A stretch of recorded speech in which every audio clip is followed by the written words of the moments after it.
G'day everyone, and welcome along to You Say I Draw, where every Saturday at 8 p.m. London time, 3 p.m. New York, and 3 o'clock in Sydney, Australia, we spend some time together drawing on YouTube, Twitch, and Facebook. You say what to draw in the chat, and I draw it. Today's theme is childhood vehicles, so hopefully everyone can hear me. If you can just give me a thumbs up or hear me in the chat there, I can just double check. Always never too sure here. It always seems like I'm talking to myself. I've got a few people in already, which is great to see. We'll just get through a little bit of the formalities. If you've never seen me before and stumbled across this, I'm on all social media, but the best place to find me and my artworks generally is on mattelder.com, and you can go there and subscribe, see all the new content and artwork and everything, and when I have streams in there from there. The show is sponsored by McCatsum.com Holiday Homes, just 75 minutes east of London, UK. Great for a holiday or weekend getaway or staycation from the city. High-spec apartments with lots of great restaurants and bars in the area, along with a Lego wall. Visit McCatsum.com for more details. My streams are drama-free zones with family-friendly content, so please be respectful in the chat. No bullying, triggering, or profanity. And if you like what you see here, always love getting that thumbs up button there. So give that a little bit of a smash. And if you really like it, then we also love getting you to subscribe to the channel.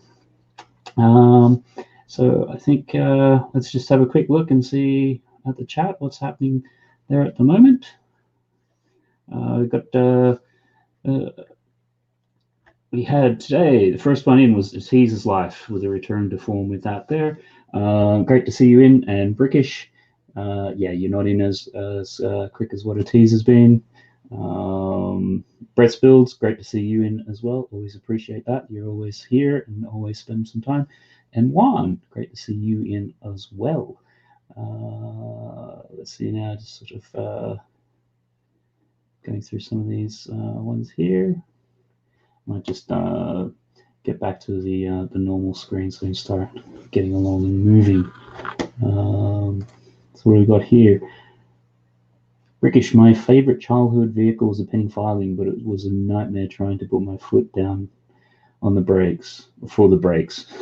A little bit of humor there, so appreciate that. Get it all started there. And one, is there a change on my profile pic?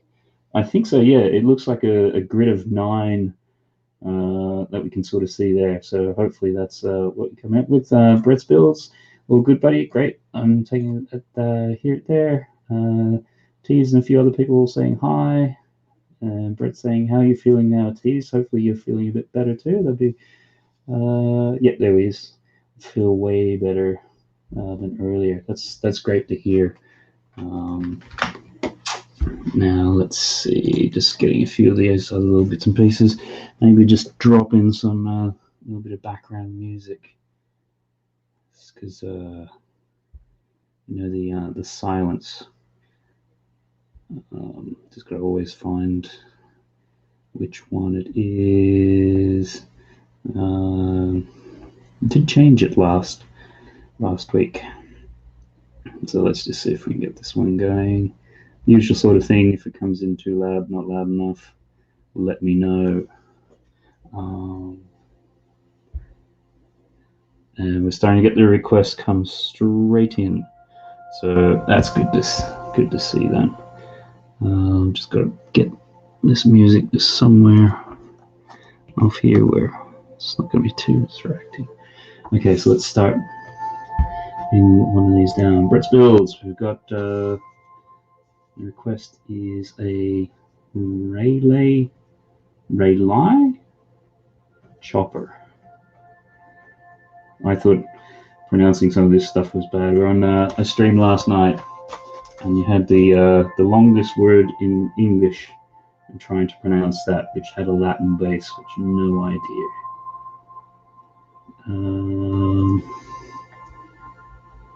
So was the British, was the penny farthing a request, or is that just a bit of a joke to get us all warmed up?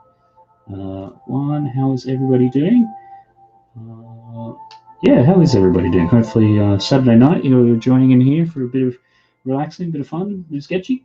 We've had a Just a relaxed day at home with the kids. Just getting things, just maybe doing their homework and dumb things like that. Because tomorrow we might go out for the day in London. So he'll just. Brett's good. He's building his mock. Continuing with that, I would imagine. Juan's good. It's great. Brickish seems to be good as well. And got I Say Like Rally. Sean Studios. Great to have you pop up and in. Good to see it there. And Brett's builds. My dad and my uncle have choppers stashed away. It's funny because when you said chopper there, I thought initially that it would be like a helicopter or something, but now you said that, I'm thinking it's more motorbikes. And Sean Studios, what's the theme? Actually, that's a good point. The theme is childhood vehicles. So I'll just switch the banner across there.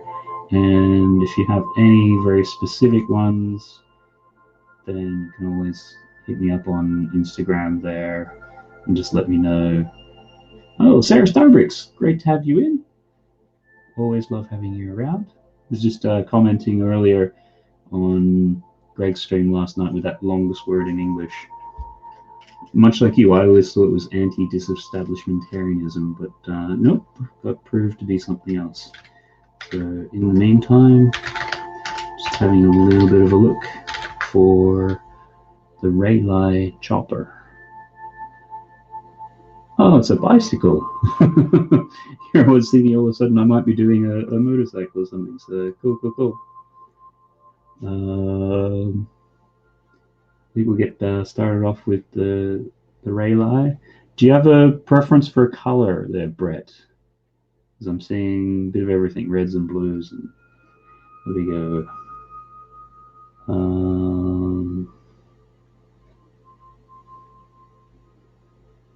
And Sean Studios, childhood vehicles, questioning what that is. It can be anything with your interpretation. So maybe when you're a kid, there was either something that you particularly liked, or maybe a TV show where you liked the 66 Batmobile. It can be whatever you want to interpret it in as. Just thought it'd be a little bit of fun with that. One, profile pictures controlling Beyblades, World Sparran, Mirage, Rage, Glide, Tempest Dragon, Super Iron, King Os. I'm guessing a lot of that's going to be manga or anime, maybe even from Beyblades. And Twoop, hi, how you going? I think that's the first time I've seen you around on the stream. Great to have you stop by, going through and doing some sketches tonight on the theme of childhood vehicles. So if you've got something that you'd like sketched out, just drop it in the chat there and we'll get to it. And Brett's Builds has confirmed he wants a red one. And one MLP stuff in the middle of the profile is Princess Twilight's cute. Okay, cool. Postman's Pat's Vans. I wasn't alive in 1966. No, but I think just about every generation catches the Adam West 66 Batman on rerun. So let's just sort of see. We'll start off with Brett's one. Now that we've confirmed the color, and just find where you originally put it in. It's always nice just to have it up there. So as we're all getting along here, here we go. Got it. Excellent. So let's crack on with that. So how have people's day been? What have we been up to? I'm curious to sort of see, listen, hear. And Sean, I think you've put in Postman Pat. It's Van.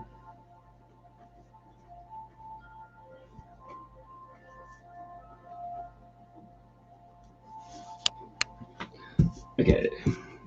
I know we always take a little bit to get going. I think should be good there now. Now we sort of just settle in.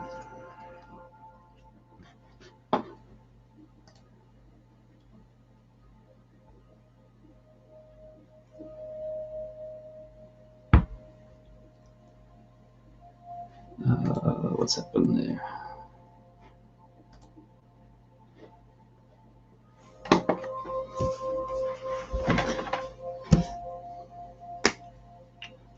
So, starting off with this one.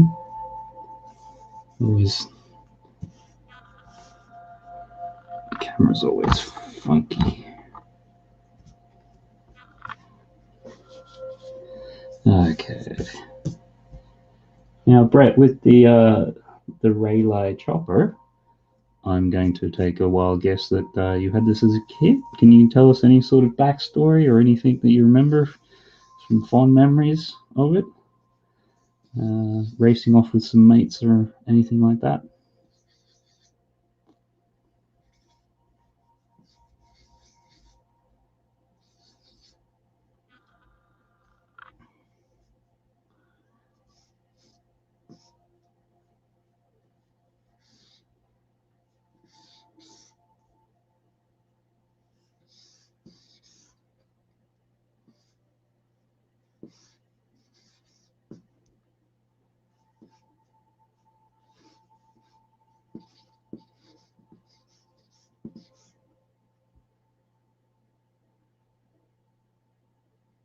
And Sean there, Postman Pat, and his black and white cat. I'm not going to sing it, but I'm now starting to get that going in through my head there. And Twoop, 2007 Ford Mustang. Okay, that's pretty specific. Do you have a color for that as well? With 100th sub on the door. Okay. I'm going to be guessing that possibly you've just had 100 subs to your channel. Congratulations, if that's the case. Definitely, I know, and it was said to me at the time, and I still feel very much the same. The first 100 that you get are the hardest.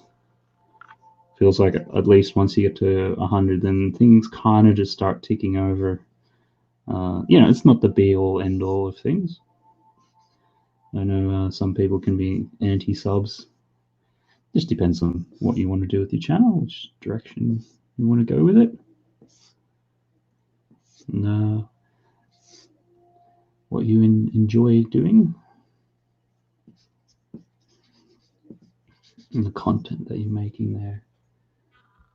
Troop wants a green Ford Mustang. Okay.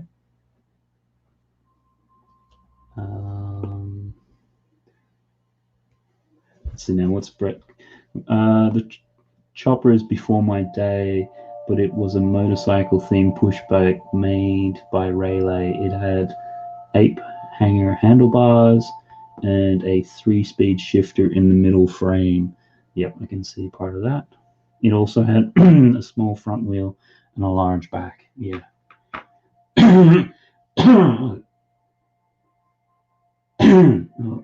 Oh, sorry guys.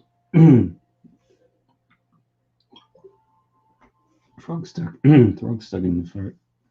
Twoop, Noise, your 100th sub. Where are you? I can't remember. Maybe it was 200 that was, I think it was Sir Bricks. And so, well, these days it's all, I don't know, the last couple of weeks has just felt insanely busy. Just with kids back at school, birthday parties. I'm just trying to figure out how everything's going and play catch up.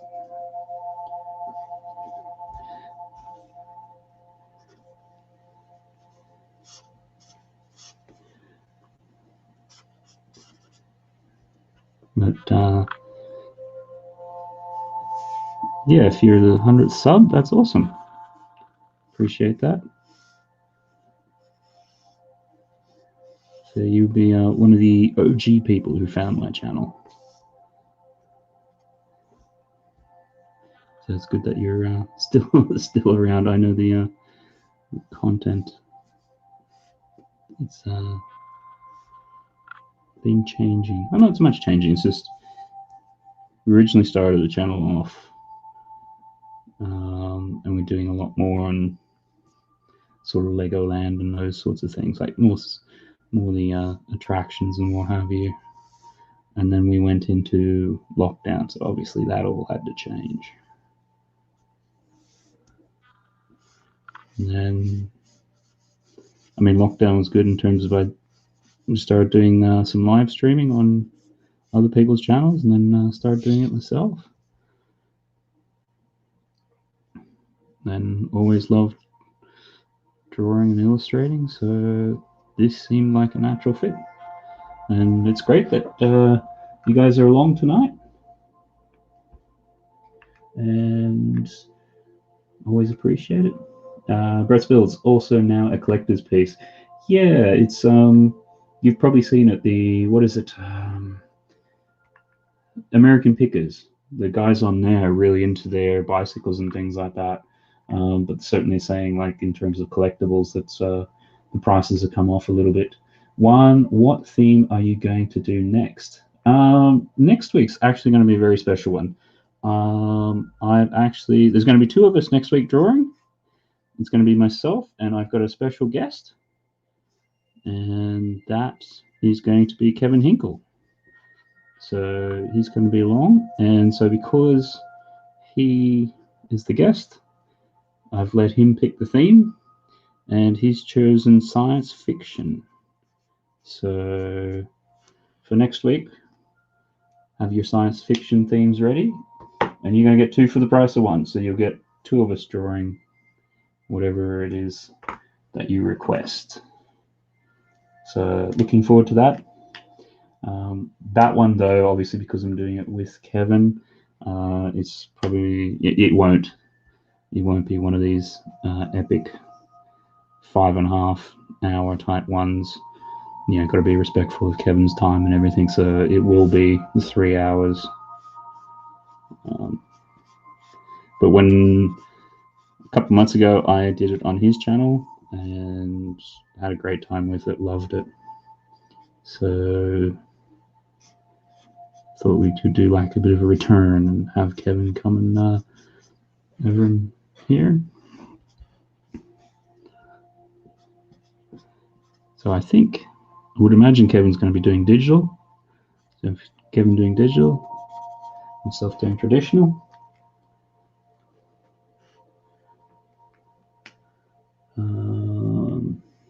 Brits Builds and had a high backseat too. Bricksloth, hey, welcome along. Great to have you in. Always great. I was a bit not surprised, but last week there was no sloths. Didn't get to draw a sloth. So let's see, everybody's saying hi and that. Brett's Builds, I was watching Pickers before the stream. Yeah, it's one of those sorts of shows that just really nice to get into, and some of the history and stuff. And the American Pickers, it's just, I don't know. Obviously, I grew up in Australia, and the country is basically only a couple hundred years old. Like literally, they got on a boat and found it in the late 1700s. And even then, it was pretty rough and everything. So it didn't even start getting any buildings of significance until 1830s, 1850s. So the concept of having some of these buildings and just generations of people with stuff in barns and things like that is completely foreign to me. It's interesting to see, but a bit like Europe and that, like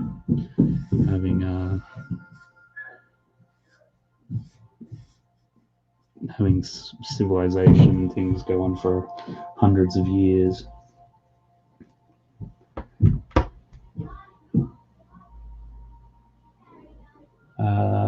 1. Be right back. Okay, see you in a bit. Still going to be here.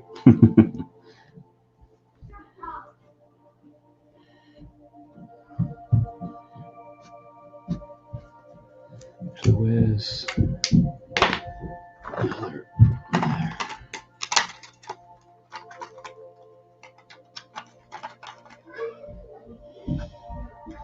It's a medium.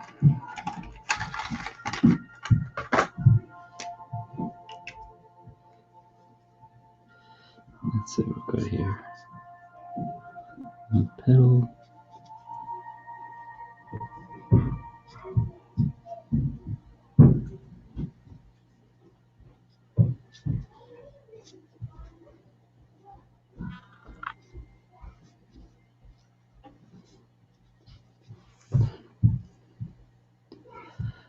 Pedal there. That's that one. So see that there.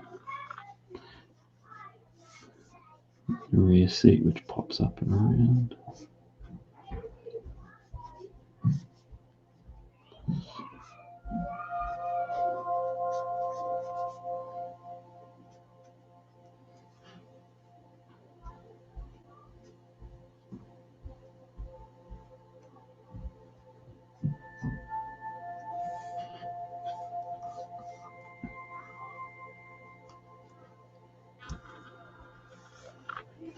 Yeah, you can see the looks like the gears or something in here.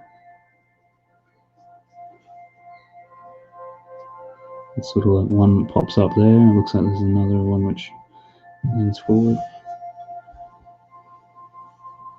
I guess, yeah, very much before time. Just so used to the ones where you used to have the dials up on the handlebars.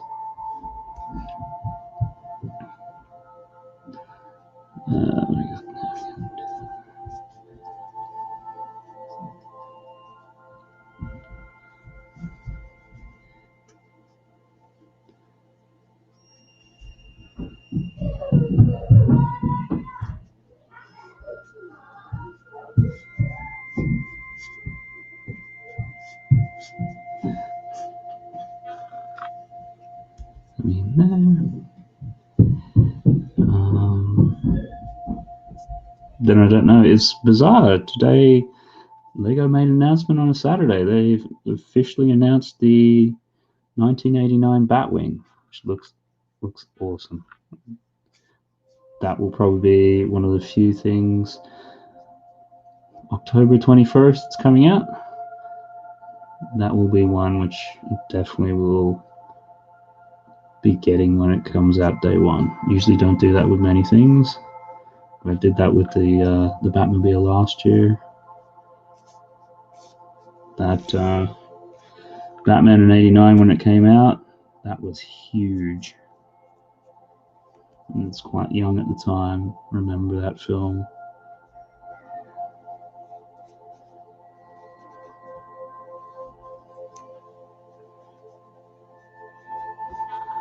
Sarah Stradbricks, Barbie convertible. Okay, yeah.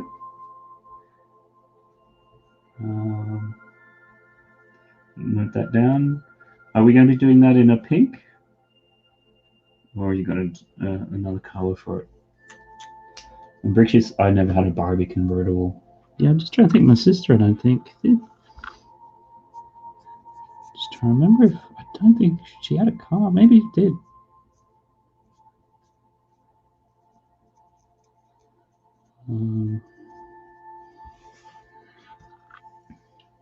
But I have a friend in Australia who has his own tattoo parlor, and for his downtime, he likes getting the old Barbie cars, taking them apart, and basically souping them up and putting them back together. It's such a you'd never quite pick it, but it's quite funny because on his Instagram and things he'll be posting in between all of his tattoos he's doing pink Barbie convertibles that he's been souping up.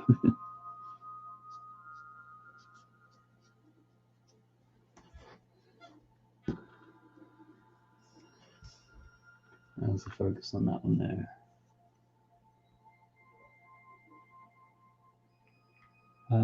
Toops, sorry I disappeared for a little while. That's cool. Great to have you back. Always appreciate that. Sarah's also got a Little Tykes car from the 80s. Keep that one as well.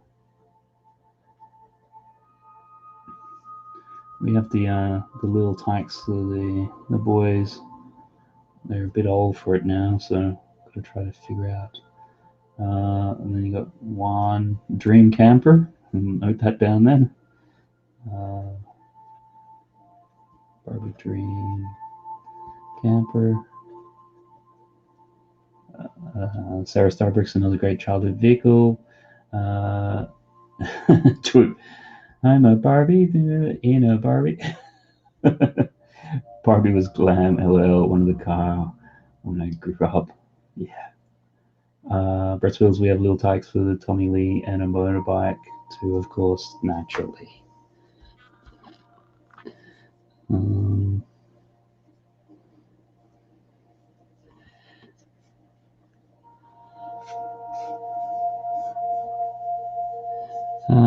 I'm thinking I've got most of the details on this one, unless there's anything majorly missing.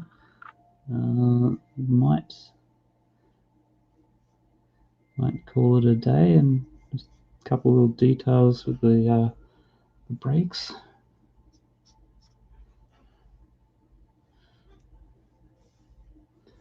The ground, come on. Oh, I can see one little thing. I've got to have the chopper text on.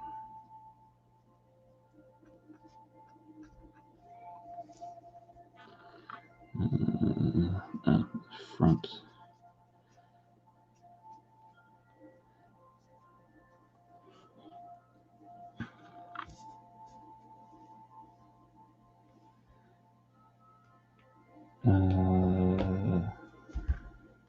Let's see now. One, my little sister has 2 Barbie dolls. 2, let me burn them. Sarah Starbrick's Brett's Bills, of course. That Little Tykes red and yellow car is something iconic. Yep. Yeah, I'm even just thinking about red. Thinking about it. Yep. I think it's the red and yellow one that we have in the garden. Oh, you guys are getting a bit active in the chat now, so that's good. Just gotta try to keep up now. Brickish, how come Barbie never puts on weight? Brett's Bills, Tommy Lee surfs the roof. Sarah, I have to look away. One, it's hard to see, but it looks like a grid of awesome dragons. One, you mean Beyblades? Brett's Bills, thank you, but that's epic. Great that you like it. First cab off the rank. Hey Lex, Daily Brick, great to have you in. Childhood vehicle is the theme, so if you've got something you want in that vein, by all means drop in the comments. Got some interesting ones coming. Sarah, Brett's Builds, Tommy Lee is a daredevil. Hey Sarah, tons of Blade Bloods.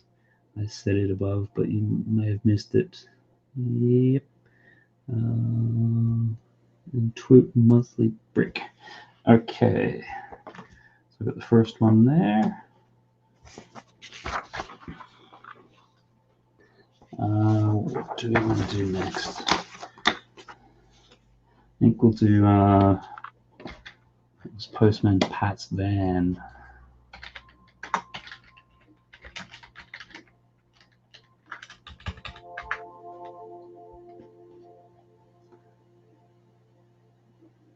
Oh, this looks like it could be a fun one.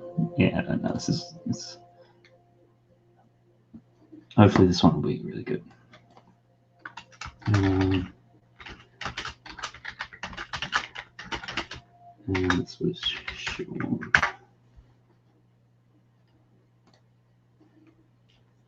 On to the next one.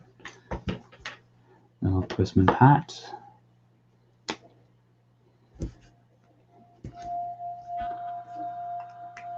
So, Sean, if you're there, what's your what made you think of Postman Pat, or did you have it as a toy, or what's the connection? Just fond memories of it.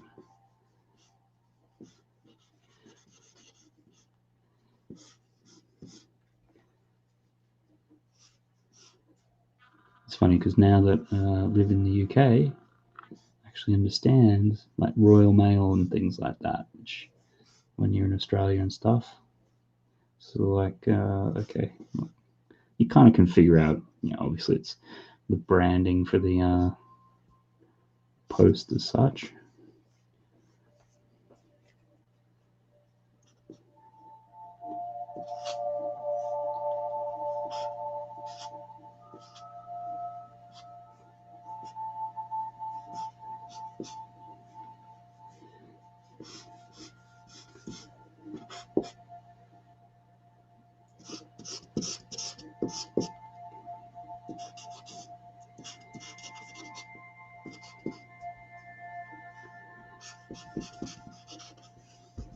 Can we see that? Drop that down a little bit there. Yep, good.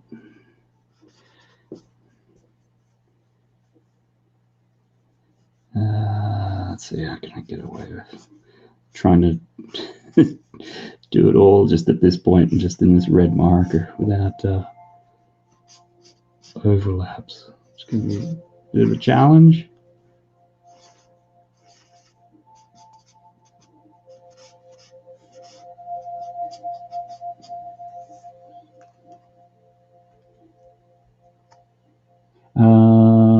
Daily asking Sarah, how was your stream? Wish you could have stayed longer. It went well. Finished up Diagon Alley, but I despise the stickers on that last building. Awful. So you've gotten that done now. Is that 4 or 5 streams it's taken you? I mean, it is quite a significant set and bit of Lego. And Bailey, how does the set look when it's done?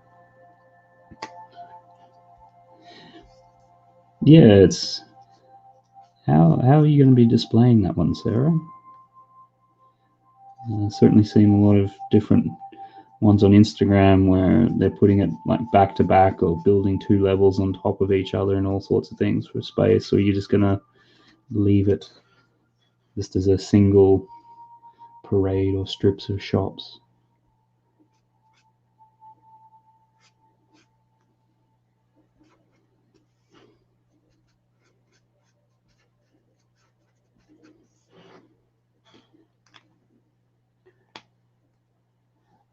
British Sarah Starbricks, you did good. Sarah Starbricks, 4 of my own and 2 to 3 times building on other streams. Yeah. Do you find, Sarah, when you're, because I guess usually it's you and Mike, so you like 2 of you.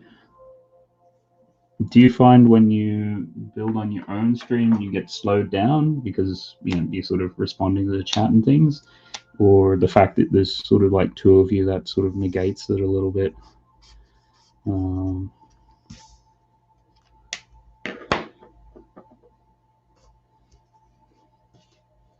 I know when I can actually build on other people's streams that usually use my own. Never managed to really do anything. I think on Friday when I did my East meets West stream, I managed to cut the tape to the box to open it, and that was as far as I got.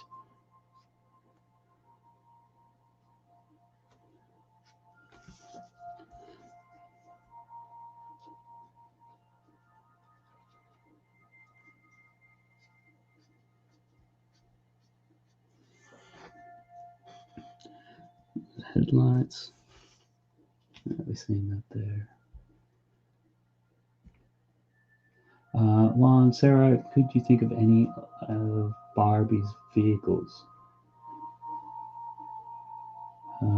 Thanks, Precious Matt. I think I will arrange it either all in a row on my table or on the shelves in a square. Okay, cool. Yeah, you've built a fair number of the big ones this year, Sarah. How does it rank for you in terms of um, the building experience and everything? Like, what do you think of it as a set? Is it the best one you've done, or you liked other ones in front of it? Curious to get your take on it. Sarah, Mike always builds so fast, I sometimes don't get the chance to build as much when I'm streaming. If I engage in the chat, he will build quite quickly. I always take my time when building. Yeah. Okay then.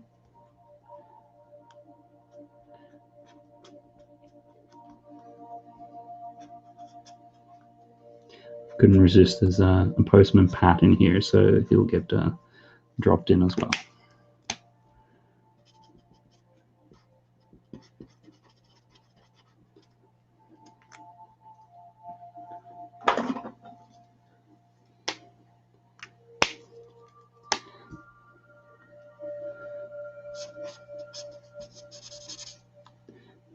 The postman Pat in this one seems mostly a giant head.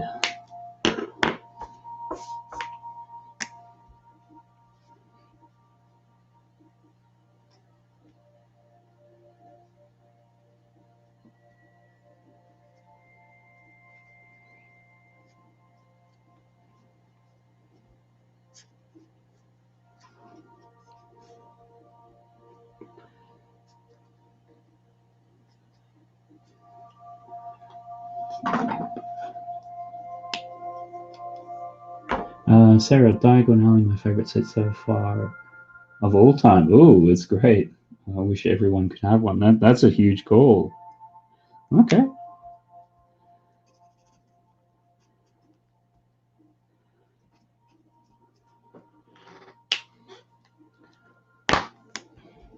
Let's just see if I can squeeze the cat in as well. Does anyone know what Postman's Pat cat is called?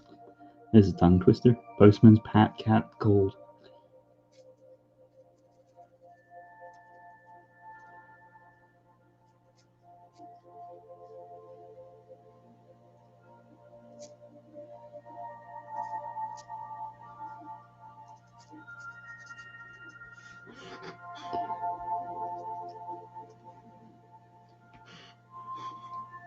Is it going down there? Sarah, I don't know who Postman Pat is. I don't think we had him in America. Didn't you? Yeah, I think he's obviously a UK one, but we had him in Australia as well. And one, do the Barbie Dream Camper. Yep, I got that listed down. British, I might get a floating shelf for Diagon Alley. Daily, I can't wait to get the sets there, and I can't wait for Sesame Street. Yeah, we're having a chat. Was that last night? About that set and what might be coming. Was it on my stream yesterday? I can't remember. It all blurs together after a while.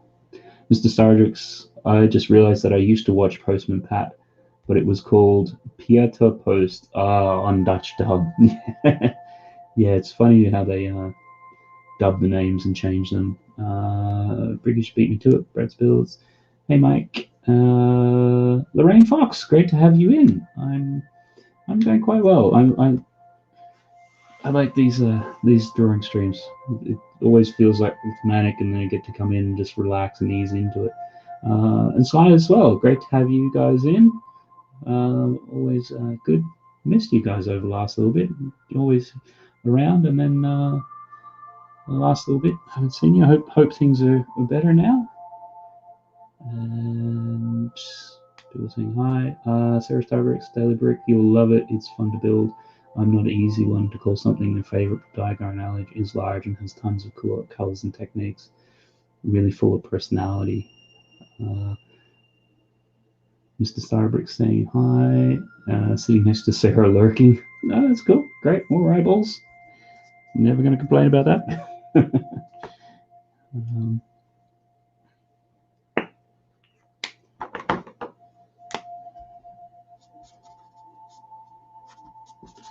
just I think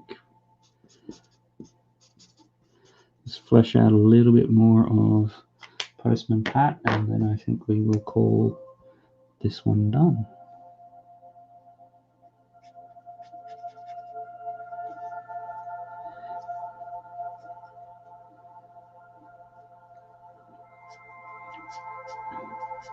And Lorraine and Cy, I mean, you guys know the drill. So if there's any childhood vehicles that you guys would like to see done tonight, by all means, drop them in the chat.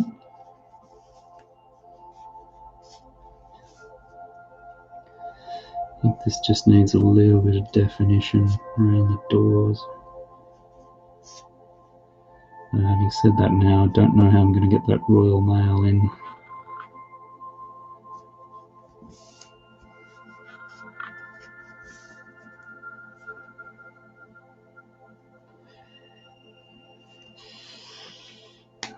It's just, yeah. Should be in yellow, but there's no way the yellow is going to work.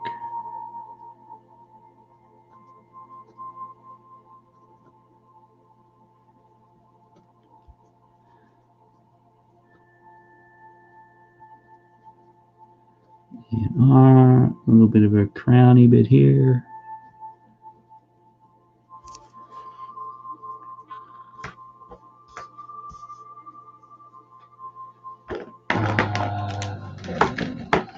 So now everyone's saying hi. Let's go back up in the chat a little bit. Hi. One, the Limpin Victory Striker. It's another one we can add in. Daily, I love the tiled wall on the Quidditch supplies. Hello. Room. Sans, milk truck. Close. That's a Postman Pat. Great to have you in. I think, I'm not sure if you've been along to one of the George streams before. So, very similar to Kevin's. Tonight's theme is childhood vehicles. So if you've got one that you want to get done, drop it in the chat and can add it to the list and see and go from there.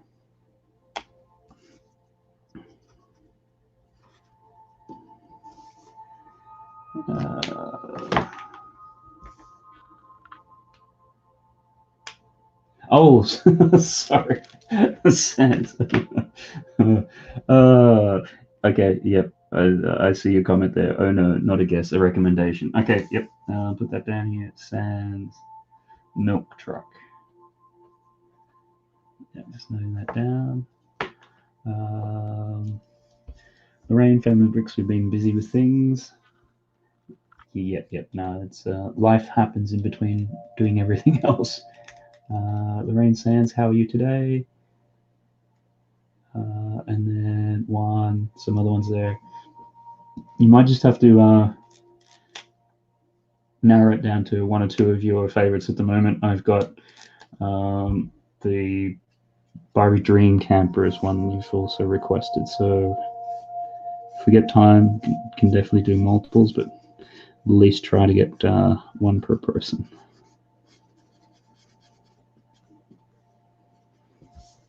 So I think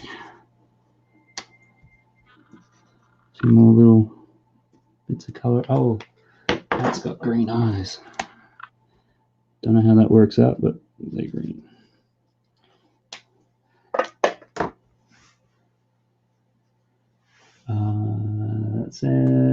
Sarah, g'day Stans, hope you're having a nice weekend.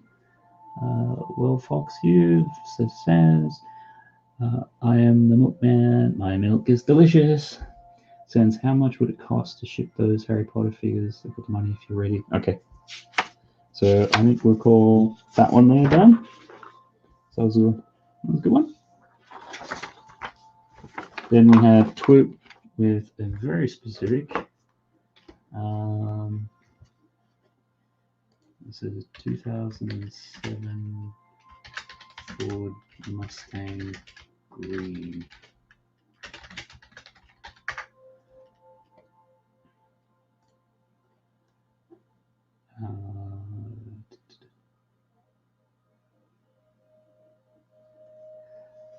Family Bricks didn't know it was just doing vehicles. Yeah, it's all the main sort of thing. I'm not going to be too strict on the theme as such. If you've got something which fits in childhood, or if that's what you're thinking of, then by all means drop it in there. And 2007 Ford Mustang. You want it green. Okay. Trying to see which. I don't want to do this. Try that maybe.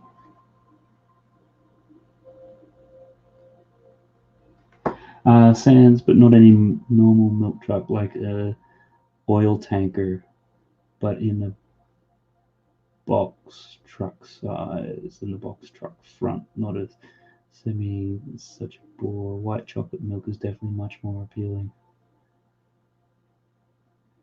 Okay, I'm gonna have to come back to that and try to make sure I get all the requirements you've got in there. That's very, very specific one you got. Brilliant. Sans, hey Brett and Sarah, good so far. Lorraine Fox, I'm good, thanks. Sans, Cy O'Connor, can you please draw Jackhammer Torch from Mask? Oh wow, that's yeah. God, I haven't thought of the Mask stuff for quite some time. It was one of those things that I remember seeing bits and pieces of them in the toy shop. I knew of the cartoon, but it just never seemed to be on TV. I don't know whether I just missed it or how that one worked out. It seemed to be the love child of if you smash Transformers and G.I. Joe together, you'd get Mask. It was kind of an interesting one.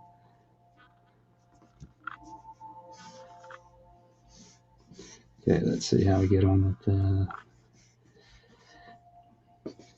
the Ford.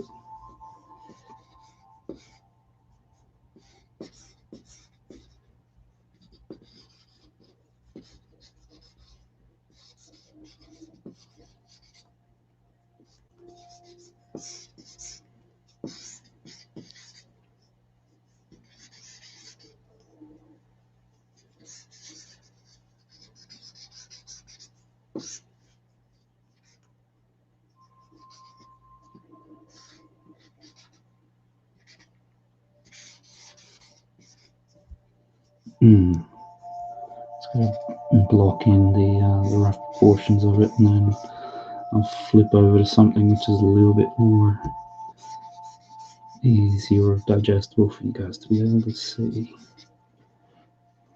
Okay, I think we're in a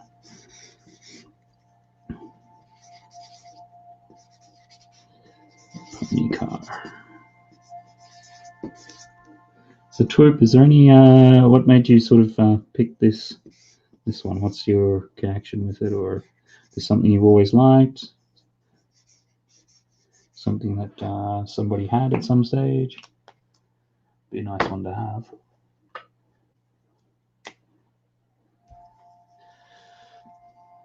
How do I want to do this?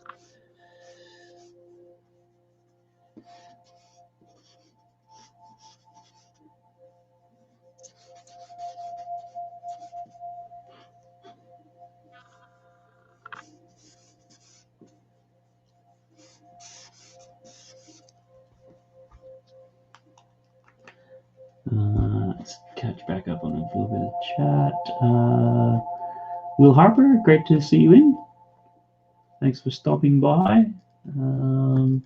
Tonight's theme is childhood vehicles, so if you've got any childhood vehicles you want us to draw, then definitely drop it in the chat. Just going through, looks like you're sorting out your Lego and saying hi to everyone there. Great.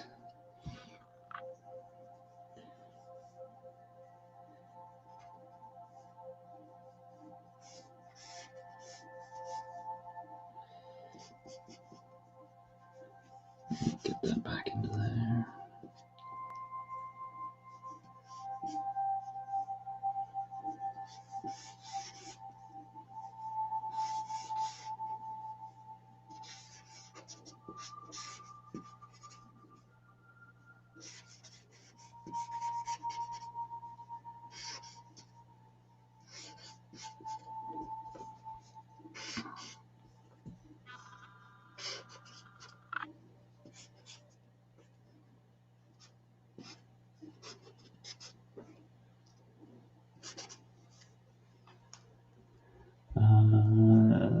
What's up, Lorraine? We are watching you and playing Fall Guys. Cool.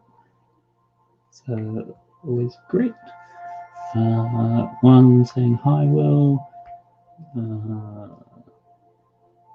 Sarah saying that they're doing much the same, watching playing Fall Guys. Now at least watching this. Sarah, I should read more though. Sans, how is the build going?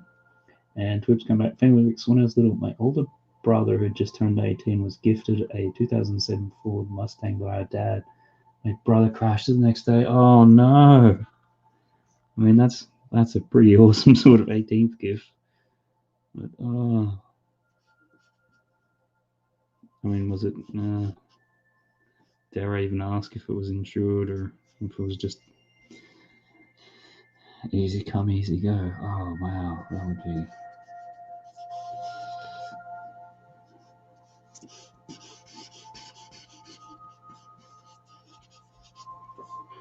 I mean, what does like one of these Mustangs in the States actually cost? Because obviously, whenever we see them overseas, by the time you pay duties and tariffs and all the rest of them, they actually work out to be really expensive.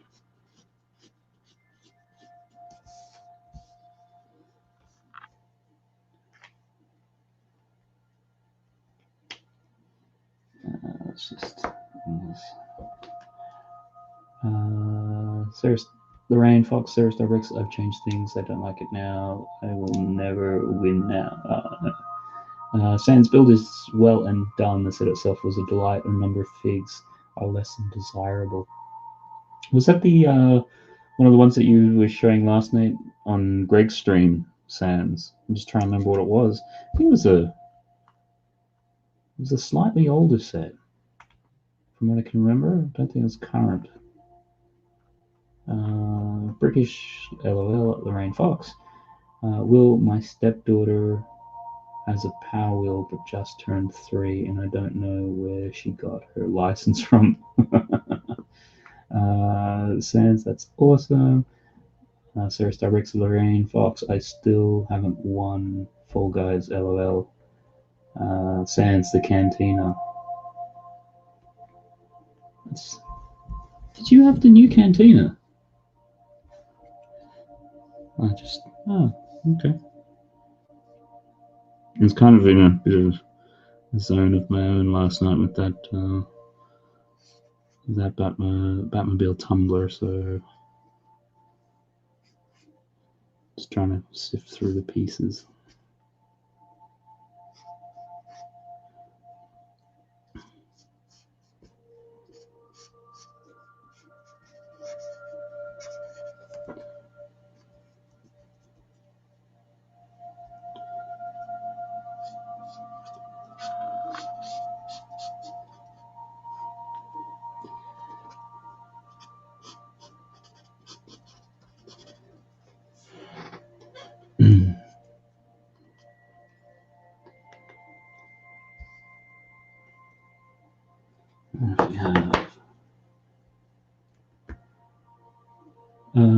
I've got to go. Have a good one, guys. Thanks for stopping by, Lex. Always appreciate that.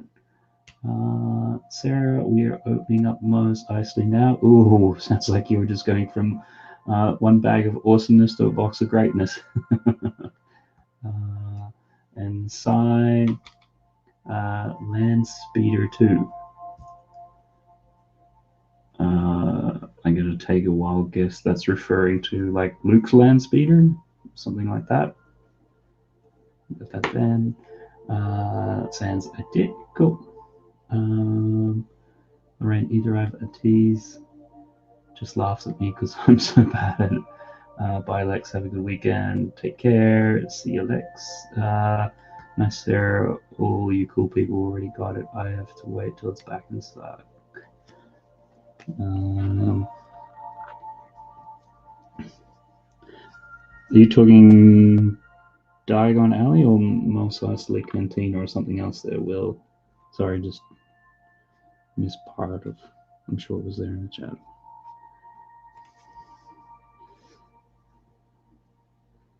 In the pony.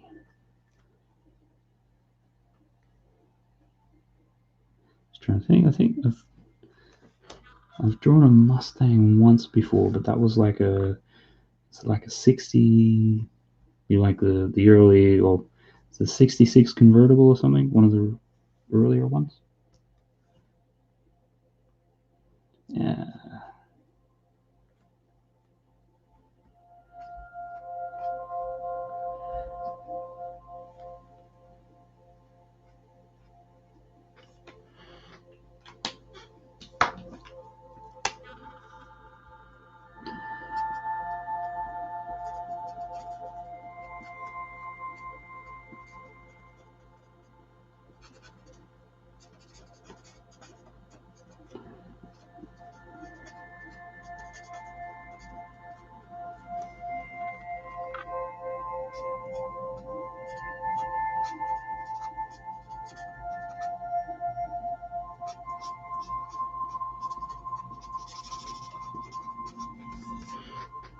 Okay.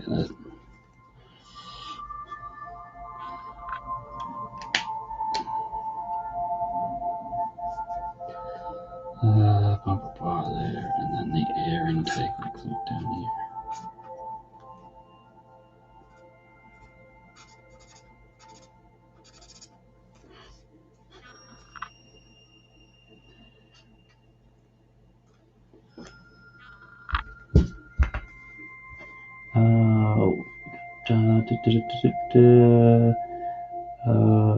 Lex and that. And let's see now, just catch up on this here, and then I think we've got somebody special that's waiting here. Join everybody else. Sarah Starbucks we stayed up past midnight, then the alarm for 6 a.m. checking that. Sorry Sans had the Luke's land speeder on the stream last night. Okay, that's what that was. Hello Cabbage Face, great to have you along. I think this might be one of the first times I've seen you on this stream, so that's great. Tonight's theme is childhood vehicles, so if there's something you want on that flavor to draw, then text, drop it in the chat. Kingsley Shacklebot can travel through time and space and is a master of tunebacks. And let's sort of see one there. And so, yeah, got gonna be joined to help me out with the chat and keep things ticking along by the wonderful Mr. Budchop 2020. How are you going? Hi Matt, how you doing? Yeah, good. Have you gotten a haircut? Yep. Oh, what happened? I had a job interview, and so I hacked it off. It grows back, right? Yeah. No, it's just so that's why I just sort of looked at it. It's like, because it's so, that's the thing. You're just always with you. It's just the hair, and that's oh, okay. Well, I got the job, so maybe it was worth it. It'd be nothing worse than if you didn't get it. But congrats on that. That's awesome, then. Yeah, thank you. Yeah, go. Sorry. We're doing childhood vehicles, so I did send you something on Instagram. Okay, then. But I saw that you did. You were doing a post van with. Was that an animal driving it? Or was it Postman Pat? It's a. Sounds like it's a British thing. You don't mind if I just shrink you down a little bit? Yeah, no, they don't need to see me. So yeah. Okay. So it's a kids sort of series here. Postman Pat. He's got his TV show and everything like that. So yeah, I wasn't going to sing the theme tune for it. So I see it says Royal Mail on the side. That's cool. Yeah. Oh, it's Will Harper says, did he draw Kit from Knight Rider? And Juan wants a really crazy thing. Victory Striker from Kaiju Sentai Lupin Ranger versus Kai Satsu Sentai Pat Ranger with purple and blue wings. I think that would, by the time that got researched, the show would be over. So was that Will had Kit as a, just trying to keep track of Kit Knight Rider. He just asked if it had been done. I do it on not this. What was it? TV shows. I think there was a stream which I did. It might have been about a month ago, and I know I did it on that one because it was actually a half decent drawing. So, but happy to do it again unless there's the second choice or something. Will said that I don't know that he wants that. He said his best vehicle he remembers from his childhood is an AT-AT. Yeah, we could do one of those if you wanted. Hi, Bread Spills. Hi, Cabbage Face. Hi, Bricksish. Hi, Sarah Star Bricks. And hi, Juan. And hi, Sai. And Please. And Twoop. So right now, Twoop is getting a green Mustang. That's awesome. Yeah, it turned out that his brother got one for his 18th, and then the next day he crashed it. Oh no! It's just like, oh yeah, it's like what a tragedy. Yeah, do I really want to ask more about that? I'm curious, but it might be a bit of a sore point. Yeah. Well, hopefully it was insured, Twoop. I guess. Hopefully you had full coverage on it because and sometimes they can do weird things with like new drivers and drivers that are under whatever age it is or something. But yeah, anyhow. Sometimes the insurance is just through the roof for new drivers, especially if they have a car like that, any kind of fast car. The insurance company is quite is not shy about charging accordingly. Not shy about charging, and then if you ever do claim on it, all of a sudden they're scrambling to find some term and condition that you've not adhered to. Right. Yeah. Oh, yeah. For surely, if they can find a way out of paying out, they will find that loophole, and they know their own rules better than anyone else. So yeah, it's quite the racket sometimes, but you gotta be careful. Yeah, Will Harper AT-ATs. That was one of my childhood. I remember the first time seeing the AT-ATs come across the snow. It's quite a powerful image from that whole series.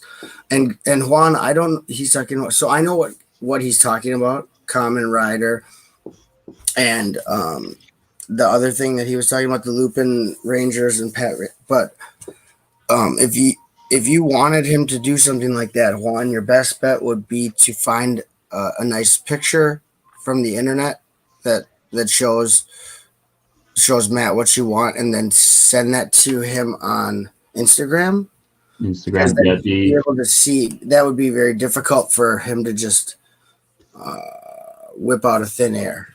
It's a very specific request. Yeah, the Instagram link is down in the description on the bio. If you're watching on YouTube, it should be on the other platforms, but you never know. Plus, I think your Instagram is. I just sent something to it, so it's pretty easy to find him. I don't know how I found him, but it probably it's Matt Elder. It's Matt Elder lowercase _UK. So if you're looking for him, you can just search Matt Elder, no space, all lowercase /UK, and it should come up. Yep, that's it. That's his thing. So you should be able to find it. I just sent him 2 pictures of my first Lego vehicle that I ever got as a child. So I had Jennifer take a couple quick snaps because I still have the vehicle right here. This is still my set. So I was like, can you take a couple pictures of my steam shovel so I can send them to Matt? So I said, where am I? I'm at my house, Lorraine. Where are you? Where is Butt Shop 2020? I'm right here, Lorraine. I'm in my Lego. One of those mystical questions. Where is Butt Shop? Yeah. That's the mystery. Maybe I should have had the chat guess, but I'm pretty sure Sarah knows where I am. Or Brixish, at least. I know Brixish. She knows where I'm at.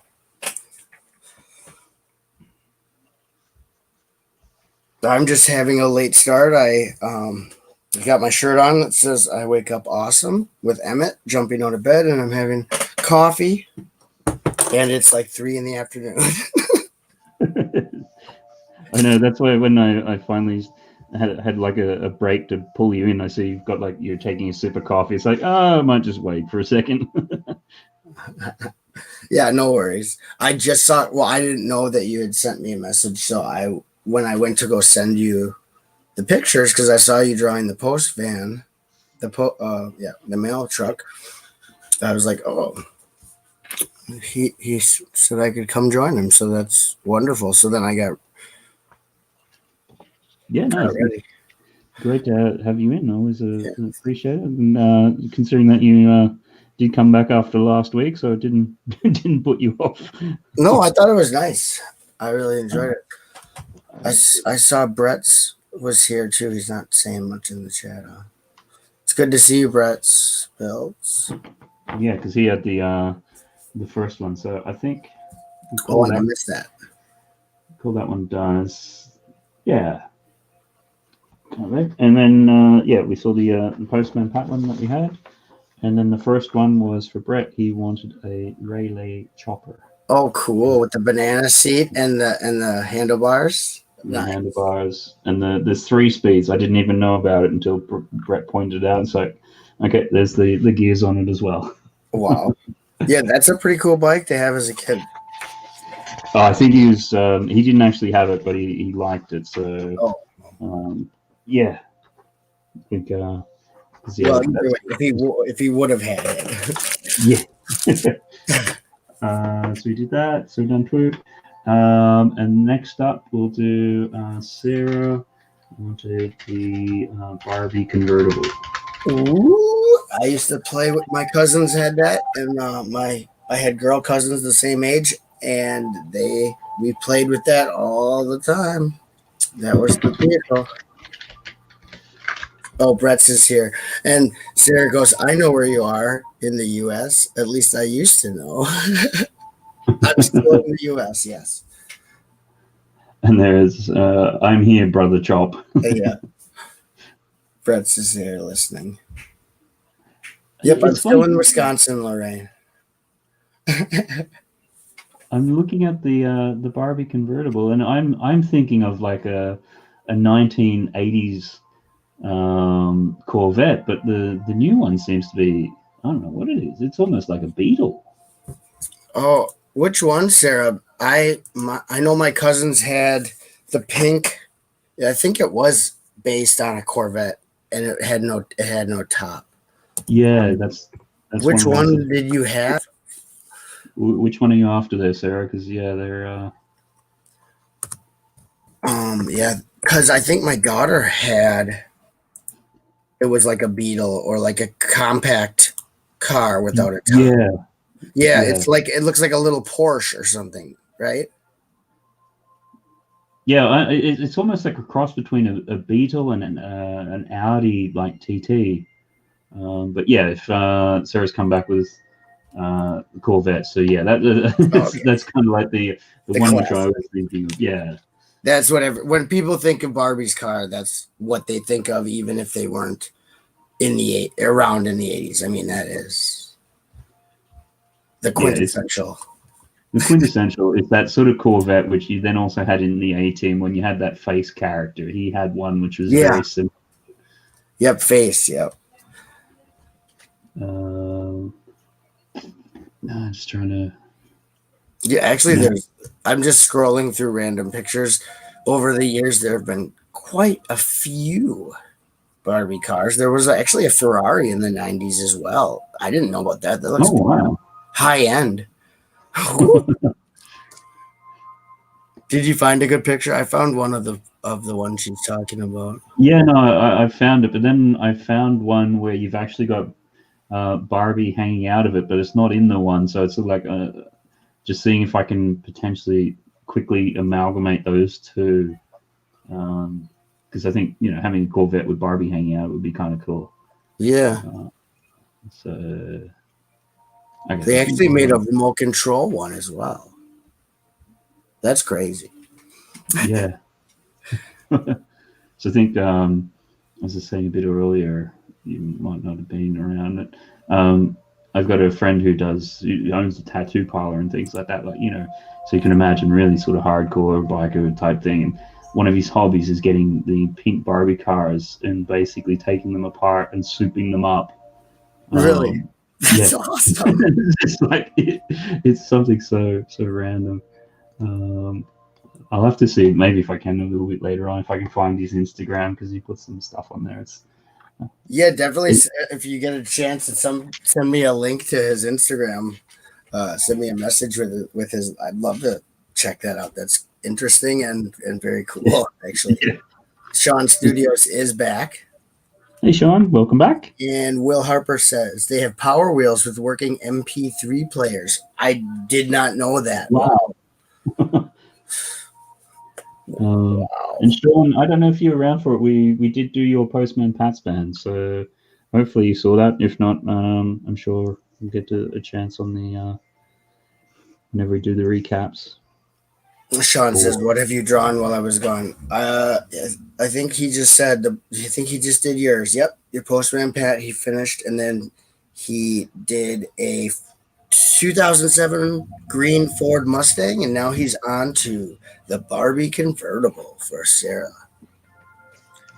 He'll go through them again, Sean, and show them. So don't worry about it. Yeah, your mail truck turned out really nice. Yeah, we managed to find one which actually had Postman Pat and the cat. What's the cat's name? I don't think I think I asked that in the chat and nobody came back with it. So maybe Sean should know. I would think, huh? Yeah. Or maybe it's just one of those sidekick characters that everybody sees but nobody knows. Yeah, the cat with green eyes. It's like, what? Okay. Brett's build says Jess. Jess? Okay. And that's what Cy O'Connor says. So I'm assuming that's Jess the cat.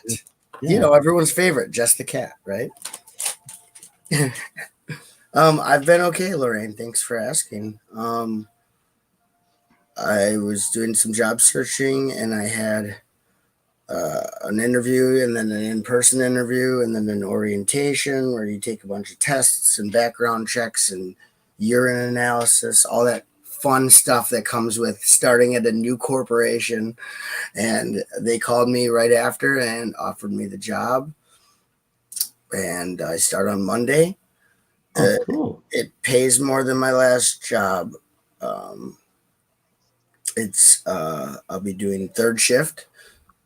So I'll be doing 6 p.m. to 6 a.m. and 12-hour shifts, 2 days on, 2 days off, 3 days on, 3 days off, rotation. So we'll see. Okay. Cool. I got 2 weeks of training first, but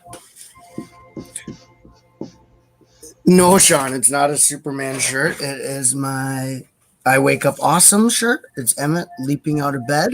It's from the Lego movie, the first Lego movie. I got this at a Lego convention in 2019. Thank you, Sarah. Yeah. The only reservations I have is Jennifer is telling me to not take the job if I don't think it's going to be a right fit. So she doesn't want me to.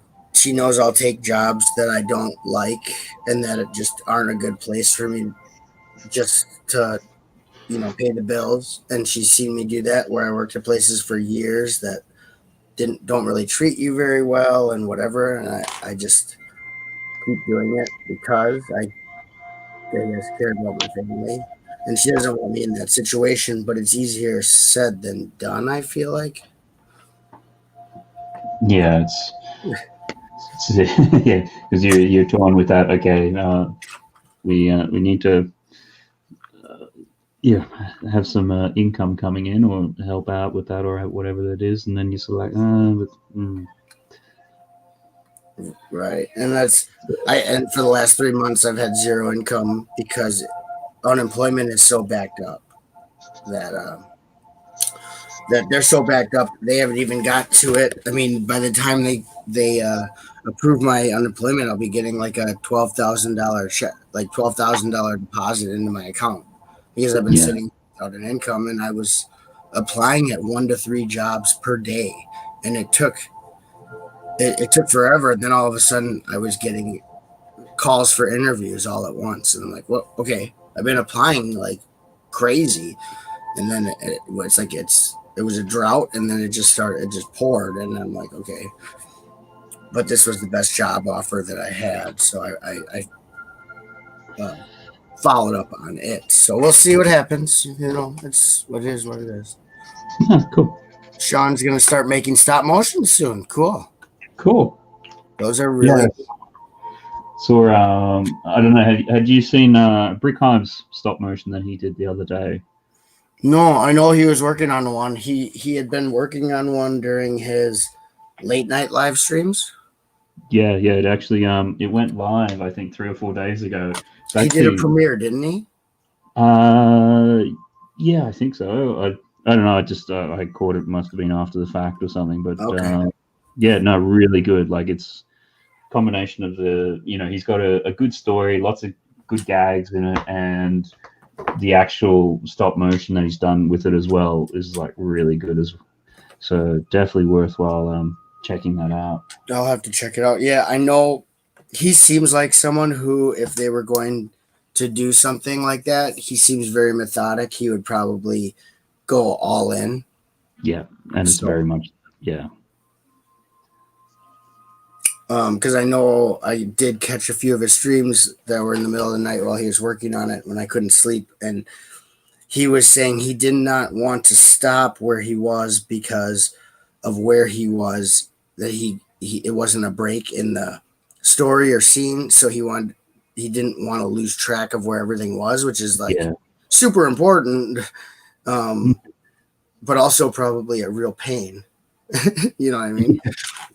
To not be able to stop, like even if you wanted to, just to make sure it's congruent throughout. So Sarah says, always worth taking a chance, but even if you have to do something you don't want to do for a while, you can look for something else during that time.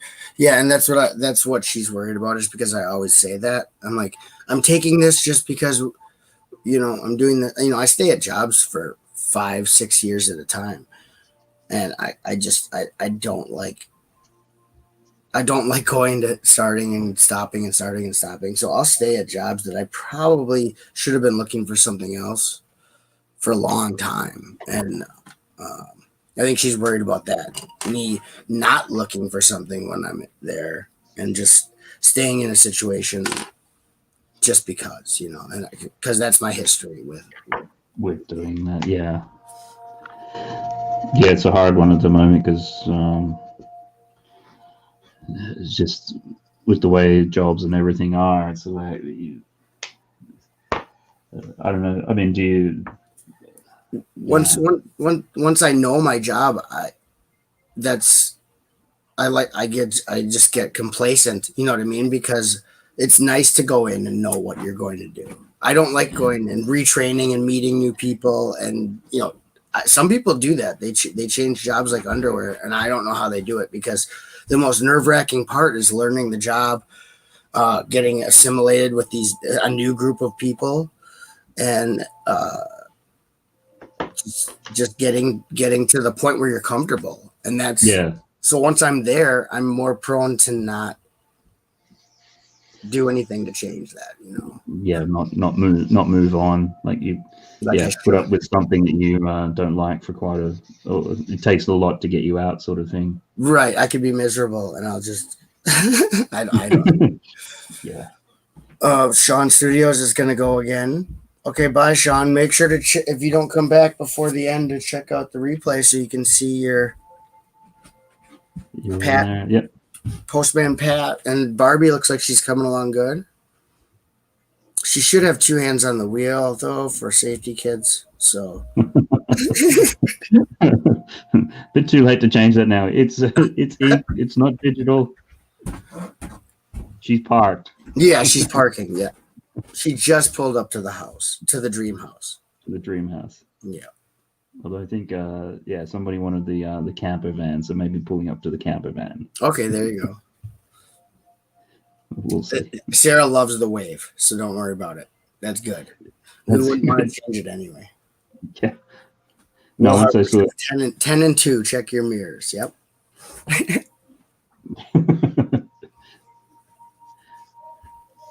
That's okay. Barbie can't even technically hold the wheel anyway. Her hands are stuck like karate chop. Yeah.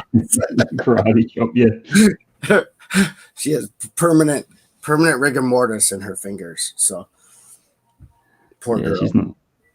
She's not going to be doing too much of anything. Has no one even bothered singing the song? What's the song, Sans? Hi, Sans. It's good to see you. I saw you were in here before I popped in the panel to read, and then you were gone. I was hoping that wasn't because of me. Because very nice to see you. Yeah, no, getting to somebody had actually started to type out the first. The Barbie girl. Yeah, okay. And the Barbie girl. Yeah, that one. Indigo. If Indigo didn't think it was live, she would sing it. Indigo would not sing it if she knew it was a live stream. But Indigo likes to sing that song. Yeah, because that was that mid-90s that came out?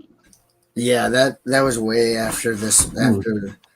That was Aqua. Aqua was a band. Yeah.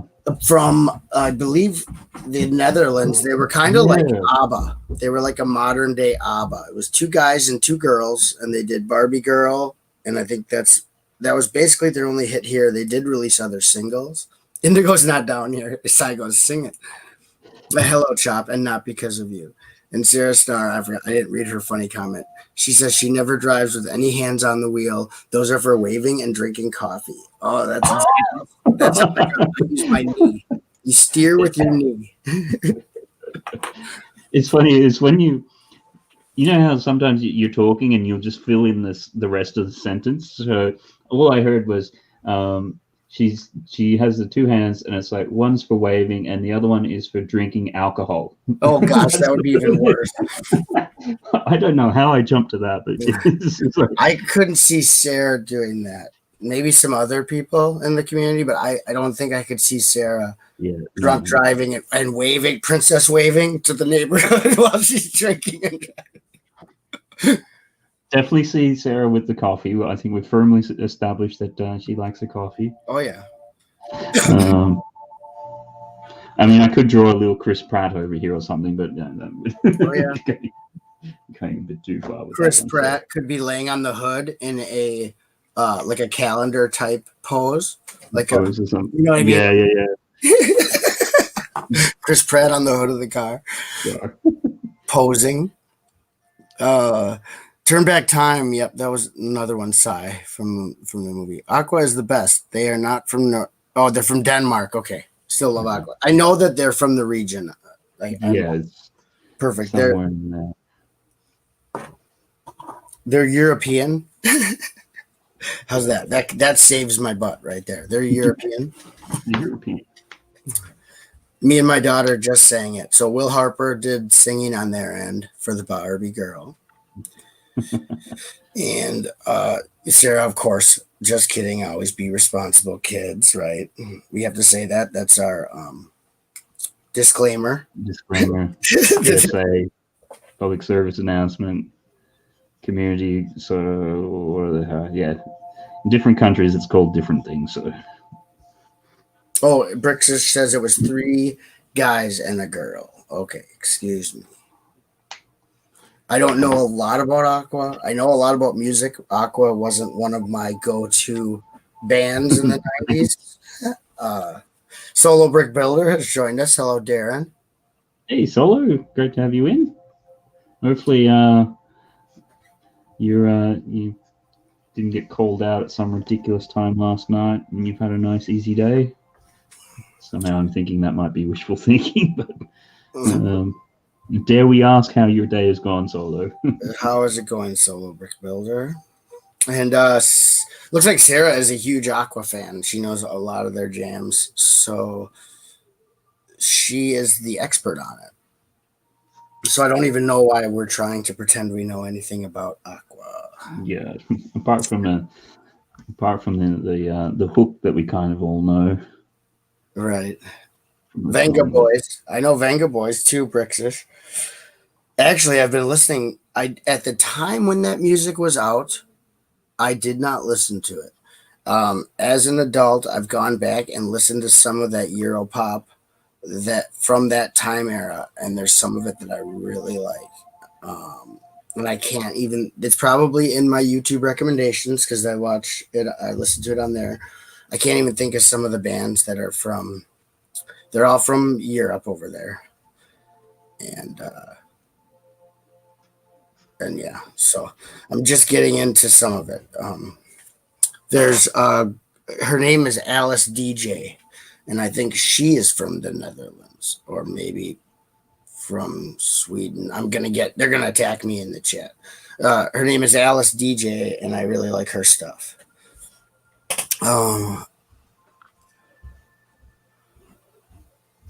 DJ Cat, a cat puppet from the Netherworlds. Netherlands. Okay, he must have had I was gonna say, so it's an evil cat demon. That would be interesting if it was the Netherworlds. The Netherlands makes more sense.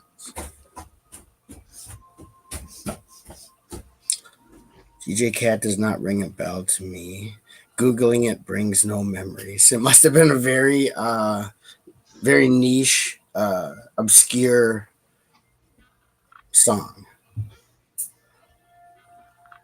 That's not getting on. Cy O'Connor would know something about a cat DJ, though. Seems up his alley to watch a puppet cat do techno music. But it sounds cool to me too, so I don't know. Yeah, it's just the way you sort of. It's the thing, like when you see it, it makes sense. But if you try to explain it to somebody, like a puppet cat DJ into techno, it's like, wow, okay. Well, as long as you explain it to the 90s, it kind of like gives it a pass. Like it seems a little more reasonable. It's the 90s. If you remember 90s techno, it was it was a big flare. Oh, Alice DJ is Dutch. I'm sorry. I'm going to stop talking about it because my knowledge of Dutch techno has been shot to the ground. Sounds like a bad trip, says Sand. Yeah. Okay, so Will's on the road. Will is on the road. See you next time. Please draw. Thanks for stopping by. I appreciate that, Will. I think we had Knight Rider kit from you, so we might, if we get to that at some stage. He said he wanted to switch it to the AT-AT. Oh, the AT-AT. Okay, change that there. Will Harper with the difficultness. Well, unless I just sort of go. Let's see now. The 8. What about kit with AT-AT legs? Here's one that I did earlier. So. Oh, that's gorgeous. There you go. So, yeah, I think I did that on a stream before. So. Well, that's gorgeous. We don't need another AT-AT then. Just had something for when he a roadie for him, so he's got something there. There you go. Hopefully you saw that well. Yeah, so I was a DJ in the 90s. Cool. What was your DJ name? Yeah. Curious to what that is. What I want to do. Just feels like it's just missing a little something. Oh, you're on point, Buttshop. I had no idea this music I blasted to death was made in the U.S. That's okay. And Cy was in a techno band. DJ Def Beat, ? Says Sam. DJ Def Beat. Did you have hair then, Cy? Same as my YouTube name, Cy O'Connor. DJ Cy O'Connor. Okay. That seems pretty straightforward. I was thinking you sometimes. could have done something with your baldness if you were bald back then. DJ Chrome Dome or something cool like that. I had an undercut. Okay, cool. Yeah, that's totally 90s, dude. Yeah. Sai. We need to get Sai a wig of his 90s haircut so I can see what he looks like. What he would look like now. Oh, that's very nice. Well, thanks for that. Yeah, just trying to. Just a few little bits and pieces bothering me, but I think otherwise, yeah, I'll call it done.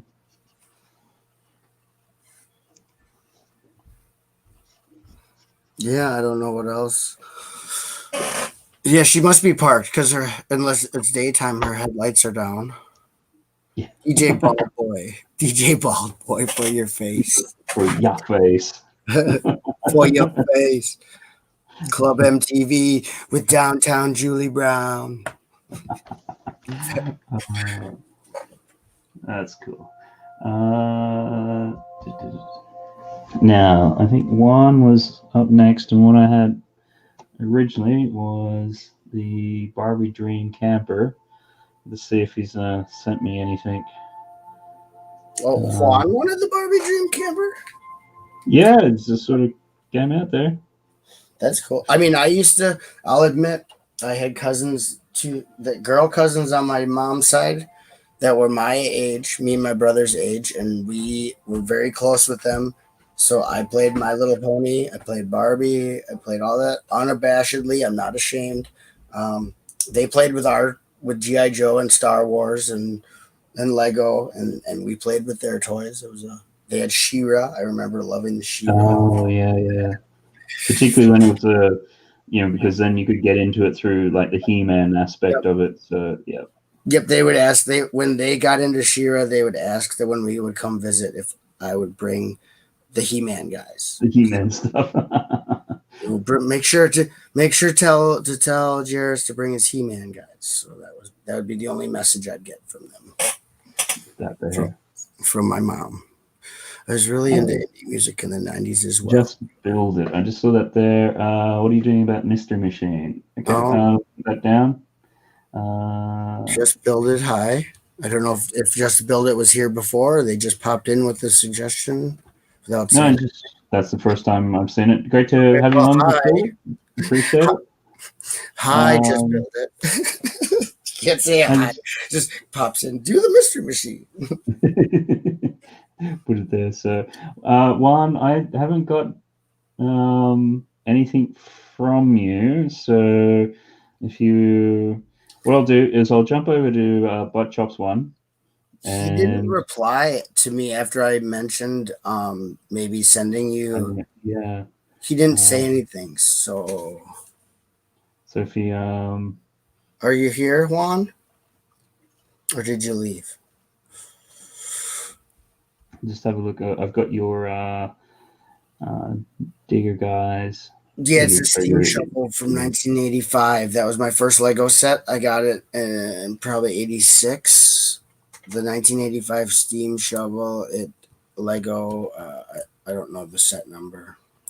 I should know it by heart. It's only 4 digits, but when I was a kid, the set number was not a concern. So. Yeah. Well, that's you go back. I mean, they had the 4-digit set numbers up till. Is it early 2000s? Yep.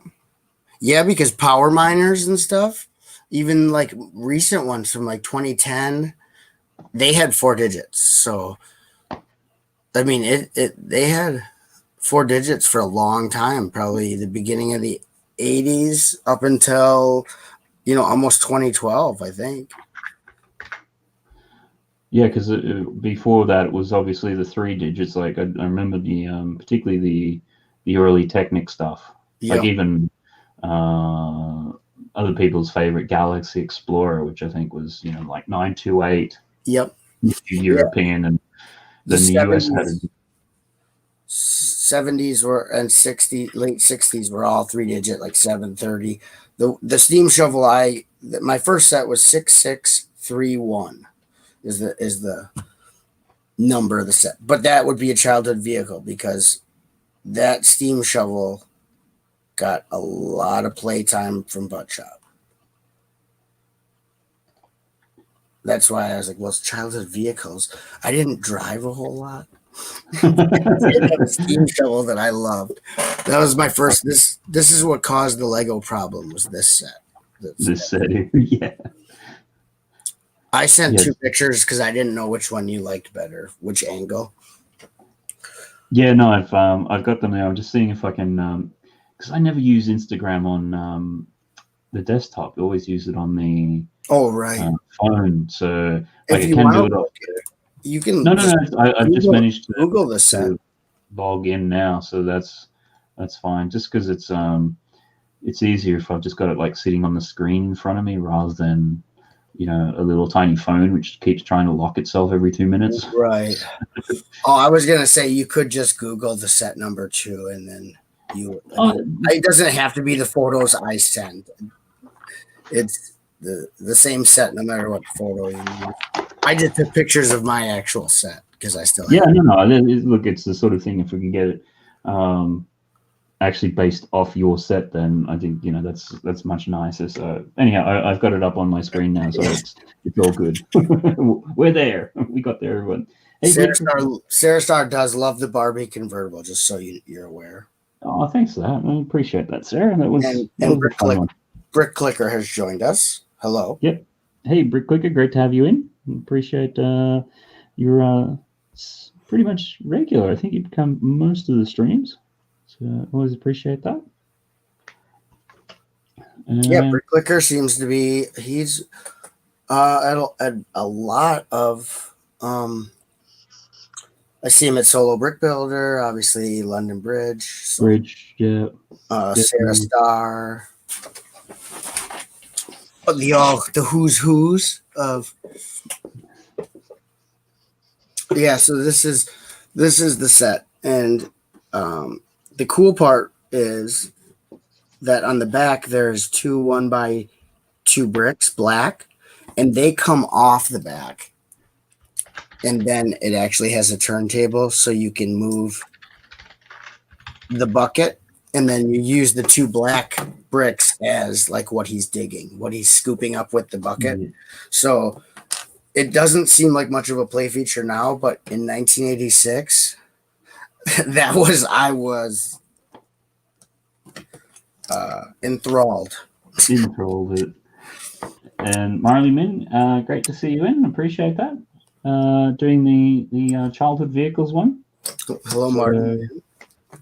Marley Min. Marley Min, sorry. Yeah.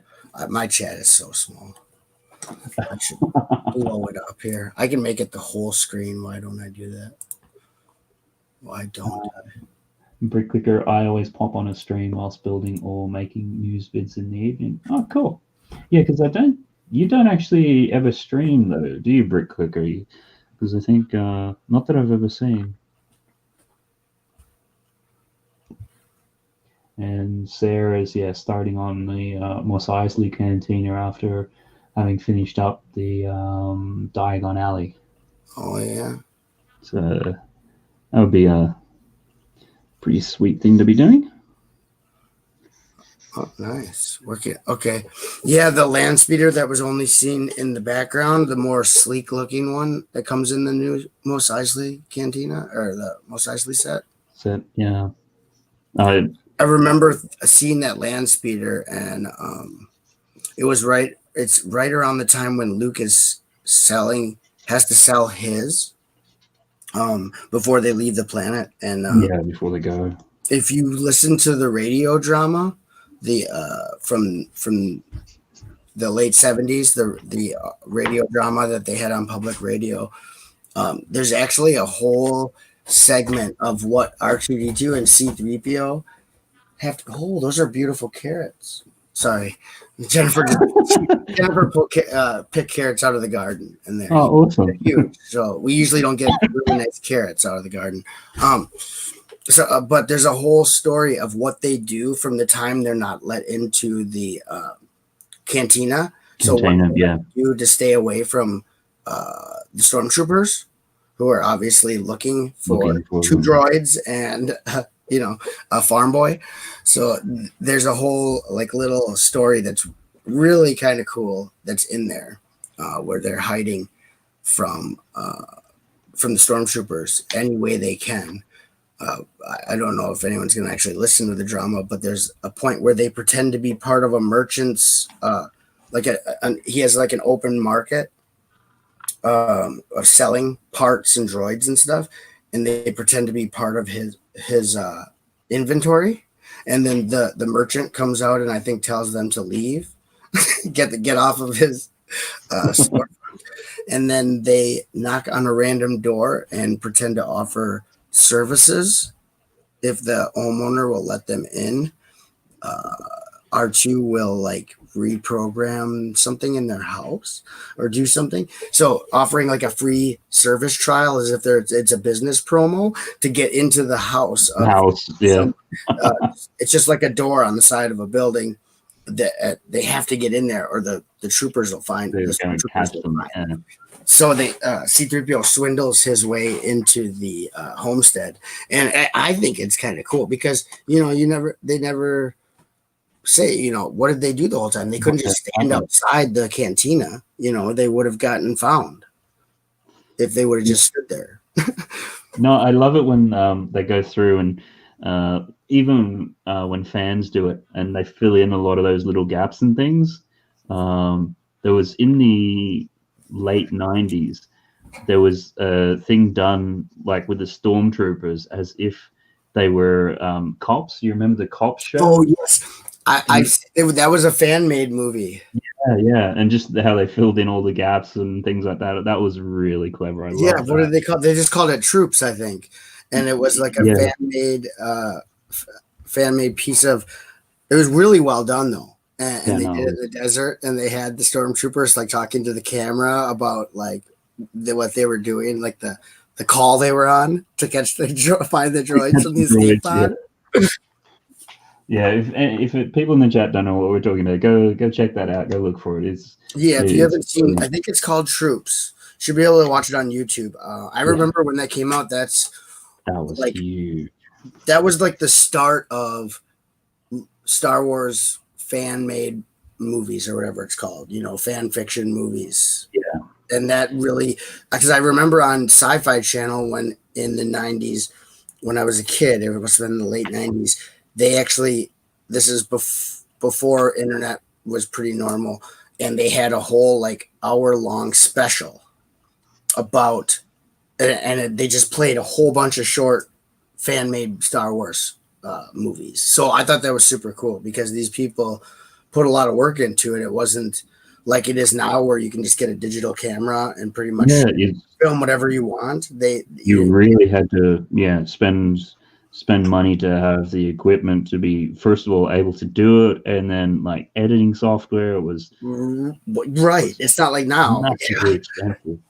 Right. Yeah. And it wasn't, unless you had access to really good editing software, you really couldn't do that much, because it's not like now where people take it for granted. Like the free editing software, you can pretty much do what you want to do with it, Yeah. It was, that's funny. I haven't thought about Troops for a long time, but the radio dramas, if you listen to them for all three of 4, 5, and 6, they're incredible.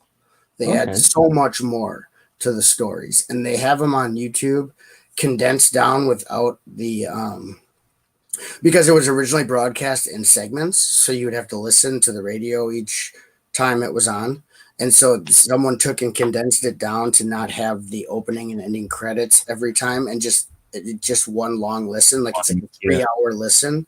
But I put them on when I'm building Lego or sorting Lego, and just listen, and it just like enhances the movies so much. And it's Mark Hamill is the voice in 4 and 5, and Anthony Daniels is the voice of, like, it's good voice acting, and it's the dialogue's great, and there's just so much more to it. If you like the originals, you'll like the radio broadcast. Okay, yeah, I have to check those ones out.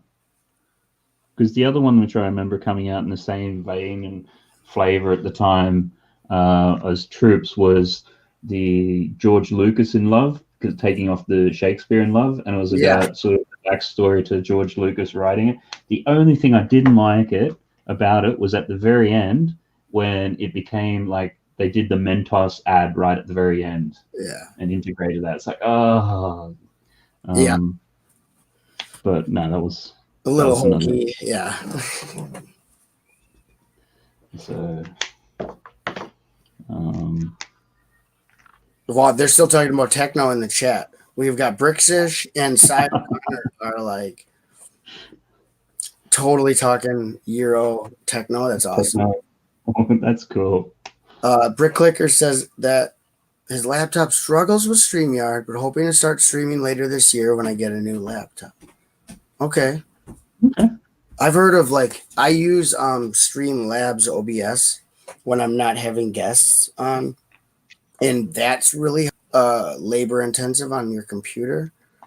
But StreamYard is a web-based streaming service, so it's usually not as hard on your computer. That's too bad.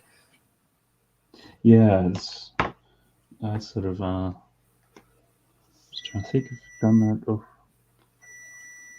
Yeah, that's looking really good. Yeah, that part with the grills that with the black lines printed on was always like I thought that was so cool. Yeah, it's you because getting printed pieces, there weren't many of them. Right. Just I mean, they had just started printing minifig torsos, at that early '80s. So before they were stickers. So except for the space, but the firemen, secret, yeah. Firemen, police, even the first castle guys, they had stickers on for their little armor pieces, or they would look like smocks, really, from the first castle. But then, and even the city people, if they had a print, it was a sticker. And then they started printing them for the space, the classic space, and then it just was like everyone got printed torsos, and that's really cool. Yeah, it's even just that time when they went from the buildable sort of figures to like the actual minifigures. I always find it funny because we got those in Australia in the 80s. Like the early 80s, you had the buildable figures, and then minifigures didn't come along until probably 83, 84 sort of thing. So that was always my mindset. And then years later, you find out, no, they're actually done much before that. It was just that it took like 5 years for sets to get to Australia. It's like, it's been going on. We just haven't caught wind of it yet down under. It takes so long for the boat to get there. Yeah. Well, and that happens. Well, that's like where I am in the U.S. I'm in the middle of the country. So each of the coasts will have stuff, or like say there's like some fashion or something trending. By the time it gets to the middle of the U.S., it's already not cool on the coasts. You know what I mean? It's already like out of fashion. Yeah, we're behind. Like, anyway, that's how it was, especially previous to the internet. That's how it always was. It would be like something cool would come here, and it's like someone would come from either East or West Coast and be like, "Oh, that's old. You guys are wearing like not cool stuff." I'm like, "What? How does that work?" Who cares? But I didn't understand. Now people can. Stuff happens simultaneously everywhere. Yeah, that was the thing. Like even Australia, like movies, TV, everything would be like years behind the US and stuff like that. And that's why I think, in particular, when the internet first came along, per capita Australians were like the highest per capita downloads of pirated content and stuff like that. Because it's like, well, if we wait for it to come out on the release schedule, it's going to be another 3 years. So right. So you guys are like, we can download it. Let's do that. Like, we can have it now. we can have it now, and then we don't have to watch it like on commercial TV with ads and all the rest of it. Right. But it was really bizarre because then they very quickly figured that out, and they're like, "All right, okay, we have to do." The big thing at the time was next day after the US. But because you're like 3 years behind, all of a sudden, within the space of 6 months, they just had to catch up on everything. Oh my God. That's like you an know, overload. yeah. So it took them a while to figure, or just to get through it. So there's whole things like, particularly, and a lot of the old people who used to watch a lot of the American soaps and things, because they were years behind. Like, you know, Days of Our Lives and Bold and the General Beautiful, Hospital, yeah. all that sort of stuff, because it was 3 years behind, and then they decide to catch up. It's like, wait, what? It's Yeah. like, because Characters have died. Like, there's no explanation for these new people. Wait, people, they're you just can't there. skip 3 years of content with a soap opera. It's a whole different show at that point. All different, characters, like, where did this person come from? Where did they end up? What happened there? Like, yeah, so no, it's Yeah, that's tough. So San says that on page 2 of the instructions, they have some information about the speeder, which that's really cool, and about the one that comes in the set. And Sarah Star says that's really cool about Chop.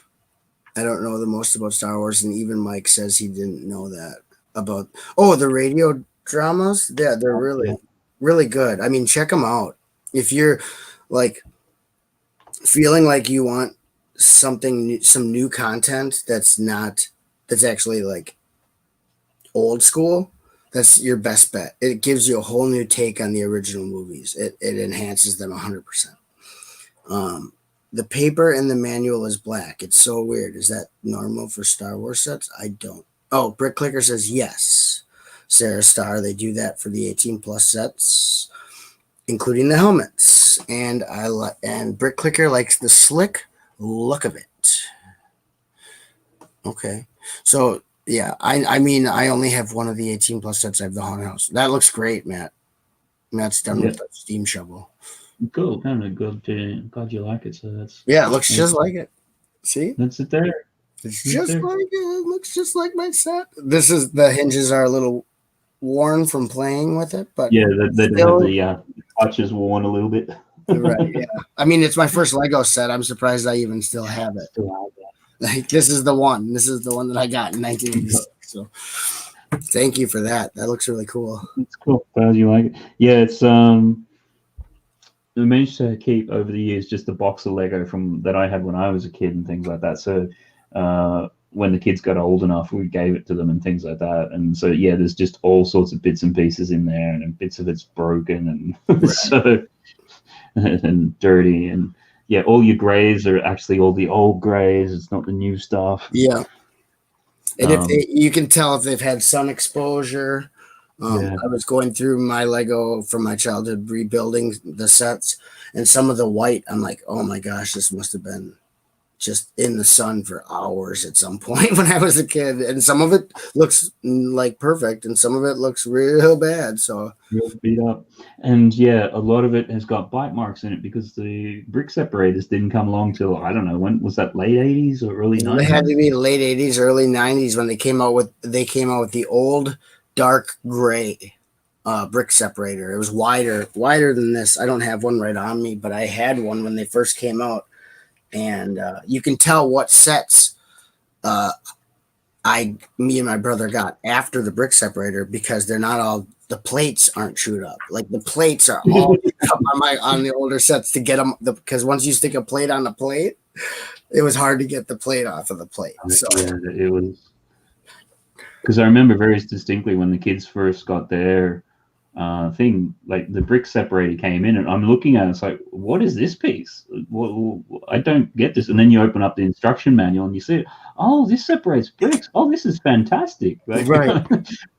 Oh my god, this is such a revelation. Yeah, you don't have to cover your Lego in saliva and break your teeth off. And right. I think Cy O'Connor wants to know who our favorite character, Buttchop and Matt, who's your favorite character from the Lego movie 1 or 2? Just before we get onto that, I'm going to go onto Sands' one, which is a milk truck. Okay. I remember him having a very long description of exactly what it was. I think it was a tanker.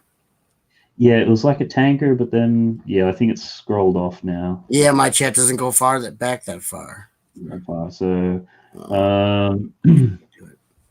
so if you're still there, Sans, if you can just update us, because I remember looking at that and going, okay, I need to come back to this one. A chocolate milk truck, and he says a chocolate milk truck. So you wanted it like a tanker with like the short cab front? Is that what you were talking about, Sans? Like in the 80s, they had the cabs that flipped forward instead of the big rig cabs, which have like, the hood and then the windshield. They had the ones where it was like, let's see. Let me try looking up tanker, milk truck.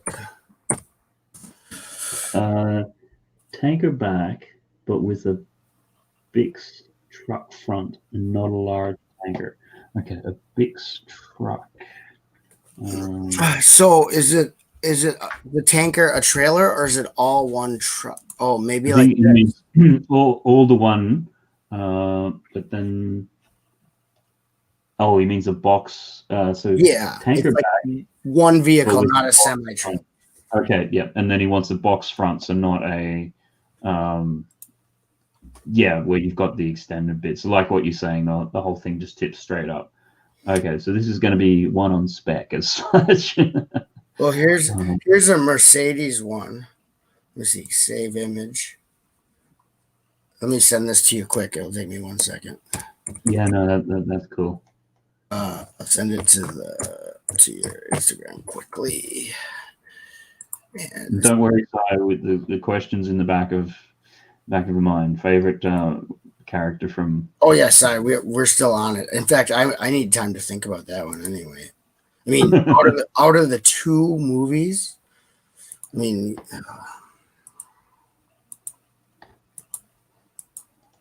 here we go. I don't know if you can blow that up then. Okay. Yep.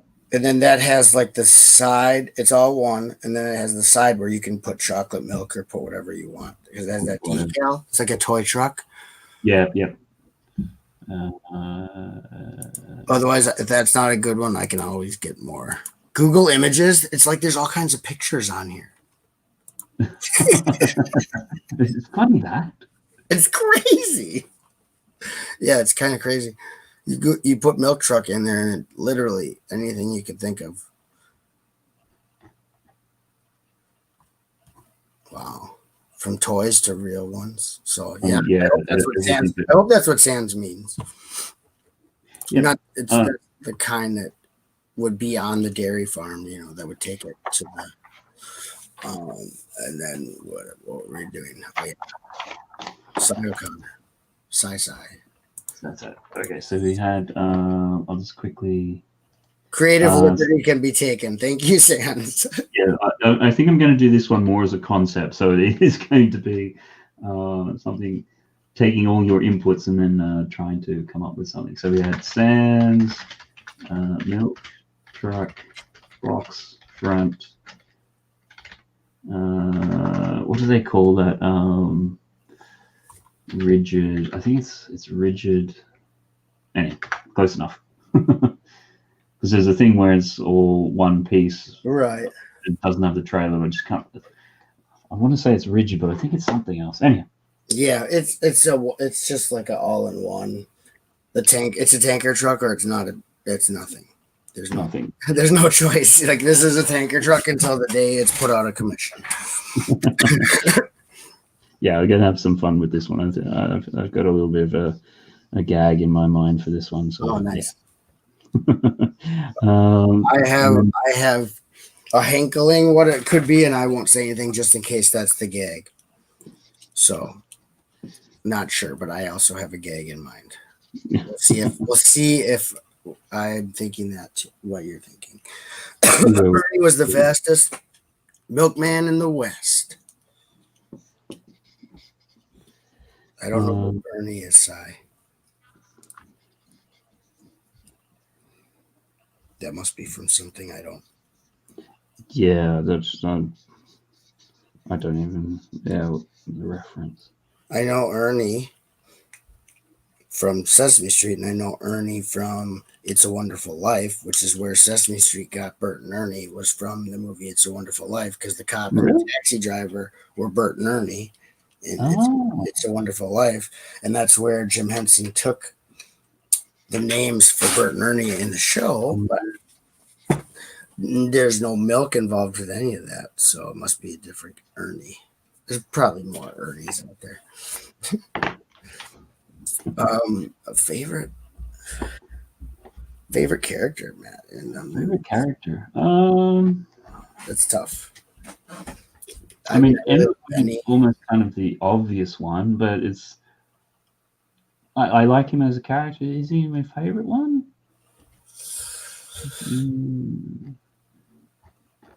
I think the Rex character in the second one was interesting. I think it's the first time I've ever seen a Batman interpretation like in that second film, which I absolutely hated. Yeah. The idea of Batman being up for marriage and everything like that just. I'll be honest. I liked the beginning of the second movie.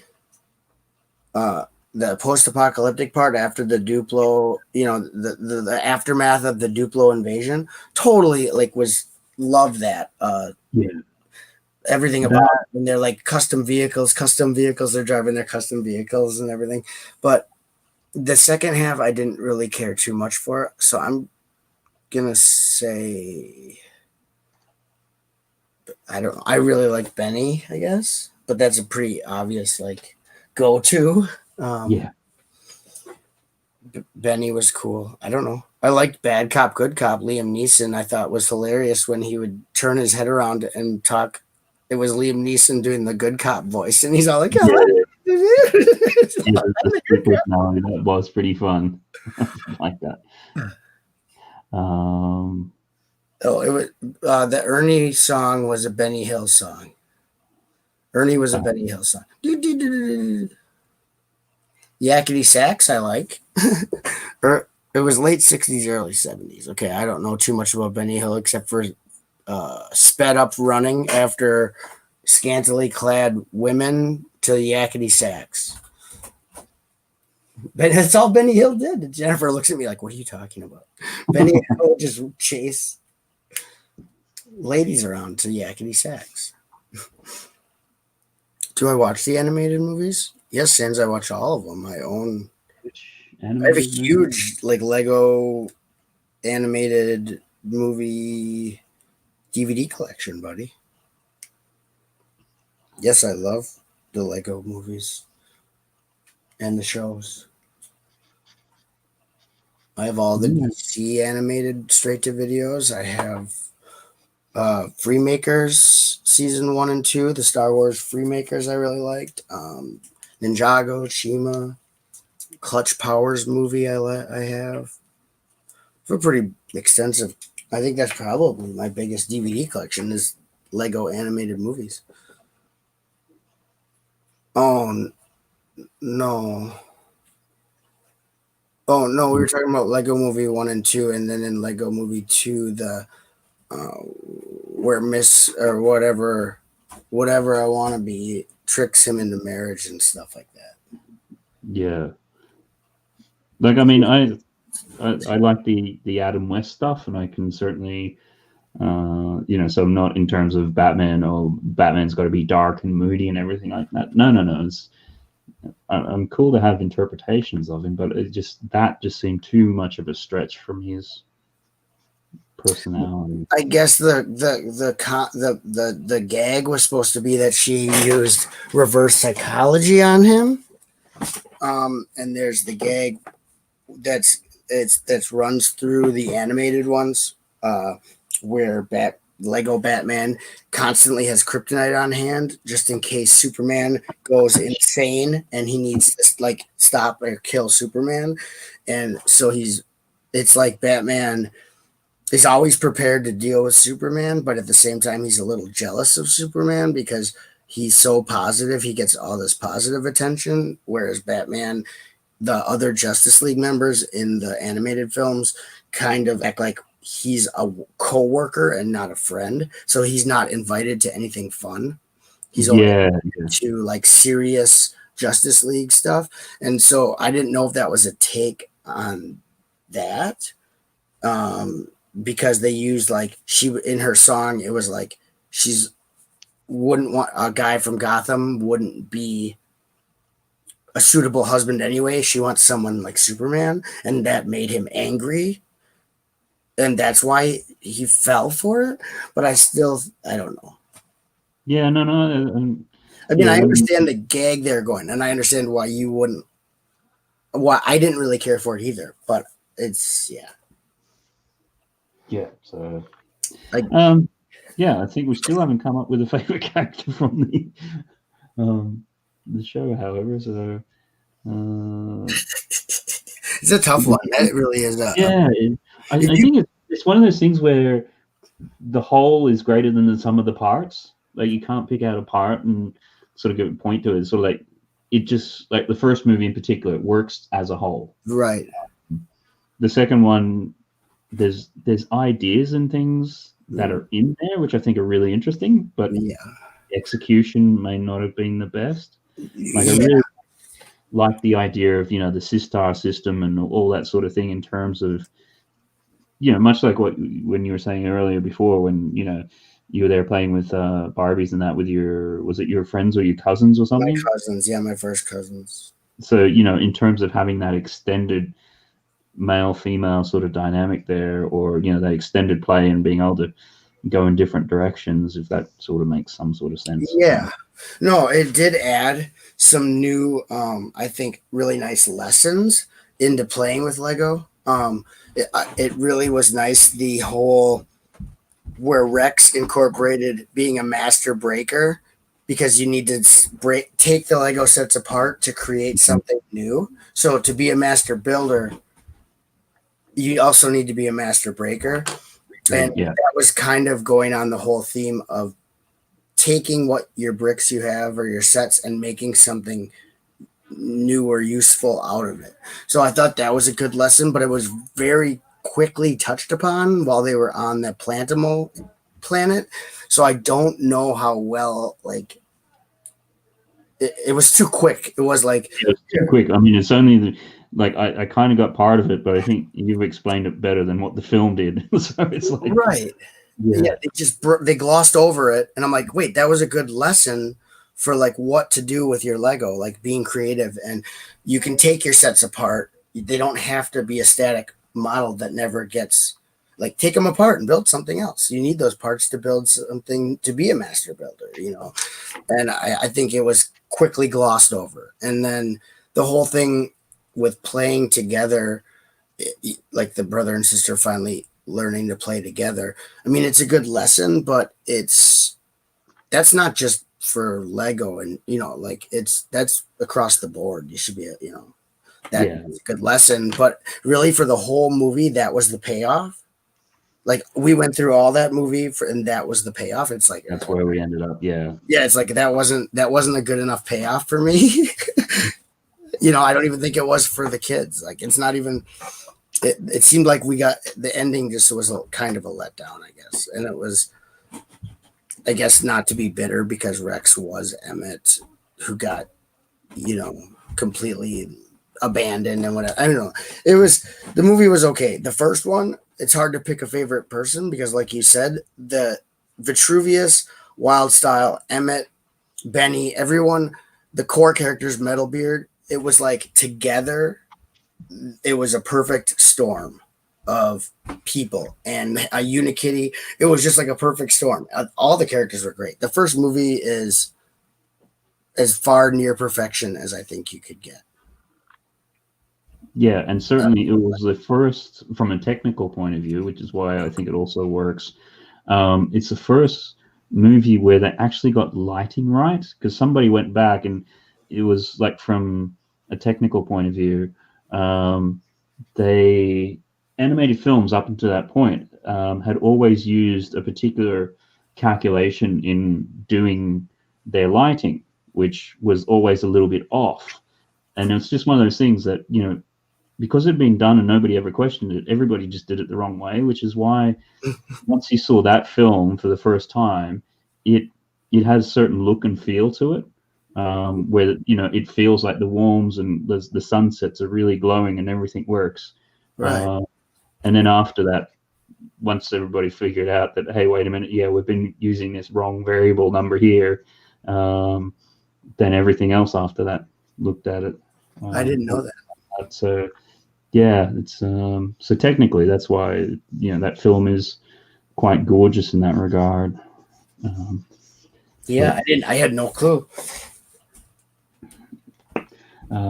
Yeah, I've done a little bit of 3D modeling and everything like that. So once that film came out and people started talking about it, it's like, yeah, the filmic value that you're using there has been wrong this whole time. And it's sort of like when we dug into it, it's just because, well, somebody said it back in the day and nobody ever bothered to question after that.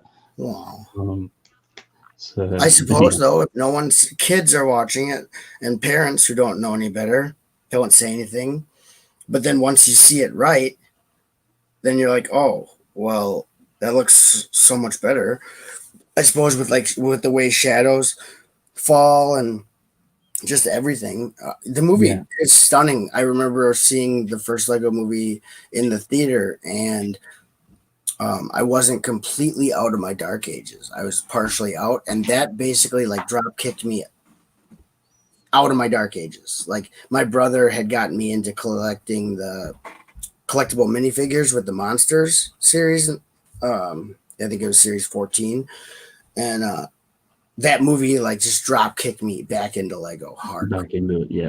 That movie, I was like, I felt like a kid again. Like the possibilities are endless. Why am I not building with Lego? And so the second one I saw in the theater, and it was like, oh yeah, but it doesn't have that same like. It didn't have the same magic. No, it didn't have the same punch. And by that stage, I think law of diminishing returns. You had the Lego movie came out, did super well. The Batman Lego one came out, did reasonably well. Ninjago came out and kind of didn't do too okay. Okay. And then by the time they got to the third one, it just like it ran out of gas. Right, it had, and I think that was a shame. But then I guess out of that, they've now moved from. What was it? Who did that? Was that Warner Brothers? Yeah, it must have been Warner Brothers who were doing that one because you had the Batman and all that. And now it's gone over to, is it Universal, I think? Yes, and that's funny because Universal was who they did the first Lego movie ever, Clutch Powers. The first Lego full-length film ever made was with Universal. So now they're back to where they started. It's a full circle, but then they do lose the Warner Brothers characters, and unfortunately, I'm wondering who owns Warner Brothers. I believe owns like Unikitty. Technically, might have control over those characters. I don't know for sure. I know one day me and Nick from the Brickhead family were trying to look up who owns each character from the movie. So is Lego going to be able to use these characters anymore without paying Warner Brothers? And so I don't know. We'll see what happens with that. I'm not trying to make any rumors, but as soon as we found out about the Warner Brothers losing it, Warner Brothers not being involved, me and Nick were probably the only two AFOLs I know who were worried about who owned the rights to Wild Style and Benny and all those people. But we'll see. I'm not real worried about it because I'm not. Yeah, I mean they can always for a Lego Movie 3 anyway. Unless Lego Movie 3 is like awesome, I'm not. I mean, unless they have some cutting edge idea, I'm not really pumped for another one anyway. But I'll get back to the chat. Although it hasn't been moving very much. Just Build It is back. Welcome back. Great to see you back. And Cy O'Connor is commenting, Camp Green Lantern was funny. Yeah. Well, Green Lantern was funny. That was Jonah Hill did the voice, and it was funny in the first one because Superman just annoyed with him and him being like, hey, Superman, then he gets stuck to him, and then they end up in the think tank right next to each other, their roommates or whatever, like Green Lantern. I thought that whole thing was hilarious. Their characters. Brixish enjoyed Freemakers. I thought it was good. I thought it was better than, and I'll be hung for this, but any of the Disney things any of the actual Disney things that came out. So I think it was the best thing to come out of Disney getting Star Wars was Lego Freemakers. Cy O'Connor has a big Lego DVD collection and likes the Freemakers too and the sets. The Freemakers Star Wars sets are the only Star Wars sets I did not sell or get rid of. Did All the you? rest of my Star Wars I sold. Lego Star Wars. I sold all of it except for that, and I think the original Cloud car that came with Lobot, yellow skinned Lobot. Now, this has been slightly off because I've been doing my gag. Uh-oh.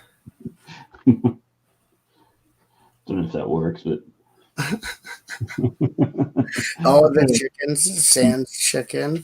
Sans chicken, yeah. I've got no idea. Like I've seen like on gutter chicken? and or gutter chicken. I have no idea where that comes from. So I just thought He has actual chickens. okay. So that's where it comes from. And Sans says, well, I'm 3 stuck in a collector's house. What do you mean, Sans? Building the cantina, so no chat, but the conversation is great here. Oh, good. I'm glad that me and Matt are able to facilitate some kind of useful thing to listen to. I appreciate that. So Mr. Starbricks Universal is now doing both Lego movies and Super Mario movie. Okay. Oh, okay. Yeah, I mean, there's always been a rumbling of Super Mario movie. I mean, obviously you had the one from back in the day, and that's got whole videos devoted to that mess. Yeah, that's its own entity right there. That's its own thing, man. We don't even need to get into that. That is what it is, and that is 90s right there. That's the epitome of the stuff that happened in the 90s was that kind of stuff. So yeah, you have that's the sort of 90s, and then that's when you have something which is designed by committee, and right, it's designed by committee after you start filming. It's right. like The source material, they took a look at it, threw it into the trash, and said, "Here's what we're gonna do." The bad guy's gonna have a little tiny dinosaur head. Okay, what? What did you even play the game, sir? Yeah. So Sans is saying, "Oh, that means Lego Movie 3." Okay. Oh yeah. Okay. Yeah. Oh, Lego Movie 3 stuck it. Yeah, it's everything's in glass cases and you can't play with any of it. Oh my gosh, that would be horrible. Brick just liked Rogue One, and yeah, I quite like Rogue One. I must admit, it's sort of it added elements to it. There's a few things in it which when you string it all together, it's a little bit silly, but no, it's it had some major some flaws, I think, in character and story. But I think the new take, making it like a gritty war movie, was not a bad. I don't mind new things because it could always. I think that is cool. Turned out well, whereas I think there was a bunch missing as far as character development and what are you supposed to do in such a short time for character development. It was just and really we know the outcome. It was kind of a strange thing to try. It's not, I don't fault them for trying it. It's not easy to do what they were trying to do, and obviously they're going to have some shortcomings, but I think a lot of people did like that one because they did try something new. Yeah, I mean, it's the sort of thing. I mean, it's like we're going down a Star Wars rabbit hole with. I personally don't think. I think most people have heard my opinions. I don't really want to get into that. So, everyone to each his own.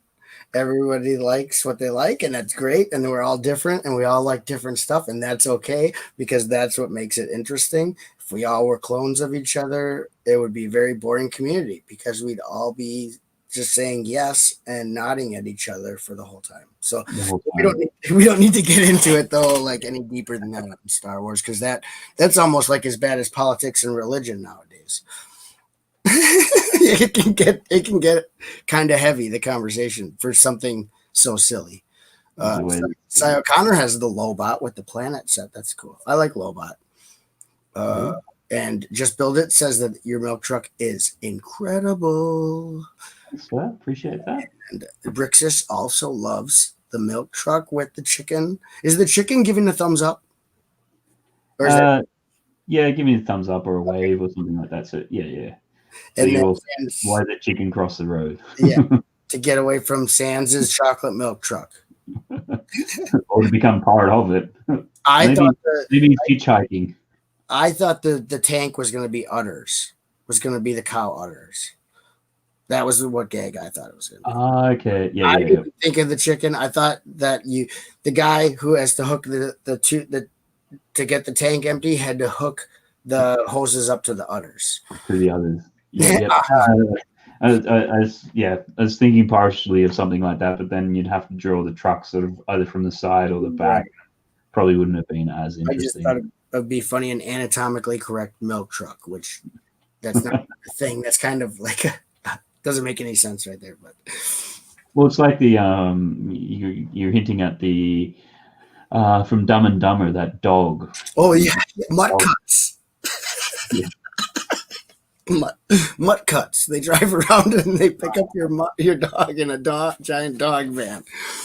Mm-hmm. And then when they're at the gas station and he's overfilling it, and because of the way it looks like the leg is lifted, it's going everywhere.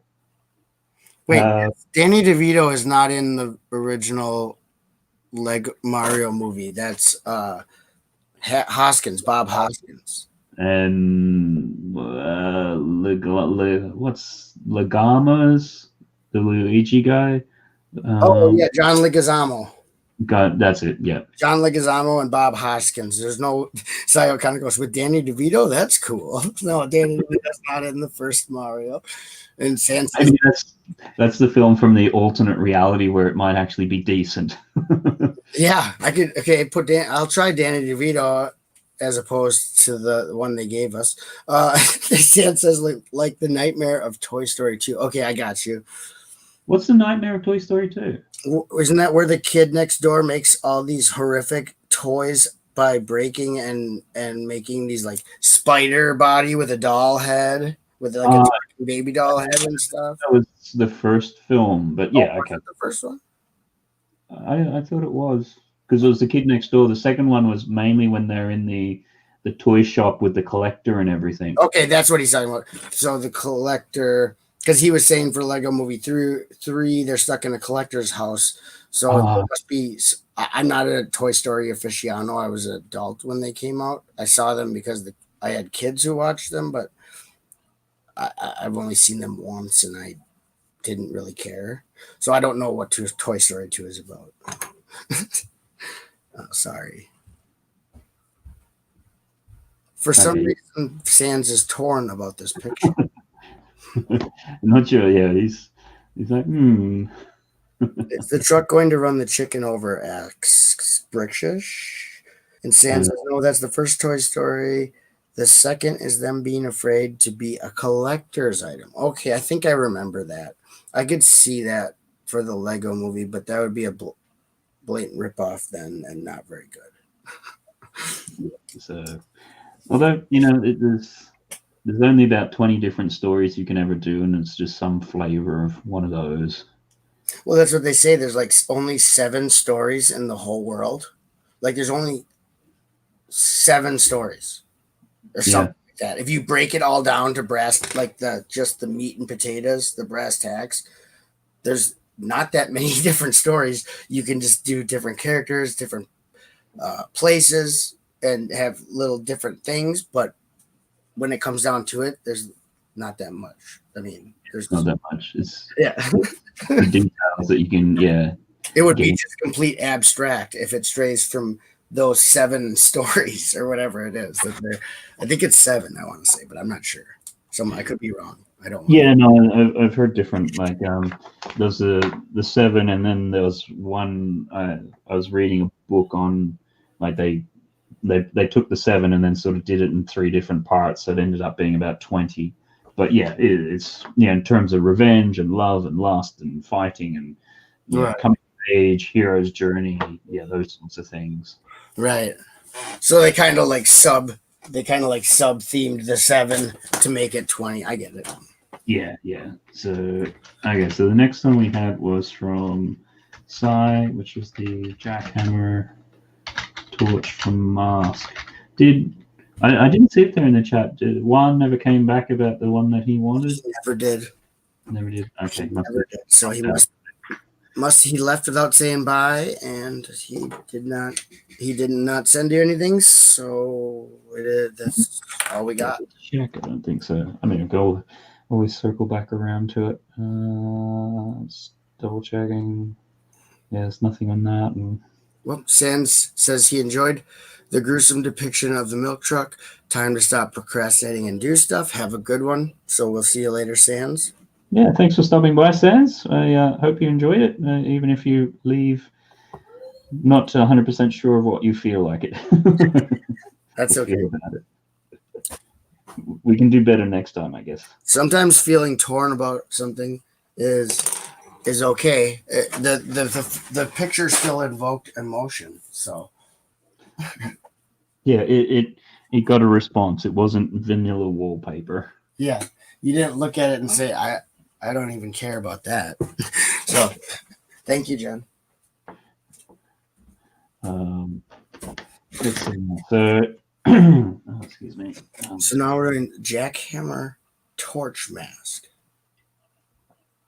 Yeah, it was called the Jackhammer Torch, and it's from the Mask TV show. Oh, I love Mask. Kenner made some really great vehicles and figures for that.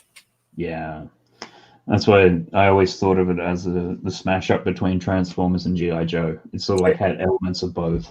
Yeah, for sure. Transforming vehicles, masks with powers. Definitely an quintessential 80s cartoon idea to sell toys from using the television show to sell toys and the toys to get people to watch the television show. Well, actually, it was this is the weird loophole. In the early 80s, in America in particular, they changed how you could sell toys to kids. Right. Because it wasn't actually, because you couldn't have TV shows based upon toys. Right. It was illegal. TV shows based upon comics. So you find all these properties first had comics, G.I. Joe, Transformers, Mask, all that sort of thing, because then the TV show happened to be about the comic and then they made toys after it. Like, it's just one of these. And He-Man was the same thing, because originally the He-Man used to get them and they'd be actually packaged with those little comics. A miniature comic, yeah. And the comics were, because the TV show was very lighthearted, whereas those original comics were very much in the style of Conan the Barbarian and things. Yeah. Yep. Which is why then, I can't remember, because you had the Conan film come out around the same time. Yep. With Schwarzenegger. And there was like 2 Conan films that came out. Yeah. Because originally, what was it? Who did He-Man? Was it Mattel? Yeah, Mattel. Mattel did, yes. They were going to do the figures for that film. So when they then turned around and ended up doing He-Man, the film guys then turned around and sued them, because it's like, oh, wait a minute, all you've done is you've taken the Conan property and then just called it something else and not paid us a royalty for it. So, right.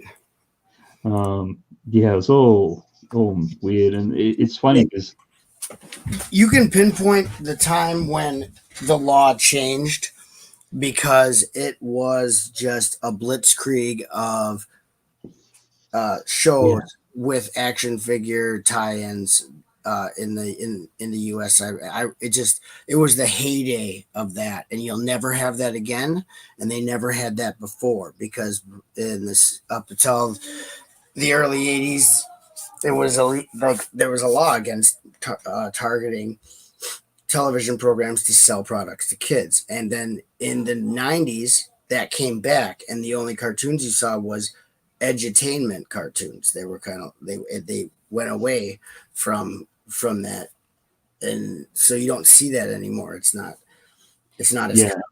So Yeah, and then also in the States, you had like the 80s was very much the heyday of the Saturday morning cartoon, right. whereas there And you before and after school, I remember rushing home after school, and I remember waking up. I watched GI Joe while I ate breakfast. I went to school. I rushed home afterwards to see whatever show was on at the time, and it was like a marketing blitzkrieg. It was literally a haven for the toy companies, the animation studios, and the children. We got some of the coolest toy lines ever because of that. There was also a bunch that fell under the rug, but that's what oh happens when you have a bunch of people trying to get the top selling toy of the year. You're going to have a whole bunch of stuff that doesn't make it. But it's still, there was never a better time to be a kid who played with toys than the 80s, because when you went in there, the shelves were just bursting with figures and toys and anything you can dream of. It was magical. well, I think it was also to the last generation before video games really set in. Yep. Oh, Like for sure. that once that video games basically killed the toy store more or less. Right. Now it's a screen. Kids don't play with physical toys. Like, I played for hours in the yard with my toys in the back, in the sandbox, in the house. I'd watch Star Wars and have all my Star Wars toys out, and make up new Star Wars movies with my Star Wars toys. Hours and hours of that without, like, it didn't even cross my mind that it was boring or like. Now Indigo, my youngest, like my older two play with toys.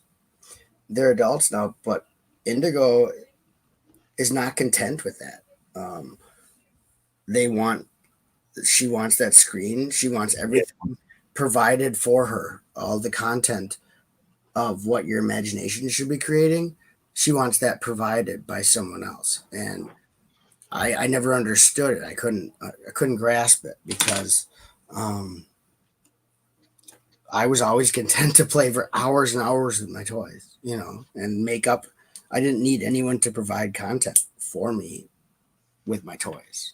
Yeah, I'd watch the cartoons, but that was just like a jumping off point yeah, that for gives my you the creativity. mythology. Yeah, Right. or the I wouldn't recreate the show I just watched. I would make up my own stuff.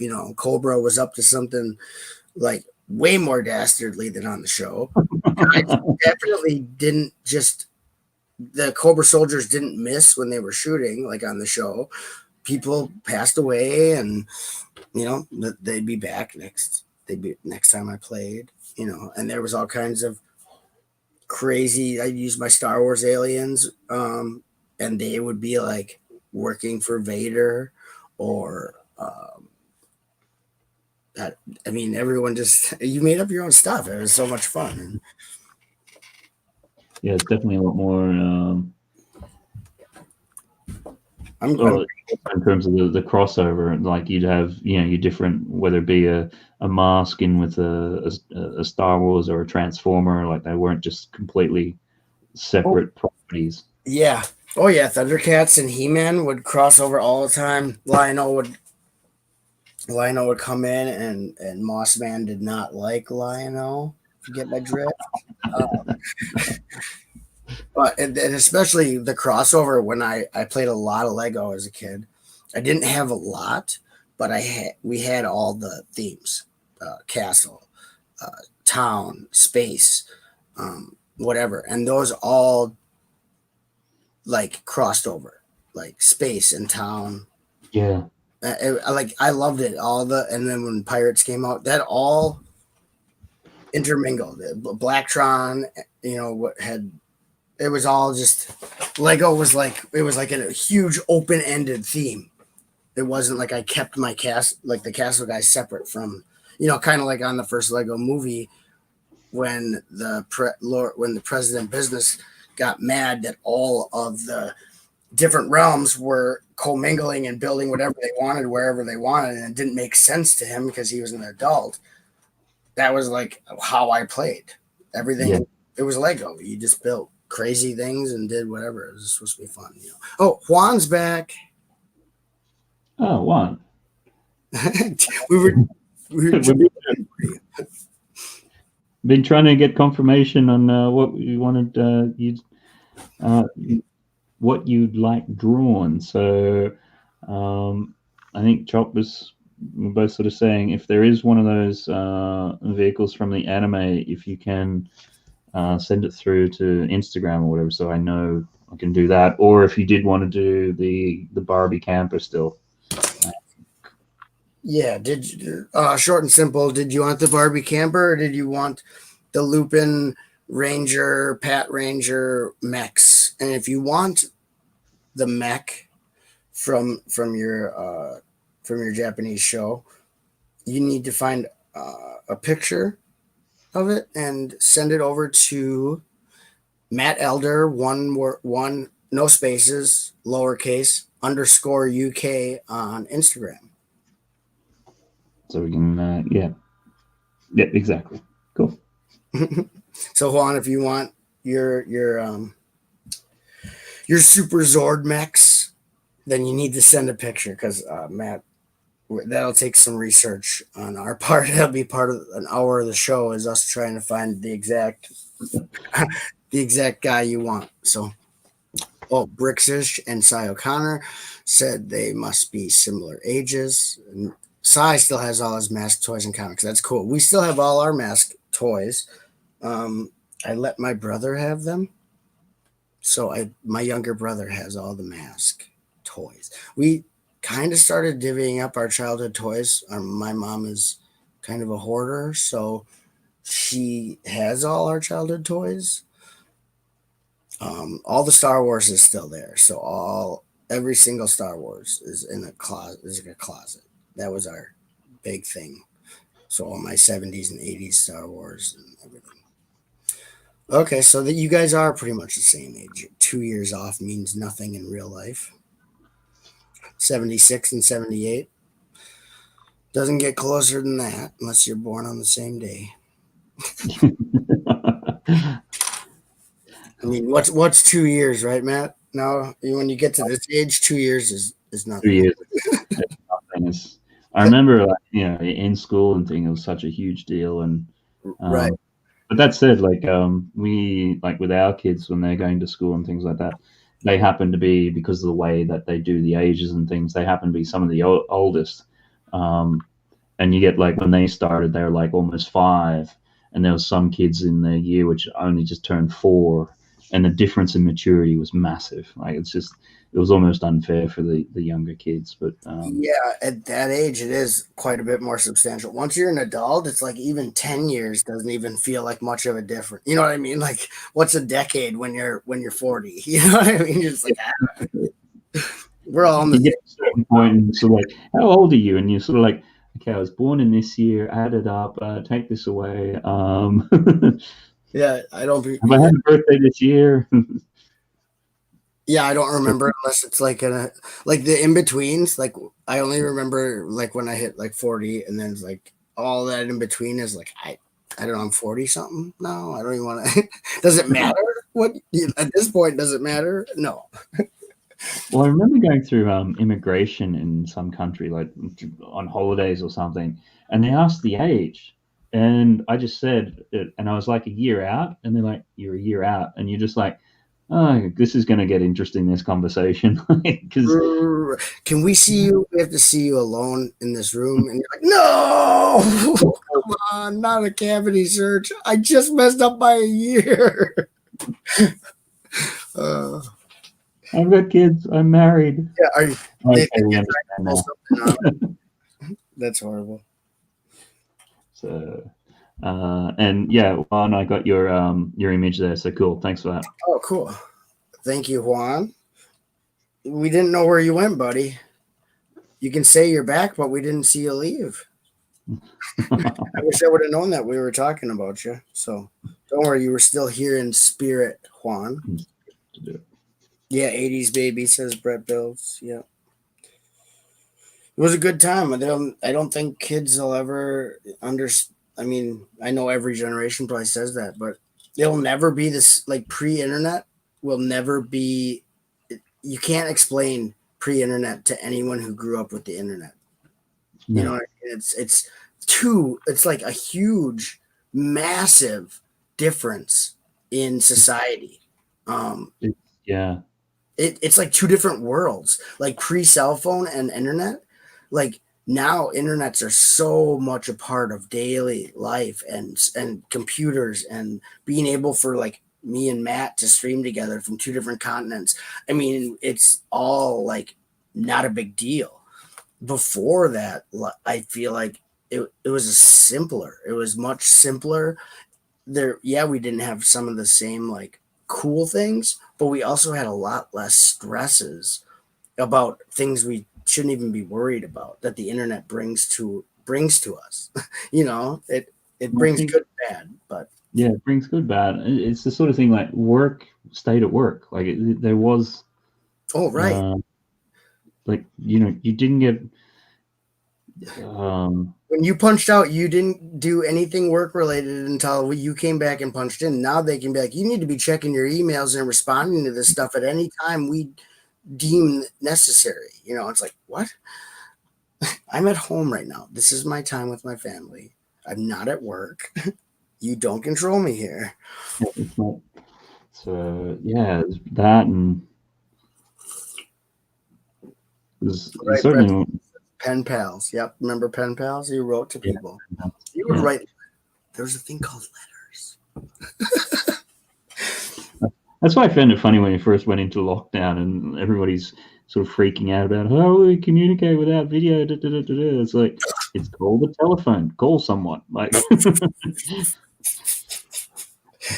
Oh gosh, yeah. What will we do? Well, I've had people say you don't because I don't have a cell phone, and they're like, I would just die without mine. And I'm thinking, that's that's a horrible statement. Like, why would you want to even think that you need it, that's that important to your livelihood and life? That's why I don't have one, is because people like that. I would die without my cell phone. What? So all I have to do is take that out of your hand, smash it on the ground, and you're dead? That's insane. Why would you put yourself in that kind of situation? yeah, Like, it's interesting because have you seen, or do you know of Joe Rogan? yes, I love Joe Rogan. Yeah, yeah. So I think, a while ago I saw the interview with Elon Musk, SpaceX, Tesla, that sort of guy. Mhm. Um, and they were talking about cyborgs and everything like that, and at what point do we become machines, and da da da da da. And Musk made a really interesting point. He's sort of like, your phone is your digital brain, like it's already happening. Like we just have this thing that because it's not actually connected physically to us, then it's not there. And it's like, well, between like the phone and pacemakers and all these sorts of other things, it's like, what are you talking about when we're becoming cyborgs? It's like it's happening. Like Right. try to function with. I mean, you might be more the exception to the rule, but try to function without internet or a phone. Like it's going to be really difficult. Like in today's society. Right. Um, It is. It is. And you're reliant on it. And he's completely right. It is like an external or it's a smartphone. And a lot of those phones are people don't have to know things anymore because on their smartphone they can find that out. So it is an external digital brain because you no longer have to memorize or have any knowledge of anything because it's all there in this little device that people literally have on their person the entire time they're awake, from the time they get up to the time they go to bed. And when they're in bed, it's next to their bed, next to their head on the bedstand, plugged in. So it's like literally an external digital brain. Without it, some people would be lost. They would literally be lost because they use it to find directions. They don't know what a map is. They don't need to know the layout of the city they live in by yeah, heart because they can GPS it. They don't know anyone's phone number if they were in an emergency. It is saved in their phone. They don't need to know what a certain math problem is. They have a calculator in their phone. They don't need to know anything at all because with that phone, that's their safety blanket. That's what saves their. So if the grid goes down, there's going to be a lot of people not knowing really what to do, and that would be mass hysteria. I think they would lose it if there was somehow not the cellular antennas and the internet and all. Some people who like, I think I would deal a little better than some people because I have fought this. Like I said, I don't have a cell phone. I use a laptop. I do use the internet, but I don't rely on it. I use the internet as kind of a recreation, if you will. I use it to talk to people like you, Matt, or talk to the people in the chat. To It's not like life or death for me. I can disconnect and I'll be okay. But at the same time, how many phone numbers would you know? How many phone numbers do I know? Yeah. I'll tell you, I know like my immediate family's phone numbers by heart. I don't really need to know a lot. I do look up numbers for businesses and stuff, but I also still have a phone. They still surprisingly put out printed phone books. I don't know if they do in the UK, but I still get a printed phone. I have a house phone, and so I only know the numbers. Yeah. There's a lot of my friends now that moved away from Wisconsin. I'll admit I don't know their cell phone numbers, and the only way I have contact with them is through Facebook Messenger. Now, if I had a cell phone, I'm sure that they would text me all the time because it seems that people enjoy texting to people, even if they don't want to talk to them on the phone or talk like we're talking right now. They'll shoot each other texts or send each other little pictures or what, you know what I mean? Yeah, because it enables you to deal with stuff when you want to. It's so like, well, here's a message for you, Chop. I don't need to, disrupt whatever you're doing now, and you can look at it when it's convenient for you. Or right. Yes, and since I don't have that, I guess without the internet, I would lose contact. But I most likely could get back in contact with them without the internet. Yeah. I'm pretty sure I could. I know where a lot of their parents live in Green Bay, and I could go to their parents' house and be like, "How could I get a hold of Kevin or John or Ronnie or Carl or whoever?" I'm just making names. It happens to be. Yeah. I'll go find their parents, and I'll be like, I will go find them. I have a unique set of skills acquired over a lifetime. I mean, I used to, before the internet, I'd have questions about things and I'd just have to wonder. There was no immediate answer. There was no Google. If it wasn't in the encyclopedia or the dictionary, you were left. You may never get an answer to that question because unless you know somebody who knows it, or unless you can ask somebody. I mean, how often did you used to watch a movie and you'd see an actor in there and you go, "Where have I seen them before?" Right. Yeah. There's no IMDb. There's no IMDb. So is that the truck that when it transforms, it goes up and then guns come out? Yeah, it's like the back little cab thing. There's a pole there and it can slide down, and then the front of it as well. It sort of would be, it slides up so it protects the cab and the driver and things like that. So at least that's how I think it works. Because does it have like the suspension underneath goes up when it's in intact mode, or am I thinking of a different truck?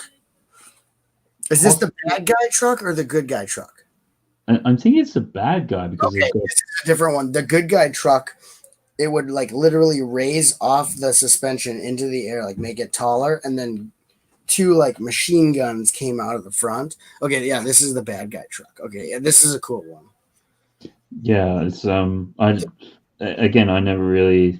we didn't ever really see the cartoon, didn't really ever have the toys, so I'm sure Sai can probably fill us in on the good guy truck it's orange. It kind of looked like like maybe a beach type truck, the good guy one. This one was the dark one. That was, yeah, I remember, and I think the driver of this had like a mustache or a goatee or something, jackhammer. He had I remember. Yeah. Cool. I forgot about this one. I'm sure Sai is talking a bunch. I just can't hear him. I'm loving the jackhammer. I'm glad you do, Si. So hopefully, if you're there, you can fill us in a little bit more on the where it fits in and how it works and stuff like that. 'Cause Yeah, tell us the details on this puppy. I remember it. I didn't have it, but it was cool. A cool truck. We had the good guy truck, and don't ask me the driver or the name of the truck. It was orange. I know that. So it was an orange truck. That's all I got on that one. yeah, because when truck is, well, at least the way I think Americans and all North Americans think of it is like a pickup truck and things like that. Whereas I think, at least in Australia, when I went to Canada for a bit, everybody was saying trucks and trucks and trucks, and saying, "Whoa, what?" And then it took me a while to figure out, oh, you mean pickup trucks. Yeah. Sort of think of trucks in terms of, articulated ones with, 18 wheels and all the rest of it. Yeah, semi trucks. See, that's the thing is in America, like trucks is a very, very broad statement. It's basically used for anything that's not a car or a van. Like semi truck is a truck. You got your, I think what they call lorries in England is a truck. A pickup truck is a truck. Like a Jeep is basically a type of truck. They're all, it's very, very vague. So if you have different names for them in one country and you come here or Canada, yeah, they're like a pickup truck is generally when someone's talking about a truck, it's that what you're driving, like a pickup truck. Yeah. But also call any delivery truck a truck. Semi truck is sometimes they don't say semi, it's just a truck, or it's a tractor and trailer. But yeah, it's truck. They call the driving part a tractor, and they call the semi trailer a trailer. So it's a semi tractor trailer truck. So it's just whatever. Sounds like you're starting to confuse yourself a little bit there. Yeah, well, that's because there's just so many. I mean, but for the most part, they just use the word truck, whether it be like it's very non-specific. So it is interesting. Did you were you much into comics? I did. I collected them in the late 80s, early 90s, and one of my father's friends actually gave me his collection of like comics from the 60s. Oh wow. So I had those, and I remember looking through them all the time. But yeah, I was into it for a while. I had a bunch. Did you remember there's an artist, Rob Liefeld, did X-Force and things like that, New Mutants. I remember X-Force and New Mutants. Like he's the guy which created Cable and Deadpool and all that sort of stuff. I used to buy X-Force. What's his name? Rob Liefeld. He was one of the guys who started Image Comics as well. He was one of the seven. Okay. Anyhow, the reason I'm sort of getting onto this is he's recently started doing a podcast, which is really interesting because he's going back through sort of the development of comics and art styles and how things influenced each other. But recently he was actually talking about the Deadpool movie, and it's only now because the Deadpool that was done by like Fox, and all the X-Men ones were done by Fox, which obviously, Marvel had let those licenses go in the late 90s when they were struggling financially. Right. And the thing with it is now that Fox has been bought by Disney, it's only now that they're releasing proper toys of like the X-Men films and the Deadpool and all that sort of stuff. Like you're seeing in the last couple of months, like the sculpts of the toys actually look like Hugh Jackman and they look like Ryan Reynolds. Because basically what had happened is because Fox had those licenses, when it came marketing time, because Marvel, they're basically competing with the Marvel Studios, they wouldn't support it with any licensed merchandise. Okay. And so it's only like now in the last couple of months that it's been brought in officially and everything like that, and they've had time to release toys, that you're actually now getting toys of all these old Marvel films, which were done by Fox, which they didn't support with marketing at the time. Like, it's really bizarre.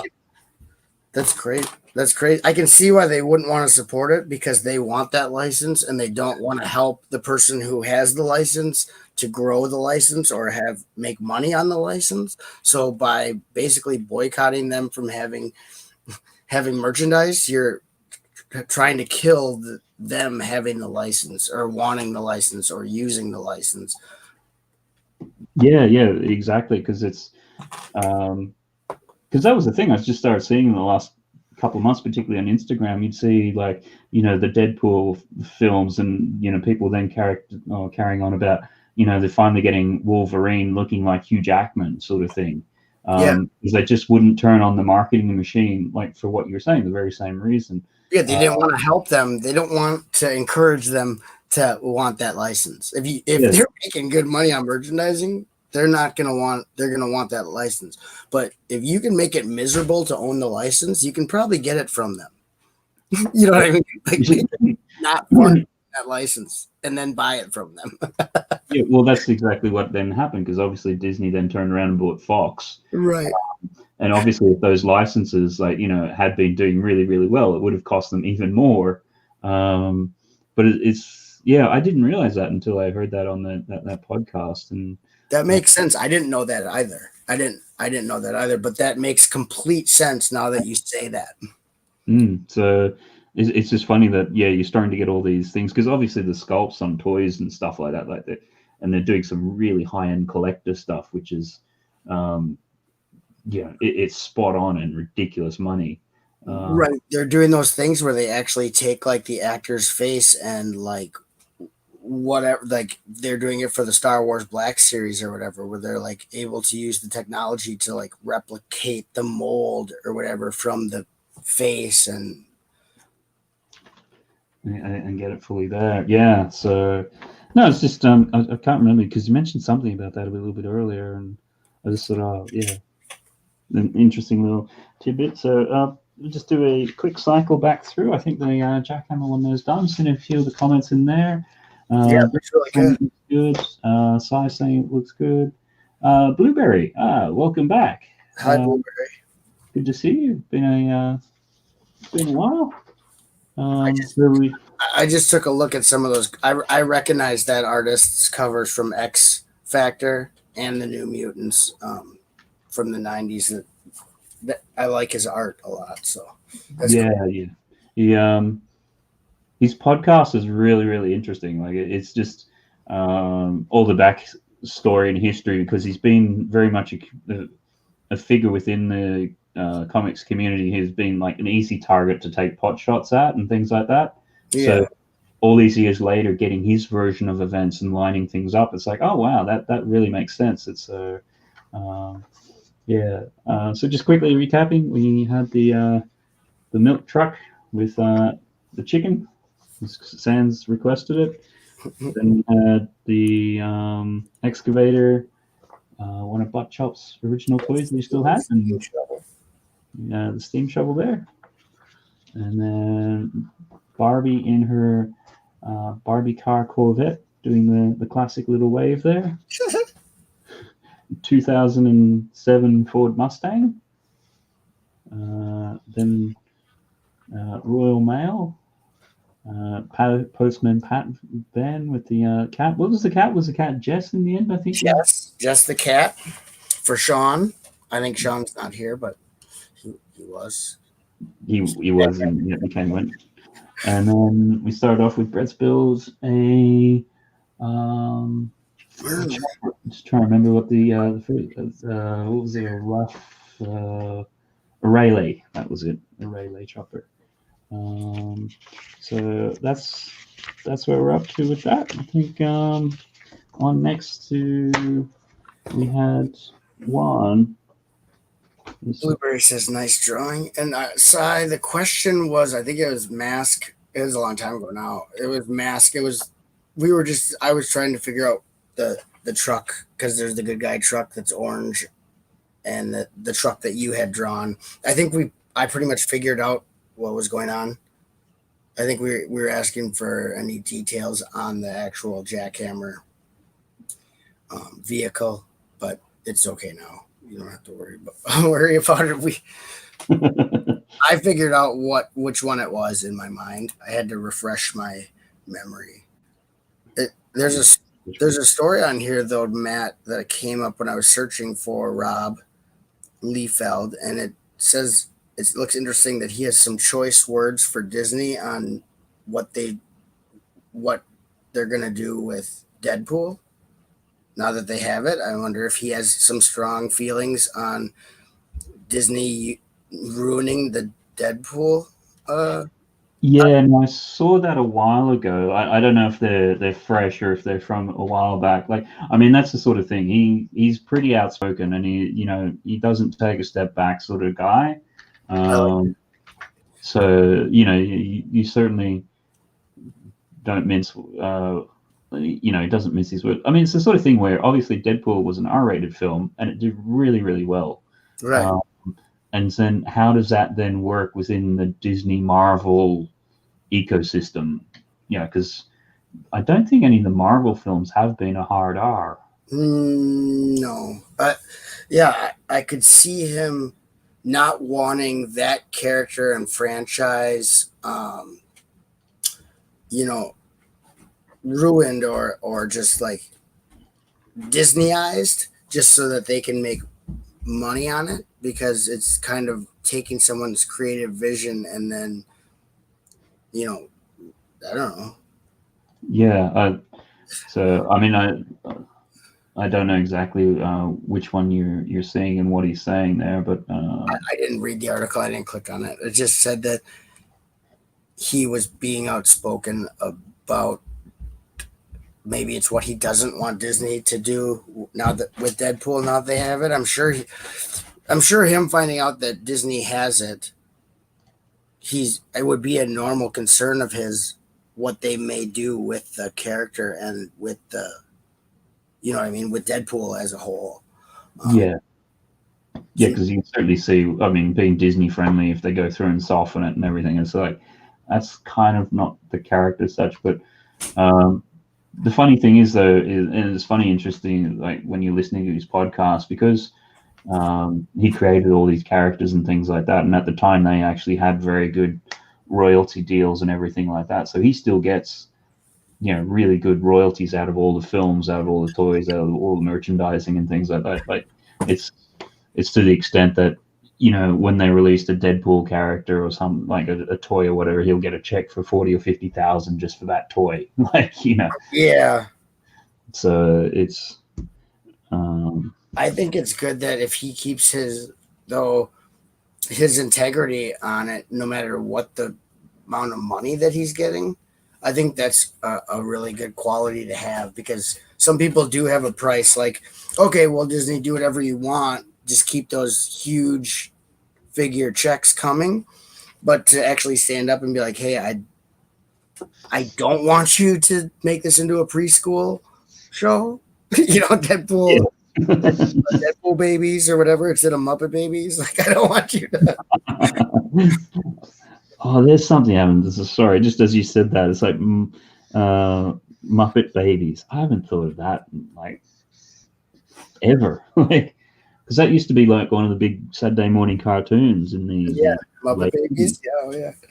Muppet babies. Yeah. Wow. Sorry, just but yeah, it's. I used to watch it. Yeah. Juan says it's already morning in the Philippines. Well, good morning, Juan. Juan. Oh, yes. It's a Ford Bronco, and there was an orange Jeep that had a speedboat that shot out of it. That's what it was, because the suspension went up. I remember I have the orange truck or Jeep, and it goes up, and then a boat's inside there. That was crazy. Yeah. Okay, that's what it was. Thank you, Sai. No, that's cool. Now that you mention like that, yeah, it's sort of like the truck had like that clamshell way that it opened, and yeah. It's, feel like that. So, let's try to think. And now what are we doing? Because we still have jackhammer up. Oh, sorry. Yeah, doing Juan's one. So, You don't even want to. Can you copy paste it? So, he's saying, don't forget the blue and purple wings. Okay. Okay, well, the photo you sent through is like red. Oh, Sai says they brought Muppet Babies back. Woo! Well, Disney yeah. owns the Muppets now, so Disney will definitely be making Muppet content until the end of time. They own the Muppets. They own, well, what don't they own at this point? Yeah, I mean, they because they bought this stuff, and I remember that it was like early 90s. Disney bought the Muppets off Jim Henson, and then I think 6 months later, Jim Henson died. Like, it was, or it might have even been a shorter time frame, but it was like so super close. Right. That was crazy. Okay, so this is the Lupin Ranger Victory Striker for Juan with I blue. think so. It's it didn't really come with a name on it, so I'm sure we'll get corrected if it's not. I'm gonna have to do a quick Google on that.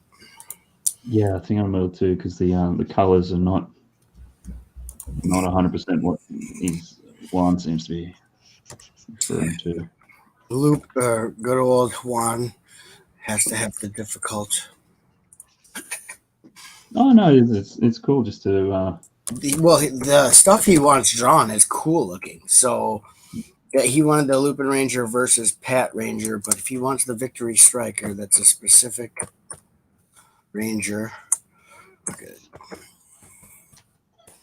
Let's see what comes. Oh yeah. Okay, so it's basically like a Megazord. For people not familiar with the Lupin Ranger series, it's like a Megazord from Power Rangers, which is also a show which is a similar type show. Super Sentai is what the Power Rangers we know is taken from a Japanese show called Super Sentai, and they just refilmed the parts where they're not fighting in their costumes with Americans. Changed the script a little, but anyway, this is from that type of show, very popular in Japan. And this is a specific. The Lupin Ranger Striker goes from plane into a giant mech. I'm not seeing it with blue and purple wings. Juan, is that just a customization?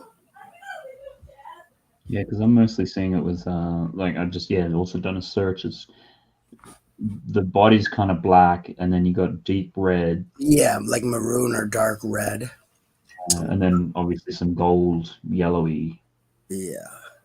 So And there's the mech or the jet, which look different. And if you say, yeah, what does he want?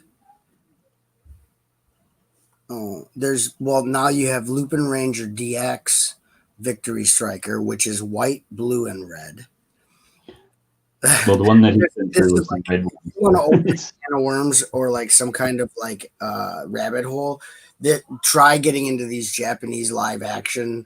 They're called like high special effects shows. That's what they're based on, is like special effects. They're very close to like Godzilla and stuff. You'll get lost in the whole continuity of all this stuff. It's Well, even there was one which you might remember is called G-Force or Battle of the Planets or the cartoon, yeah. Yeah. And it's interesting going through the history on that thing, because that was one which was brought over from obviously Japan, but it was initially brought over under one company, so they did an edit in a certain way, but then they lost the license, so then they brought it back in a different one, but then they changed a lot of the story, and it was then completely different from the Japanese one because of the way they recut it. So it's like this one property has like 3 different branches on it, and it depends upon where you were at what time and in what country. Yeah, the G-Man it had. Yeah, that was another name for it. So it's G-Man, like, because G-Man was one of the iterations. I think that was and G was short for something, a Japanese word, or or Gotcha or some, one of those. But yeah, it's funny because I didn't realize that until recently, because I just thought, oh yeah, Battle of the Planets, Gotcha Man, G-Force, and whatever the other thing, they're all the same thing, but just with a different name. It's like, no, actually, they're actually different They're stories. not the same story though. It's Yeah. So anyhow, that's that's getting way sidetracked. But you can get and if you want to get hyper technical, Robotech was three separate shows that were not connected in Japan, taken and re-voiced over to make it one seamless, supposed to be seamless story, so that they would have enough episodes for it to go into syndication. exactly. So they didn't have enough episodes with each show on its own, and then they basically, to tie them all together, the story's ridiculous, and they take that and they melded it into Robotech, three separate entities over in Japan. So I mean, that's messed up. Really, a lot of the stuff is just, it's too hard for me to follow. Like I said, the amount of research is, I don't know if it's worth the payoff, because I'm not going to remember everything. Well, the way which I've come across it is there's a channel on YouTube called Toy Galaxy. Oh yeah, I watched that. I'm subscribed to that. Yeah, he goes through, and that's where he really breaks down all that sort of stuff, and like the history of how the toys come and everything like that. And because even the Transformers, like they were like 4 series of different companies and things over in toy lines. It's like Diaclone and Machine Change Man and something. And the penny racers, like Bumblebee was one of the little like pullback cars you put a penny in and they do tricks, and they were supposed to be like that, but then they made it into a transforming robot line, and they were all about the same scale.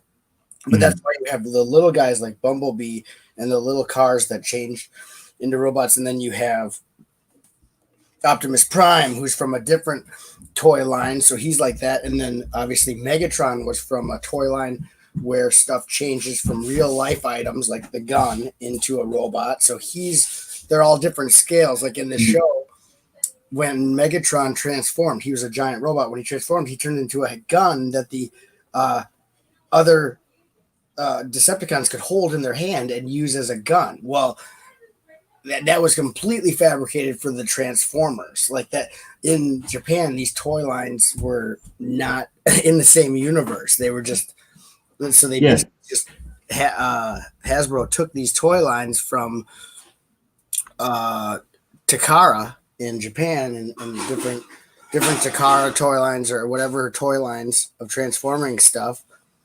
Not Bandai, because I think Bandai had the GoBots, which is a completely different story. And then, it's all, there's just so much red tape. And just, and it goes back to what we were saying before in terms of like the things, because they basically had, all these different lines, and they turned around to Marvel Comics, one of the editors there, and it's like, right, you've got a weekend to do up 24 personalities and come up with a backstory. And they were sent like photos of the toys, so they didn't even have like, and these were photos of the Japanese versions, right? So not even so the color schemes are all wonky and different things. Like if you look at the very first Megatron animated cartoon for the toy, he's got a weird looking head, which then makes it into like, I think the first issue or 2 of the actual Transformers Marvel comics. Like it's just like what you're saying, it's just coming from one of the licenses that they got for the Transformers was the license that Harmony Gold and the toy company that did the Robotech was the Valkyrie fighter, which transformed from a fighter plane to a mech. And so Hasbro got to that license before Harmony Gold and Matchbox. I think Matchbox made the figures. So they couldn't get that for their toy line that they were putting out for Robotech. And it's the exact thing it is the Macross Veritech fighter from the show in Japan. That the first part of Robotech was taken from that show, Macross. So they couldn't get it, so they went to court with Hasbro, and Hasbro was not allowed to use that. I forgot what the Hasbro name, Sky Striker or something. Skyfire. Yeah, Skyfire was not allowed to use that character in the animated show because of the Robotech show having that Veritech fighter. So I think the only animated version of Skyfire is in a commercial that was put out before, a toy commercial that was animated before the court battle for that. And it's just crazy. So there was a whole bunch of the U.S. toy companies trying to scoop up these Japanese toy licenses for basically nothing, and they were competing with each other to grab these up. And it just so happened that Hasbro grabbed that for their Transformers line before the people who were actually putting the show that the toy was from, or they could get it. It's just like, oh my gosh, this is only with the internet would we know all this stuff, because little did my tiny mind back then wouldn't have been able to fathom any of this. Yeah, wouldn't have understood it. So, because the Skyfire character, he did actually appear in there, but his animation model was so different from the actual toy because of what you're talking about. They couldn't actually have it completely looking at it, and yeah, they didn't actually end up using him for many episodes because of that whole grief. I mean, to be fair, a lot of them were like one show wonders. Like you find out from the script guys and that what they had, and it's sort of like, right, in this episode you have to have these three characters come in and these three characters go out. And it's just like, right. And it was like these are from the new wave of toys coming out, so we need to introduce these guys. But I thought there was an open letter to the story writers to not use Starfire unless it was absolutely necessary. So basically like an open letter saying, do not write a story involving this character. No, he's in like the first season, I think. There's a couple episodes, but they were like really early ones, and then after that, just didn't use it. And they were told not to involve him and like to go out of their way to not involve it, because they're not, like you said, the animation was, they had to change how it looked, so it didn't look like the Veritech fighter mech and all that. So just crazy stuff like that. But I mean, it's interesting to nerds like us. I mean, I like Toy Galaxy. I like that channel a lot. I watch all their stuff. I have been for a long time, so that's cool that you also like them. Yeah, I think is it Dan or Pixel Dan, or am I getting confused? It's Dan in the studio. Yeah, I must be getting it confused with Pixel Dan is a different guy, but yeah. So, but they do a lot of like, my favorite are the obscure toy lines. I forgot what they call it. They do a show where it's like the really weird, outlandish stuff that it's like one hit wonder type stuff, but it's with toys. Okay, that's good that 80s is feeling better. I didn't know she was sick. Yeah, no, she's picked it up. I think was it solo stream, or maybe it was mine yesterday or something. That she wasn't feeling too great. So it sounds like when she came on at least earlier, she's feeling a bit better. So that's good. That's cool. Good. We don't want anyone feeling under the weather.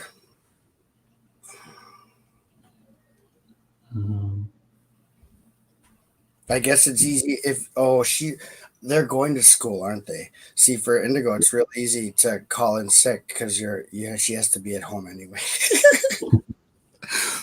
Yeah, no, they're at school, so ouch. Yeah, that hurts then. But best to stay home until you feel better so that you don't get anyone else sick, whether it's something serious or not, right? Well, I think that's the other.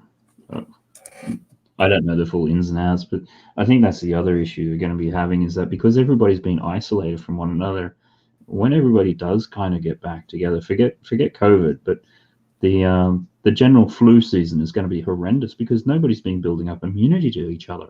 Right.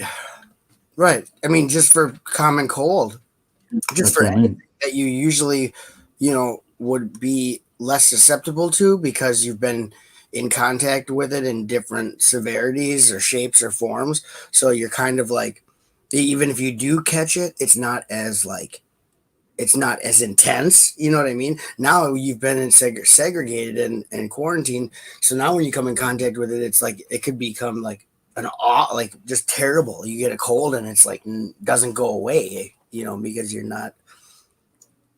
because you've been so segregated from everything. It's like, oh my gosh. Yeah, no, it's because certainly when the kids are younger, it's sort of like they go into nursery or whatever, which I just used to call disease central because they go in for a day, they get sick, and then they'll be off for 2 weeks because they're little kids, they're building up their immunity and things. So Right. They're putting boogers and saliva all over everything, and yeah, that's yeah, and they're also just little, so they don't have they haven't developed a range of immunity from having gotten a whole bunch of things. right. So, yeah. But I'm sure it's worse to be never in contact with that stuff, and then all of a sudden, just out of the blue, fully in contact with it. That's not going to be a good deal. It's right there. So. Yeah, man. You want to slowly go and roll into that kind of thing. I'm trying to find what it's called. That show is called on the Toy Galaxy. Yeah. It's called like Toy Rarities or Toy. Anyway, it's a good. I think they have a playlist of just that, and they're really interesting. It's like toy obscurities or something weird. For some reason, it's not coming up. So, like, I even find that Transformers is a weird offshoot of itself because you had the G.I. Joe in the 60s, the original 12-inch ones, obviously done out of fabric and everything like that. mm-hmm.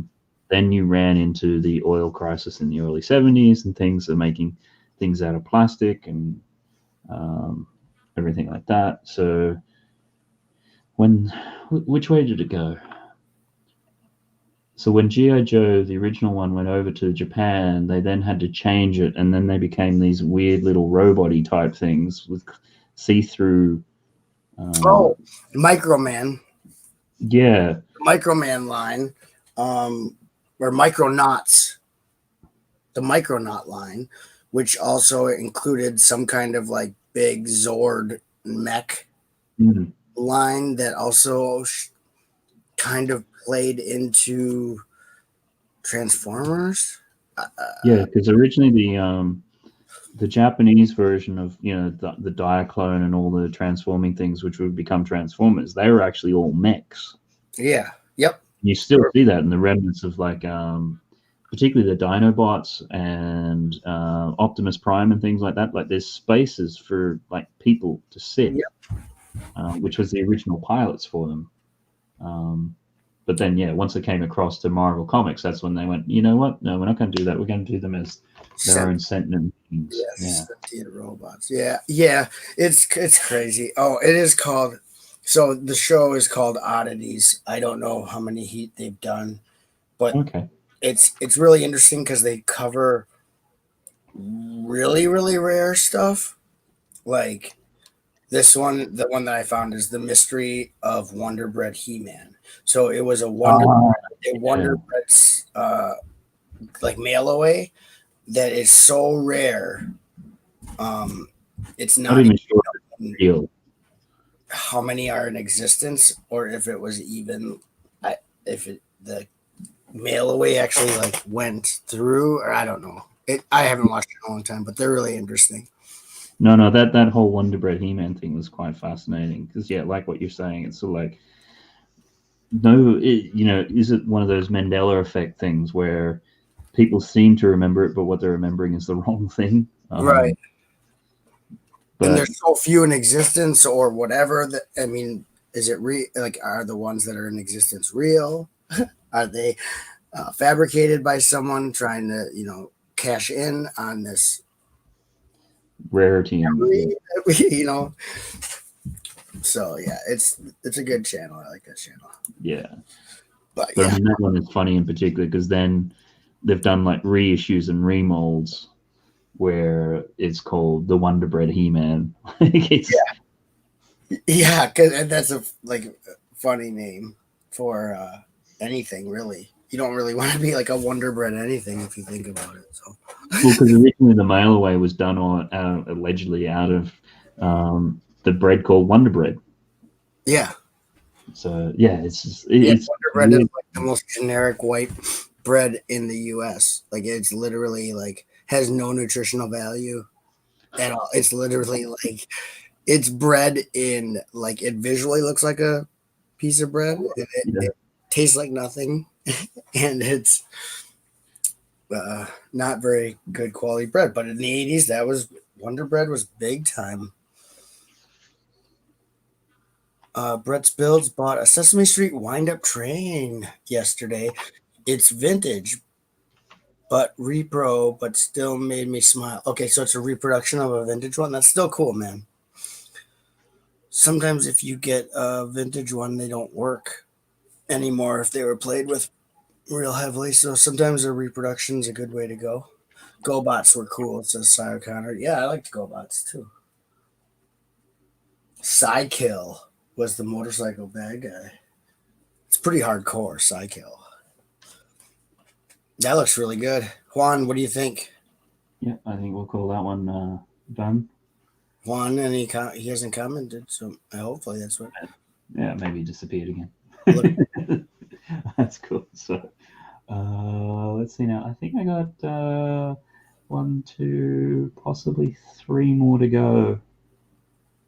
Unless there's anybody else out there who hasn't had one yet. So, I mean, I know you're not shy about a butt chop, but if you do need to go at any point, so I know you're for a couple of hours. I'm gonna go take a bathroom break at least. So it looks like the chat is like not raring by you. So I think we got 15 watching, but we're not. You're not getting bogged down. So I'm gonna go take a bathroom break and cool. Stuff like that. They're not like screaming at you. So cool. I'll mute and I'll be back in a little bit to see what's up. And then I might just see what the girls are with what we're doing for dinner. So you can even put me in the green room if you want to. Okay. Yeah, I might do that just because I can't figure out how to make scroll load. Oh, no, there we go. So you just click on yours and it makes you the big.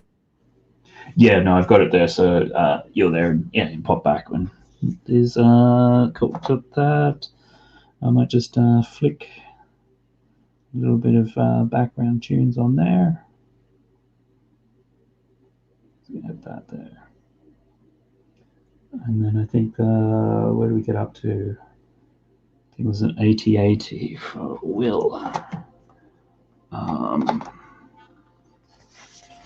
we done a recap in a while?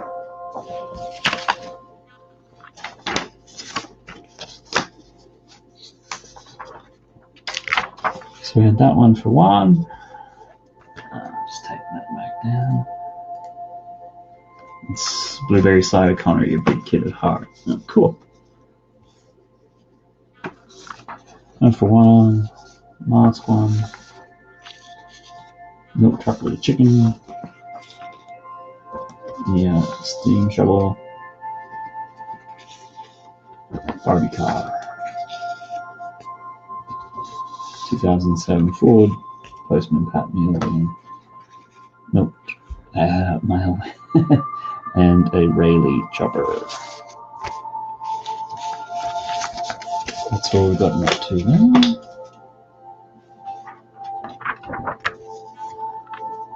So we'll just have a quick one. What was it?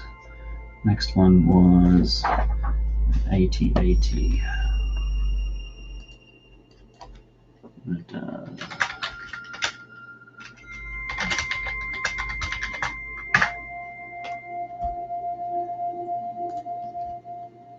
throw that up into there. I'm going to do this one as a bit of a... done a really serious AT-AT recently. So maybe do something that's a bit more fun. A bit,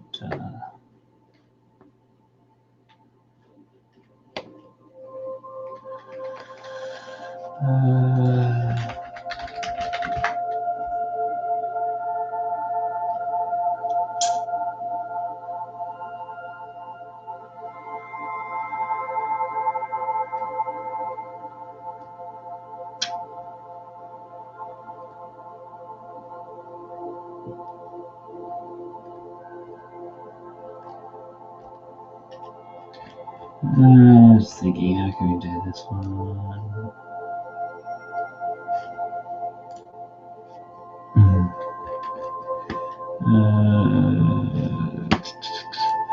So you always see those little gags where you've had the AT-AT more as a dog.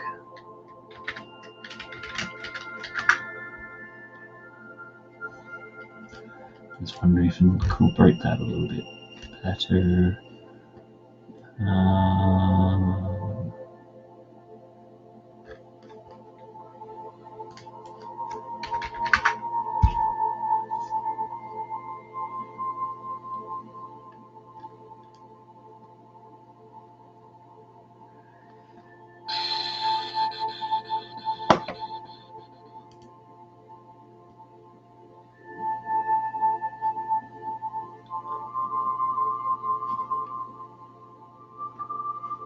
Okay, I think I've got something for the AT-AT a little bit different.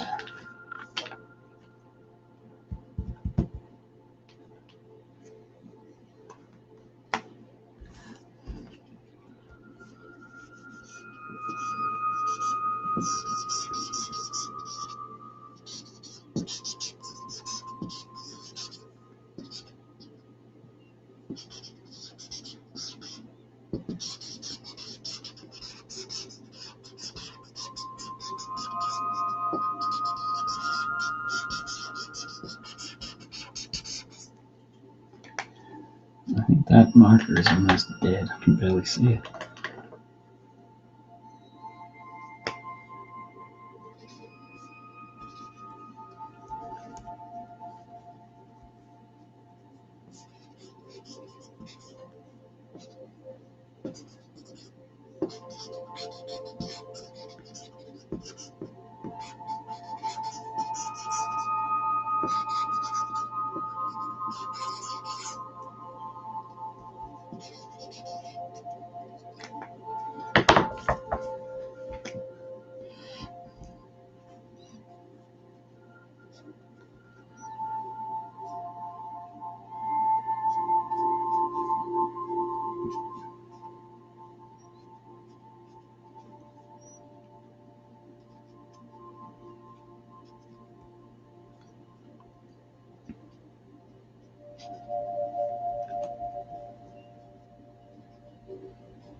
So I'll just pop that off for a sec.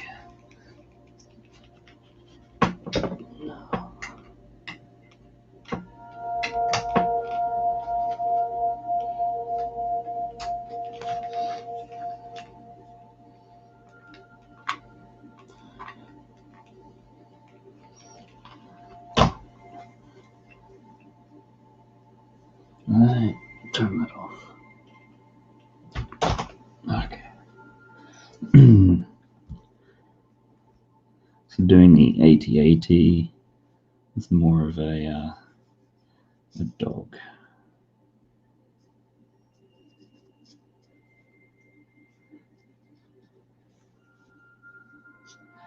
A little bit of humor and fun with it.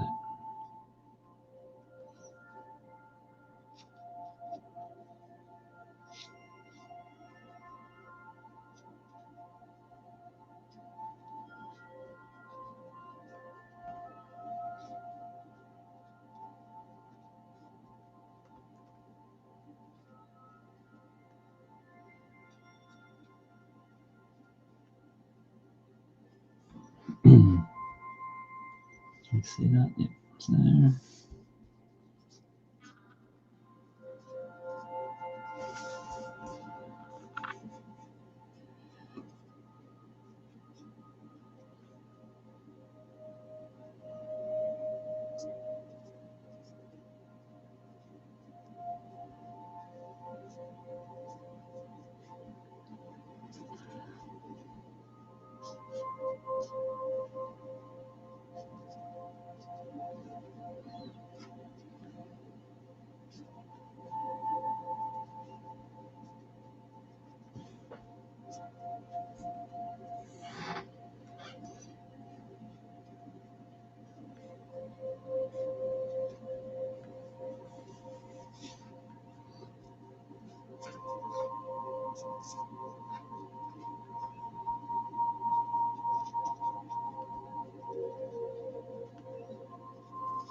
so we have that there.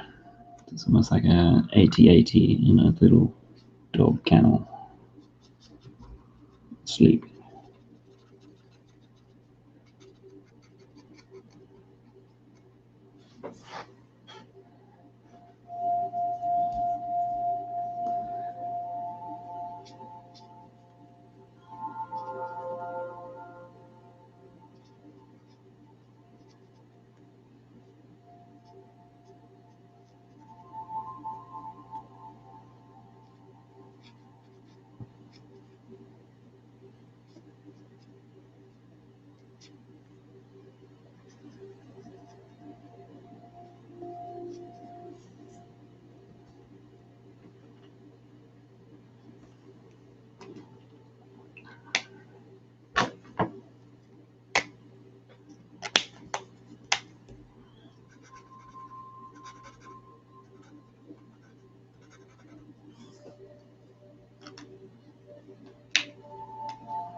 Just quickly.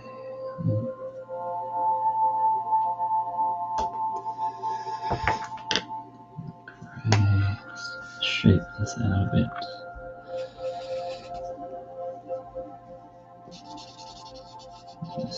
the head.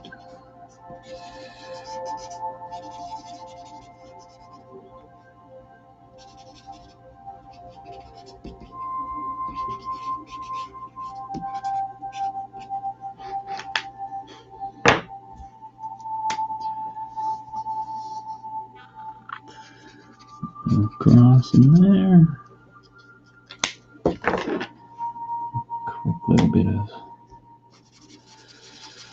brown down on that.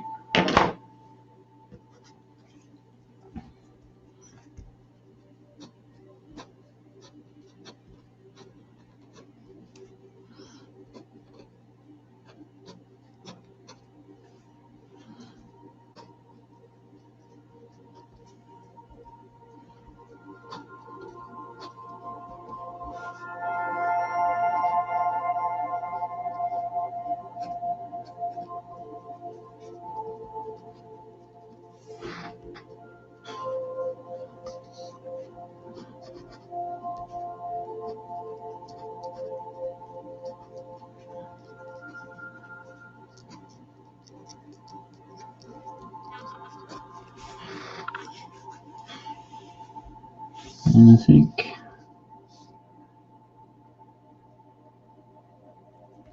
I'm just going to darken a few little bits.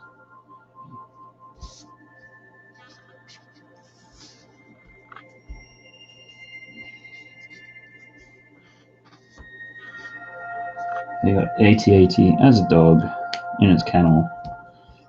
There's a little Luke Skywalker figure there. Yeah, still not almost. Shadow side still is bugging me a little bit.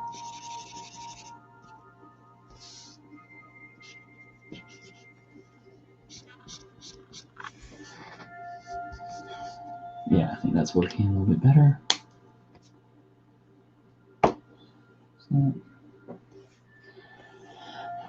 So that's the AT-AT. I think we had. What's the next one? Oh, probably won't do. We had the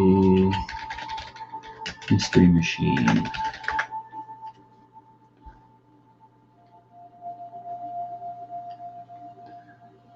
The Scooby-Doo. Scooby.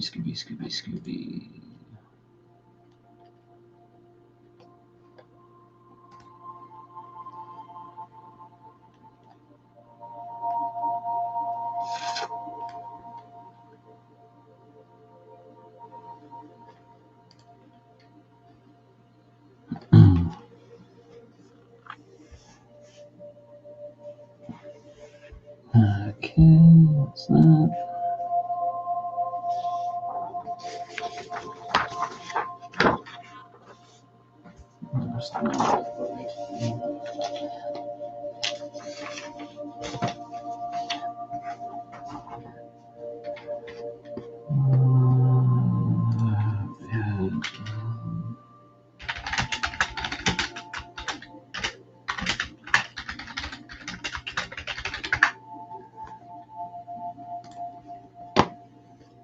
Let's move on to the Scooby-Doo mystery machine.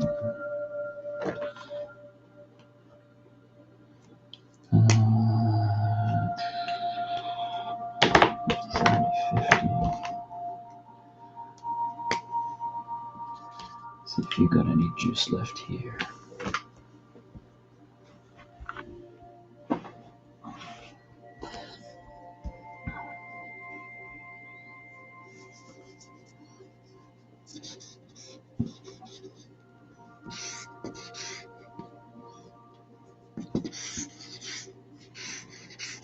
I might just play with this one a little bit more.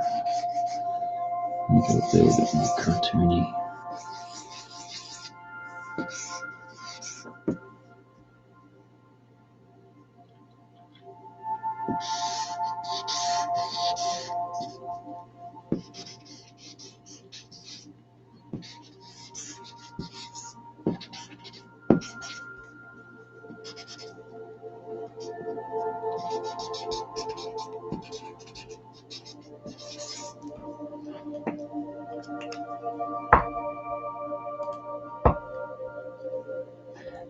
Blueberry, awesome drawing. Oh, I see. Looks like Buckchop's back.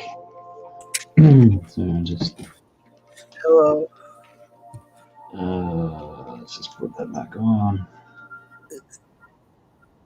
So you did Will add that, and then now you're doing the mystery machine. Yep. Sorry, just the where are we at here? There we go.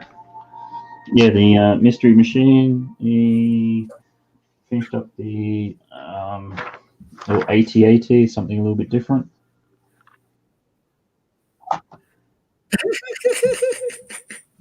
with the little Luke there, with yeah. the little Luke. Just because I've done that serious one of it recently, so I just didn't. I wanted to do something completely different. Right. So, like he's a dog. Because you've probably seen those memes where people have actually gone to some trouble and they get the they must do it with 3D and they get them to be like actually like dogs and animate them and walking around. So yeah.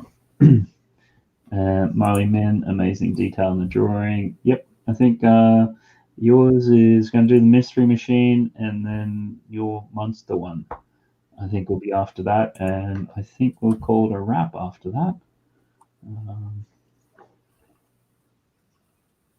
Yeah, I just went and checked on the girls. They're fed, so that's good. Yeah, 'cause what's it now? Is it about coming up to 7 p.m. where you are? Yep, it's coming on. It's 5:47. Yeah, so we're about to come up to midnight here. So Oh, I wanna just that tomorrow going out for a day with the kids and everything. So I know that they're going to be up early and we need to get going. So if it's too late, I really feel it tomorrow morning. right. But I don't know. It'll be the better part of 4 hours, so I don't think anyone can have too many complaints. No. And I mean, there's 12 watching, and the chat has died down, but they must just be so relaxed. And yeah, just chilling. I think people just have it on as a bit of background. Yeah.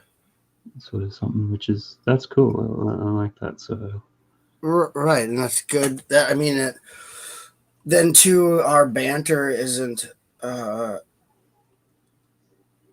interrupting anything. If they just have it on in the back, us talking probably makes it even easier to just do something else, build some Lego and listen, and yeah, do all the good stuff. Or, do their own drawing or do the dishes, which I get to do in a little bit.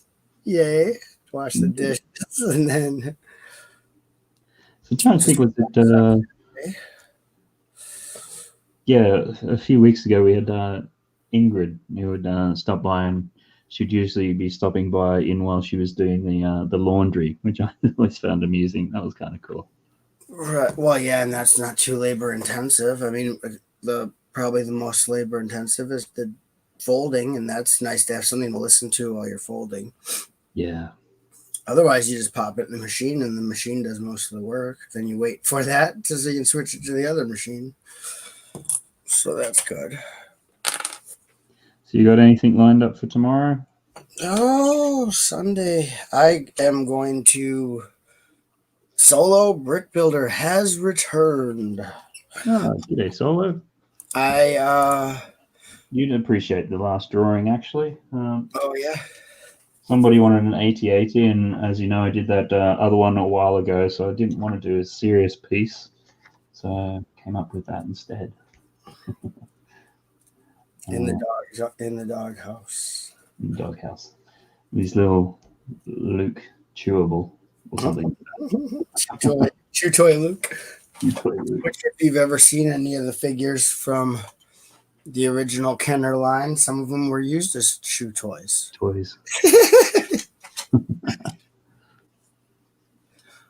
And Mr. Blueberry has changed his name to Mr. Berry, getting very professional. A bit more formal there. formal, Mr. Barry. Mr. Barry. And Brett's is saying hi. Brett's saying hi to Darren, and that's good.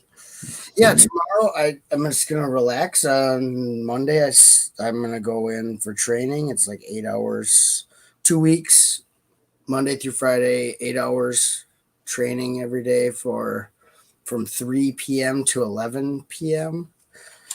So I guess just get ready for that. However, one gets ready for that. I suppose it's just mentally going, hey, tomorrow I have to be somewhere at a certain time and do some and be in an all new environment with all new people, learning all new things, and being ready for that. I guess I have no idea what they're all gonna want. I mean, all the paperwork and everything is done, so I suppose they're gonna throw me right into the job duties and stuff like that. I was thinking, Jennifer wanted me to continue thinking about what I'm going to do, and I think I can go through some of the training and still change my mind. I don't know. It's better going all the way through the training and then changing my mind. I haven't seen the facility. I haven't seen the equipment or anything about the daily what's expected and all that. So I think it's only fair that I get a look at that stuff before I 100% commit. I don't know. That sounds like a good idea. So then you can at least make a more informed decision as to what it is. You have a sense of what's required, the sort of people you're going to be working with. Yeah, because it's hard to gauge. I mean, every place is different. So, and this is a pretty good place. It's Kimberly-Clark, which is a big corporation here, I guess. So you have job security. Like I said, the pay is decent for starting pay and everything. So I should give it a fair shot, before I start. And so there, Mr. Starbrick's still watching. Okay, yep, that's great. That's cool. How is your cantina going? You guys still building that, getting through that? Miley, I'm cleaning while listening and watching. Cool. Yeah, it looks like Mr. Starbrick's slowly converting Sarah. She liked the V53 land speeder build. And now Juan has another suggestion. We did a Lupin Ranger versus Pat Ranger, buddy. Siren Striker he wants now. I mean, one is good enough per episode, right, Juan? He did a really good job on the Victory Striker. Looked spot on. Cool. What do I got here on the Mystery Machine one? Yeah, I think unless anybody else pops up solo, I mean, he hasn't had necessarily one if he has an idea. Otherwise, I think do the monsters for Marley Min, and then it's probably going to be Itzy. I got him yesterday, and he is Eruptor from the Power Miners. He's the big one that throws. He can throw the little rock monsters. He's got all the lava coming out there. He's a pretty cool big fig. Got the whole set that he comes in for $15. Oh wow. So that was a pretty good deal, and it came with the little guy too. The little cute guy to throw. There, he focused. But anyway, that was a pretty cool marketplace find. $15 is a steal. I think the big fig goes for more than that alone. Is that Facebook when you say marketplace? Or? Yeah, Facebook Marketplace. But I had to drive like 40 minutes they said they lived in town, but they technically barely, not really, didn't live in town. So it was way out in the middle of nowhere. The road was called Squirrel Run Road, and it was maybe the length of a small driveway. It had 2 houses on it, and to get to it, you had to go. It was literally a maze of, in the middle of nowhere, like 1-lane roads to get to Squirrel Run Road, which I don't think technically should be considered a road. It's most people's driveways to their garage are bigger. So, but it was interesting to go out there. They off the beaten path, and I guess it was worth it for $15. It was the whole Lavatraz set, which is like the power miners kind of prison facility for the big rock monster, which I was discussing with my family. Who are the bad guys in this situation? The rock monsters are made to be the bad guys, but I would think that the miners who drilled into the center of the earth and are stealing from these rock monsters and ruining their habitat would be the bad guys. Yeah, Um, I don't. I don't think it's funny because there's but you got something similar with the original Karate Kid film. If you take a step back at it, and somebody did an analysis on it, and they're basically going, actually, the Daniel character is a bit of a bully in the film. He's actually not the good guy. I've heard that there's a direction. I haven't looked into it. Someone told me about it though. What you're talking about. Yeah. Which I just always thought was an interesting take. I mean, I haven't seen. They've obviously got the YouTube series, which went over to Netflix or whatever, which is a continuation from it, and Yeah. that's meant to be good. Have you watched any of that? No. Okay. I have Netflix. I haven't. I've heard it's excellent. Yeah. Maybe I should. It was one of those ones which I think because it was on YouTube and the way that they're promoting it, like it just didn't catch on. Yeah. And Well, now YouTube is trying to be so far away from what it started as, and I still think they're not succeeding with the whole like YouTube TV premium, pay us for stream. Like I see what they're trying to do, but it's taking away from what YouTube was created for.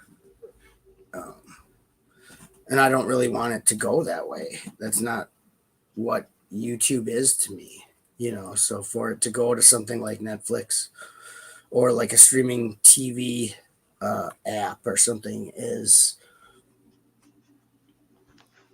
that's not. That bothers me, like that. Yeah, no. It's supposed to be for us people, just anyone to share content with each other, but it's turned into obviously, and money changes everything. Well, I'm sure they're looking at obviously the model that Netflix has come up with, and obviously Disney Plus is doing something similar now, and rather than getting like I get it from YouTube's point of view, like how many gigabytes are being uploaded a second of like videos and things like that. Whereas if you just had, a fixed, a relatively small number of TV shows and series, all you then got to worry about is just having enough bandwidth to serve up people. But, Right. yeah, it's I think probably a bit like you. If I go to YouTube for either, and I'm not knocking anybody because I fall into the category as well, like amateur content, Right. or how-to things, like how to, you're trying to figure out how to do something. I don't see it as a Netflix or a Disney Plus or any of those. Right. I enjoy you said amateur, the homemade content entertainment from that's not Hollywood produced or, broadcast television produced content. I think there's something special about it. And I feel like if the platform went away where it was easy to get that kind of content, that would be sad. I don't think it probably will because, well, who knows? You never know. But YouTube is the second largest search engine in the world after Google. So I don't think Google is completely Google owns YouTube, so get rid Google of owns YouTube. So there's, I've noticed the slow change Google has made with YouTube over the years, and it comes down to ad revenue, and they want enormous channels with lots of subs, and so that ad revenue is viable. They want the ad revenue, and they want it to come in as fast as possible. So they want big time channels that bring in out like hours and hours and hours of views, meaning hours and hours and hours of ads. So I understand the business aspect. I just don't think that there's anyone capable of taking on the role that YouTube was created for. It's a huge amount of server space, and like you said, the uploads, the millions of hours of it's hard to read. There's a reason there's not really a runner up to YouTube. There's no one as big. There's other sites like that, but they're very small, and YouTube is much very niche. Like there's Daily Motion, there's Coco Scope, there's Vimeo, and there's another one which is kind of doing their sort of thing, but they're kind of sticking, as much as what they say they're growing, they're sort of still in that gamer space. Yeah. Right. It hasn't branched out to what YouTube is. YouTube is any and everything. Literally. It's like there's just so much. So it'd be interesting to see if someone could create something as like competitive with what original YouTube was and come up with that. But I don't see anyone stepping up to the plate. So I think anybody who looks at it goes, first of all, you're effectively going to be competing with Google, which that's a good idea. And then, as what we said, having to deal with that amount of server and everything like that. I mean, it's interesting. You've got obviously the fracture with whatever is happening with TikTok. I mean, that's different again, but I mean, that is largely video. Right. Yeah, on a different scale, like real quick little snippets. 15 seconds, minute tops. Although I think I saw that they were starting to do live streams as well. Oh, really? I thought it was in my feed, like much the same sort of way that Instagram does live feeds. Like it's there, but it's and also Twitter, I guess, has a live stream type thing, but it's all different. It's like different. Okay. Yeah. What we do. So there is alternatives. I've seen there's some people that do like the Instagram ones and then they disappear. It's kind of like you have to be there at the time, but it's a phone app, so you usually have your phone on you. Yeah. But it's nothing really concrete. It's kind of like a quick little like, hey, blah, blah, blah. Like I could see doing that if you were, I don't know, somewhere cool and you wanted to quick, like, check this out. I'm at the Eiffel Tower looking down on Paris. You know what I mean? Something like that. But yeah, it's not like you do a build stream or something really on there. I don't know. No. It's And I mean, it's weird. I've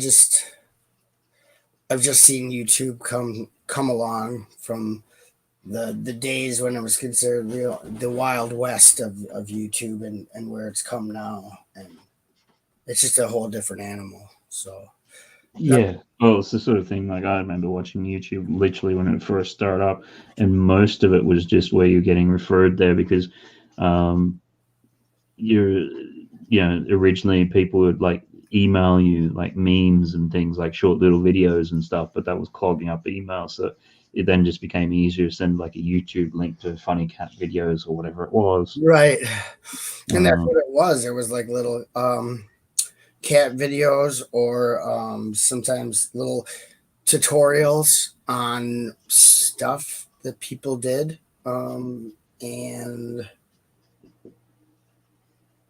weird stuff. There's a lot of weird stuff back in the day, like just people yeah, put up because it make was. weird videos and just put them up. And I used it a lot for watching music videos. After the days, when MTV didn't play music videos anymore, I liked that I could watch um, artist videos and listen. I don't know. Sometimes there would be uploads of like demo, like unreleased songs. Yeah. That's where people started. Yeah, and that's where I mean, it would eventually get more commercialized, but that's where what's his face came from. What's that artist? The heartthrob teeny bopper one. Is he Canadian? Justin Bieber. Yeah, him. Yeah, so Right. Justin. Yeah, and yeah. I mean, I just remember back in the day, like it was. I would watch all kinds of strange artsy type videos. That was like um, weird abstract things, or video editing that was like kind of creepy or like really odd, and stuff like people were making for probably like college classes and stuff. Yeah, That's probably a good way. Put it up on YouTube and you can share it with the teacher for your grade, and stuff like that, or just people's how of opening Christmas like people would put their videos of Christmas morning up so that like grandma and grandpa could watch the kids open their presents from like literally, or people just like their dogs in the backyard playing. It was just, I don't know, a way to upload family videos to the internet. It was like something cool and new. It wasn't very technical. The quality wasn't really high, but it was the first time anything like that had been done, where like just I could make a video and put it on the internet, and some guy somewhere else in the world could watch my video if they wanted to. It was super exciting. yeah, Now it's like it's taken for granted. Anyone can just do whatever at any time, so it's different. But I guess we're aging ourselves, because I'm sure the kids who grew up with you, like the kids who are like 12 and 15 or 18 now, are like, it's always been like that. It's always been cool. how it is now. My whole life, YouTube. And certainly, my younger brother, when he was going through school and things like that, like they just use YouTube to find all these obscure um, shows from wherever, and it's more looking for cult type um, followings of things, like not cults in terms of Right. Yes, religious. I understand. You're not trying to join a cult, but like the uh, um, obscure television shows. And there was, I remember, what public access TV was. Before Mm, there would be public access channels where you could go down to the television studio in your town and make a show. Well, YouTube, when it came out, a lot of people who did public access, they had all those that were aired, whatever, the one time on TV, and they uploaded those, so you could watch public access shows from all over the world, all over the US, that you would have never seen because you didn't have that channel in your city. It was always usually a local channel, like Yeah. A channel that was only broadcast, in it for a very small radius. So I watched so many off the wall and just weird public access shows from like religious shows to like puppet shows done by just people in a small town that wanted to do. They had a puppet and they wanted to do a kids show. It was not well done, but it was very interesting, and people talking about space on these public access shows, or like there was ones where they would play like punk music and have little bits in between where they talk about music, like a public access MTV type thing, except for like not mainstream music or all kinds of stuff. And I was interested in that because that wasn't just like put on your webcam. They had to video record it and then master it and put it, So it was interesting to see that. And you can still see that on here. I mean, there's lots of that. But I don't think that's what it's really. I don't know that people search for that as much unless it's funny. I know there's like a public access show where this guy, he's a psychic and he wears this like turban and you can only see him from like the chin down, his head, and then the rest of the screen is like a background. And he takes calls to do psychic readings, which he's definitely not a psychic. And he rarely gets calls for psychic readings. It's usually people harassing him. It must be from like a big city like New York or something. So he has people just calling in and harassing him. And then his reactions are what makes the show. I think I've rarely seen him do an actual reading. It's mostly him getting trolled on the phone by people. So, but it's interesting stuff like that I like that's on here. And like low budget movies too, you can find on here, like amateur movies and stuff people have made. One of the channels, someone I went to high school with has a channel called Soda Bra, and on it are all our high school home videos that we made when I was in 1995, 1996, and he uploaded all our camcorder videos on there. So like my first band that I was in, there's like recordings of that and recordings. There's a recording of a movie I made with like toys, like Captain America and Barbecue from G.I. Joe and awesome. all these toys. And I do this like video. It's just all this crazy stuff, and it's cool to see that stuff. It doesn't have a lot of views or anything, but it's cool that he uploaded all of our our high school home videos that we always were recording and stuff, and it's on YouTube, so I can watch it anytime I want. And like there's a show we did in someone's backyard where we were playing live right after school, and then the police show up and shut us down. It's all on video, and it's on the cop comes and stops the show, and it's just like my high school memories. Some of them are on YouTube, which is cool. Oh wow, the gang looks really good for squeezing them in there. Yeah, just touching them, just really quickly squeezing them in. Like you got them all in there though. Oh, nice. I didn't think you could do that. Very good.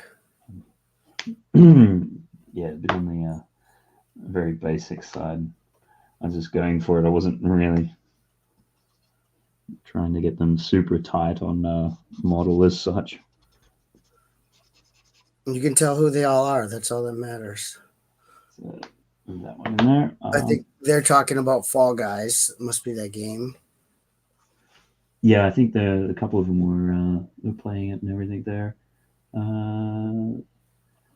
Sarah says the Mystery Machine looks great. Oh, thanks for that. Appreciate that. Lorraine, Juan asks Lorraine if she noticed the change on his profile pic. I don't know. And Brixis says very nice, Matt. Oh, nice. It's popping a wheelie. Yeah. Just squeezed it in there. Thanks for that, Sarah, and thanks for that, Brixish. Appreciate that. Yeah, that's great. I think we'll just finish off with the monster machine. And I'm gonna take this chance. I'm gonna head off, Matt, and I thank you. Okay, yeah, no, brilliant. Thanks very much for being on for so long. It's Oh yeah, no problem. I enjoy talking with you. So as long as I'm not bothering you, I don't really mind. no, doors. It's great. Just otherwise, I'm listening to a tune on repeat and trying to think of conversation where at least if you got something to bounce off. And no, it sounds like we very much had a lot of the same all sorts of interests or influences or whatever you want to call it. So Right. yeah, Right. No, I totally enjoy our time together, and I enjoy the chat. And um, it wasn't very lively, so it was almost too easy to keep up with the chat today. I guess. Thank you. Oh, Tech Productions just got here. Sorry, I'm so late. And that's okay. I think Lorraine it's one said of bye. Good to see you on the stream. Thanks, Lorraine. It was nice to be here. Bye, Brixish. I always enjoy spending time with good people, and I'm glad that you all were here to have Matt draw your stuff. It's a good show. So I'm gonna go eat a little dinner, 6 o'clock, and yep. Good night, Sarah. Thanks for being here. Oh, these streams are my favorite. Yeah, Matt always does a really nice job. So I think Thanks, it's Sarah. I'm very honored that he allows me to be here with him. So thank you, and I will see you later, Matt. Thank you. Yeah, and if I don't catch up with you beforehand, good luck with the new job on Monday. I'm sure it'll go well. Yeah, I'll tell you my first. I'll tell you my first impressions after a couple days of training. So I'll Yeah, tell you how I feel about it. Well, I'll keep you up to date. excellent, excellent. Well, again, thanks very much, and I'm sure everybody's been thanking you in the chat, which we always appreciate. And we'll do it again very soon. Yeah. Good night. Good night. Bye. And then there was one. So, excuse me. And Tech Productions, great to see you along. I guess it's the sort of thing, these things go for a while, so there's a good chance that you can always catch part of it. So that's good. I think going to do one more because it's after midnight here and been going for what's this now, 4.25 hours. But yeah, it's great that there's still been a lot of people around tonight. So certainly appreciate that with whatever you guys are up to at the moment, whether it's washing, playing, looks like Fallout, or just doing the other bits and pieces in there. Let's just see, I'll just get the music back on, just as a bit of white noise to fill things out. Actually, I'll just leave that there for a sec while I figure out what I want to do for the next one.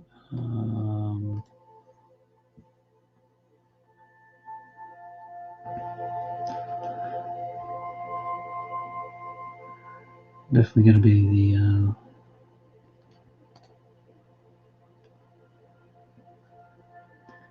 the monster's car. Just got to get a good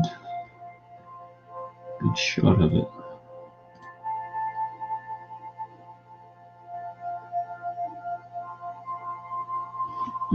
The music feels a little loud. Let's turn that down slightly.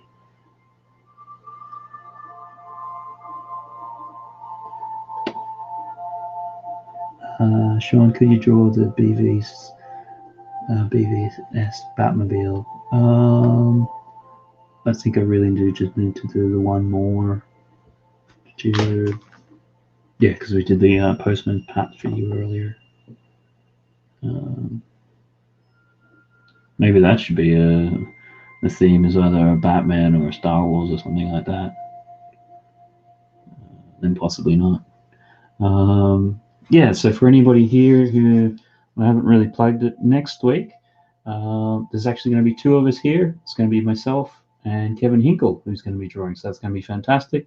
So, and Kevin, being the guest, as I've said that he can choose the theme. The theme is going to be science fiction. So next week, certainly pop along to that one if you can. And for whatever suggestions get made, you get two for the price of one. So both Kevin and I will draw whatever the suggestion is. I think we did it a couple of months back on his channel, which was great. I really enjoyed that stream. That stream next week will only be 3 hours though, because you have to respect Kevin's time as well to come on. And so, yeah, I'm really looking forward to that one. So hopefully, if a few people can be along for that as well, have a good think about what suggestions you might have for that one. Oh, Mr. Starbrick's Blade Runner.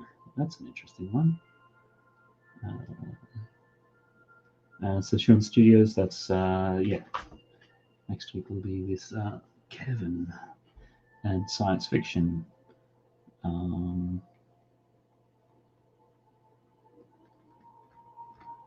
this week's one was actually a suggestion from Marley Min.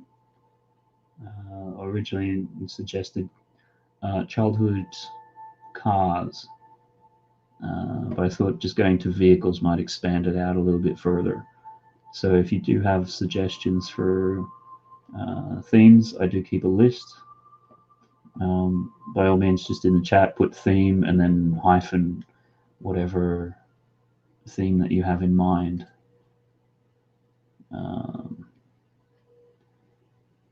And just try to keep it a little bit general, nothing too specific, because if it's too specific, then it potentially knocks a lot of people out in terms of being able to think of something that might be appropriate. So let's do this last one here.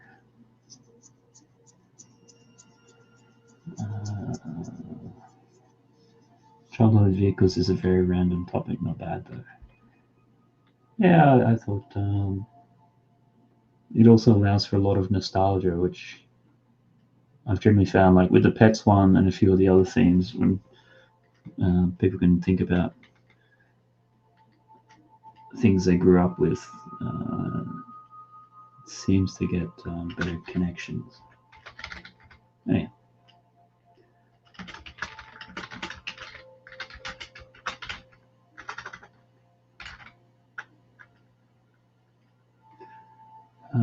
Landmarks, that's an interesting one.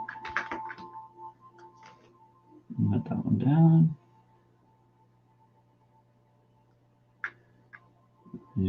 So you got Justice League and things like that.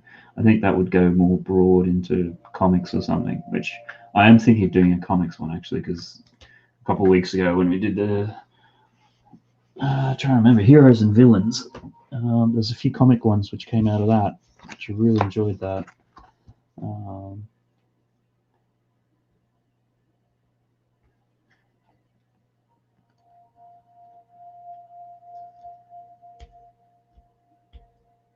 Okay, all right, let's just get this one. That should all be good. I appreciate everybody who's been in and still here. It's great to see the good solid numbers. Appreciate that. It's great having Butt Chop in as well. It does help keep, I think, conversation a little bit more lively and not having me going every 3 seconds.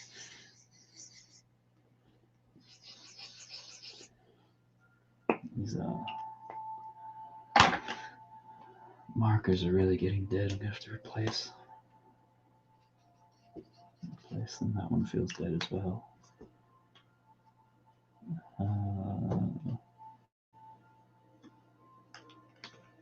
Ooh, that's an interesting one. Favorite food dishes.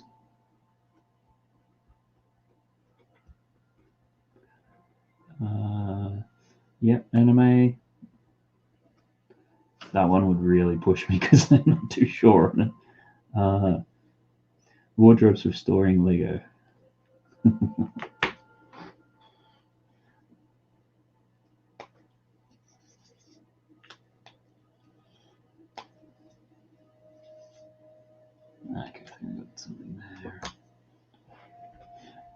Sorry, I'm taking that as you talking about some of the IKEA stuff. That's not a theme, is it? That could be. I want you to spend 4 or 5 hours drawing wardrobes.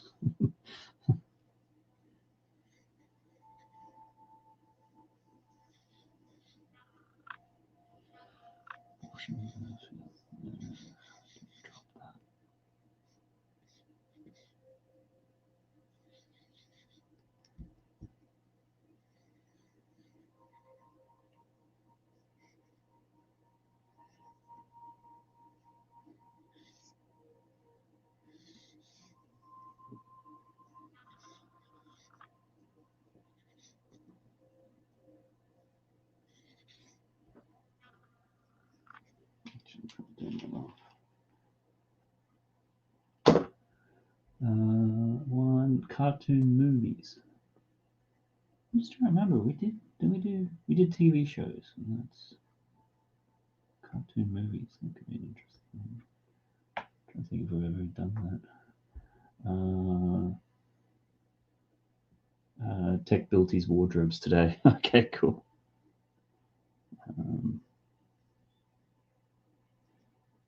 So Tech, you've just had a busy day doing, I guess, those sorts of house moving, organizational, unpacking type things. I guess. Certainly, I think the stream yesterday with Greg, he seemed to have a few things unpacked and moving in that right direction.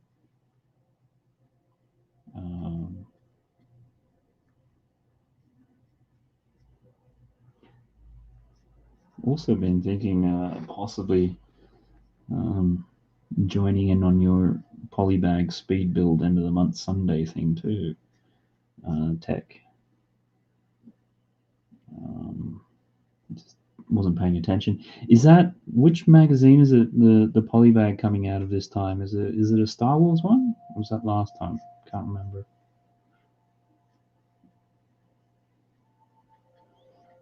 Feel free to, if you want to give it a quick little plug in the chat.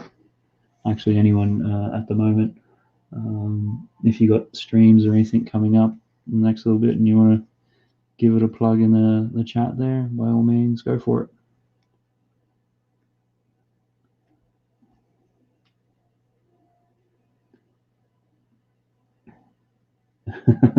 Tech production. That's it, Matt. Yeah, building a wardrobe so I don't have to live out of my suitcase. Yeah, so you can hang stuff up and yeah, not have to dig all the way into a suitcase to find anything and everything.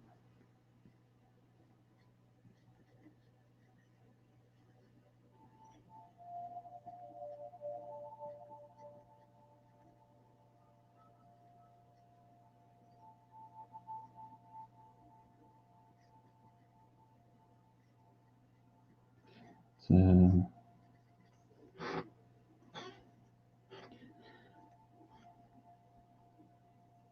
used to love this Monsters show.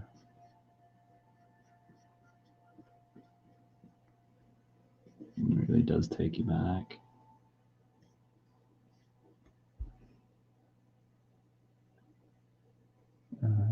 Maybe even Pokemon.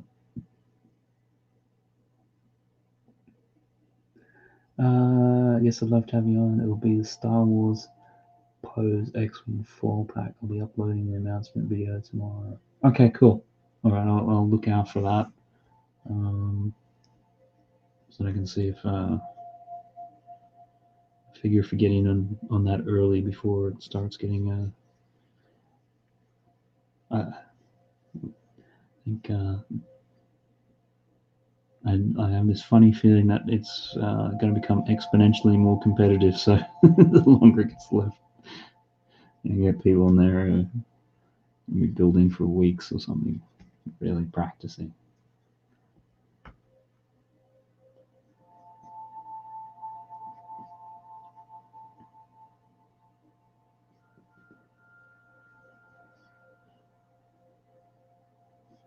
And I think for anyone out there who's wondering what we're talking about, because there might be a few people, current Lego magazines, you get little packs with them to build little basic build crafts or figures or whatever. So Tech's got this really cool thing he does on his channel where everyone for that month buys this particular magazine, and then it's basically a race to build whatever it is, and fastest time wins and things like that. And, yeah, just a good bit of fun. And I think last time, because obviously you've got to do it on camera, so you can keep it fair without cheating in that. And I think, was it Brick Clicker whose camera, once he started building, actually fell off? So yeah. One of those little comedic type moments. I'm sure Brick Clicker wasn't exactly thinking it was too hilarious, because if the camera falls off, you can't really see what's happening. One day I'll get the drawing so it's over there further. Oh, I didn't even put up which one this was. I better flick it over.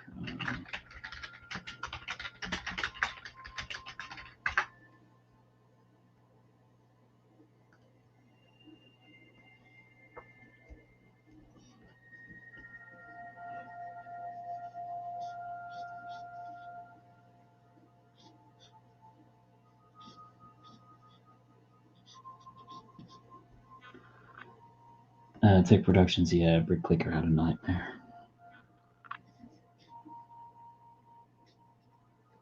I suppose like sports and things like that, yeah, like Olympics, and you train for it, you get ready for it, and then if you put in a bad performance, it's devastated.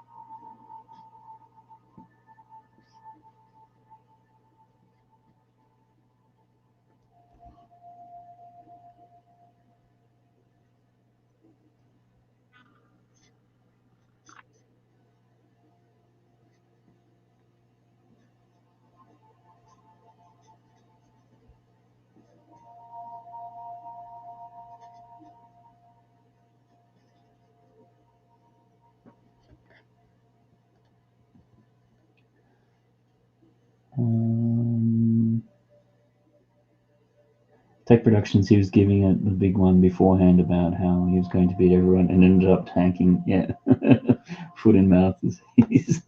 One, this is the last one, or no? Yeah, this is going to be the last one. I've been going for 4.5 hours, and Philippines, you're probably in the morning. It's about 12:30 at night here at the moment. So Tech Productions, we had 4 people on the last time, and it was a lot of fun. Hopefully get a few more this time, as they all done 3 builds each. But for anyone interested, the fastest builder wins a £20 Amazon voucher. So stakes to play for. I'm just kind of curious just to sort of do it, to sort of see how fast people actually are, and relative to what I'm able to do myself. I know I'm not the fastest builder. I mean, if I had to do a race while streaming at the same time, I think it would take multiple streams to finish a poly bag. I think I was joking earlier on. Did the general stream on Friday, East meets West, in the morning, and I managed to cut the tape for the box to open it. That's as far as I got. Didn't even open it. But then again, usually when I host those ones, I try to keep things ticking over, so less about building. At least that's the excuse I'm going for. I'll stick with that one.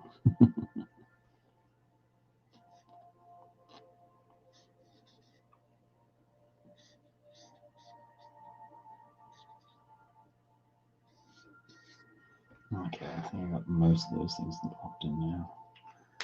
I'll try to just go for it.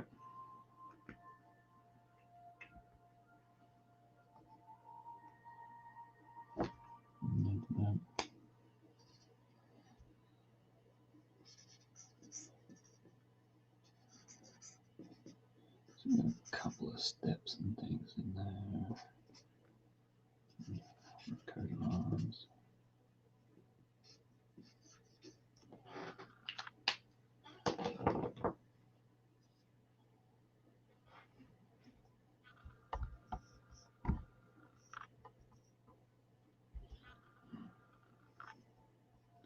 Getting to this point of the night, and it's almost like I just want to put on some actual commercial music. I can't do that because then you get pinged for copyright.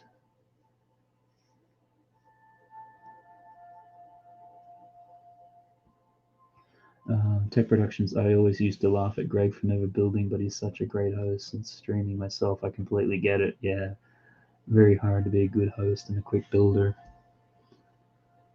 Yeah, I was much the same. You used to kind of give me a bit of stick for that. And then you start hosting, you go, actually, he was doing phenomenally well. I think there was a really early stream he did, which was a custom AT-AT, which had the better part of 2,000 pieces or something. And he did actually manage to get it done. I mean, it took quite a number of streams, but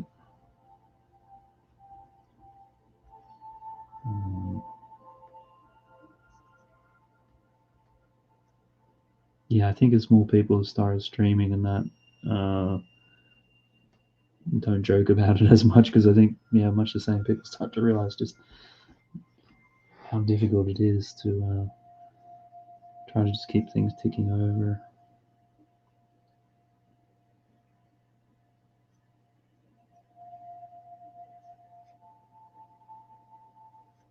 I think Sarah's stream I quite like as well, because I got the Mr. Starbricks as well. Get them both so when one can kind of keep things ticking over while the other one builds.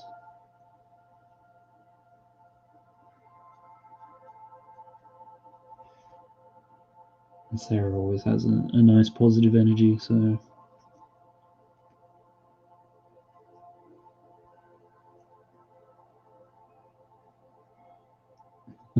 I don't even build on other people's streams. Having a chat and a laugh is better for me. Yeah, I think a lot of the times we just use Lego as an excuse to get together and just have a bit of a chat and stuff.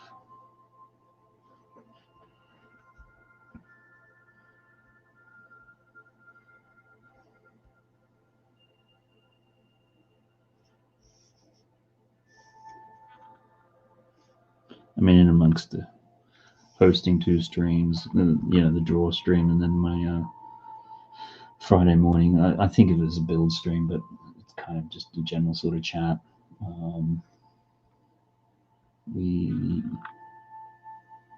It's nice to go on other people's streams and just be able to build and not have to worry about that. That's why I quite enjoy London Calling of a Friday night with Greg and that. I always get some really good people in that one as well.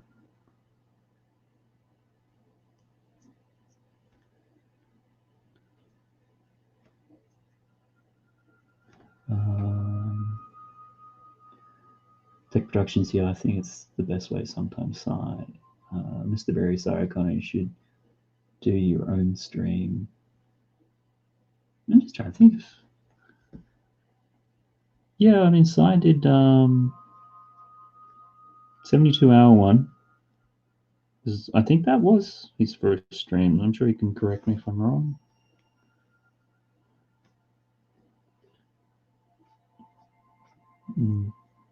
That started off we did a really good stream on that one.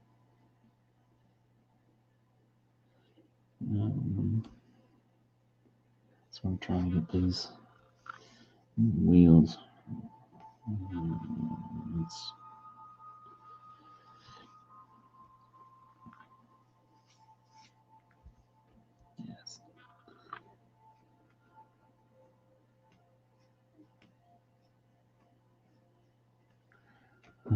Sarah, thanks, mate. Yep, that's no problem. Tech Productions, yeah, Sarah and Mike are really good at creating a fun stream to hang out. Yeah, no, I definitely agree with that.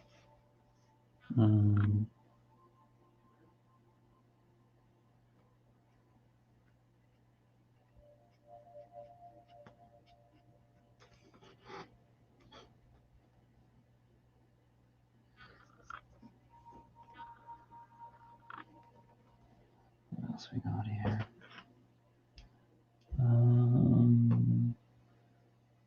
Sorry, Connor, I will someday, Mr. Berry. Cool. Mr. Starbucks, thanks, Tex. Always good to have you on the streams with Craig and Darren, too.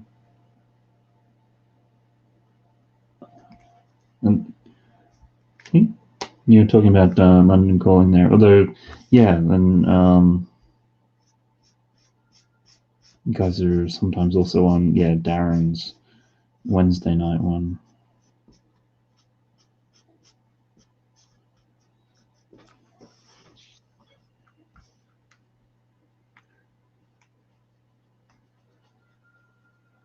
And so, yep, it was my first stream, Matt. I like being a host.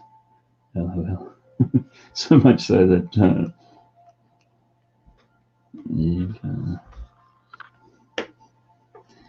have you done one since then, Si? Or has that been kind of it?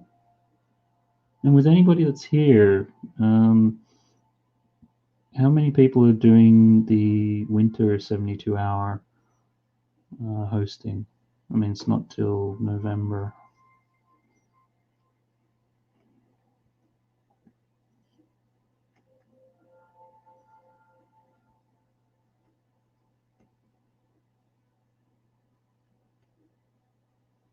So I'm going to be doing that one, and I think the 2-hour draw stream slot I got, it pretty much is the same time as this.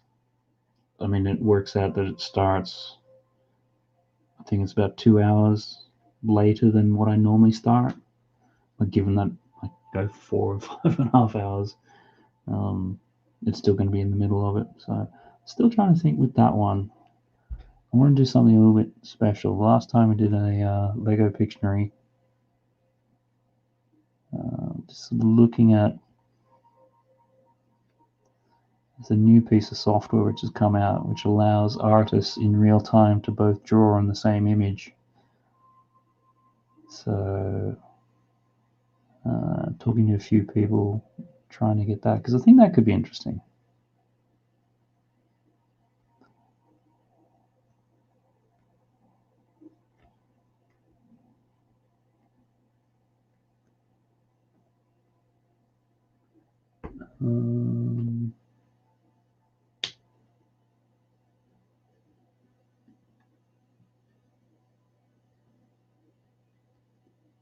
What's that? Sarah Starbucks. Oh, Nathan, a stream is never the same without you. It was wonderful when you were there. Cool. Lots of love there in the chat. So I kind of, LOL, so much so I've never done it again. So you figure that you did it once, you saw it was perfect, and you don't need to improve upon perfection. Brett's Bills, I think I lead into you or you lead into me, Brett. Mr. Starbucks. Oh, of course, Mr. Berry. You always try to be there, and we really appreciate anyone stopping by. And thanks for always leaving post-stream comments for Sarah. They make her happy. Excellent. Yeah, no, it's certainly. I appreciate quite a number of people become regulars to this stream, which is fantastic. Always enjoy catching up with people, drawing, seeing what on the different topics what people gravitate towards, what they are interested in having sketches done of.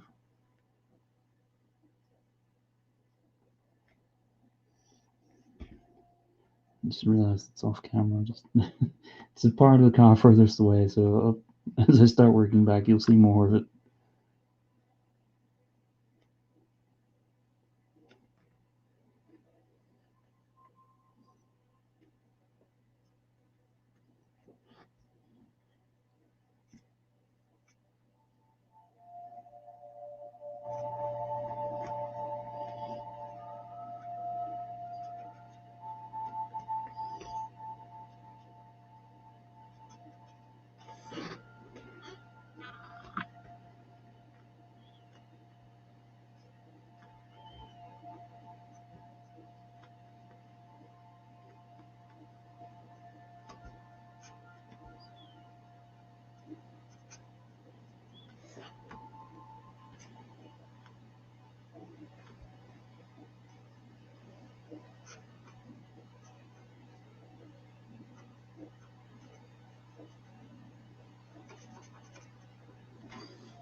Mr. Starbricks. The music is so hypnotic yet amazing. Yeah, it's just within YouTube free audio library thingy. It's one of the ones there. Tech, how are you getting on with the Tumblr? After the stream, I built for another little bit. So there's five instruction manuals for that one, but finished the stream. I've done the first one, and then after the stream, I did the next book. So probably about 2/5 of the way through. And then obviously today we got the official announcement of the Batwing. So I'm feeling very batty because I got the 89 Batmobile last November, and that Batwing, yeah, October 21st. I have a fair idea of what I'm going to be doing that day. It also works out at the school holidays too, so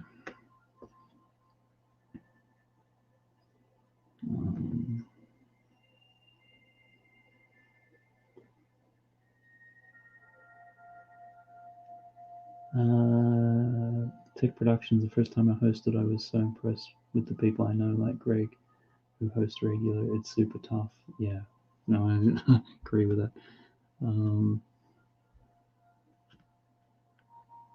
And Greg really does make it look easy.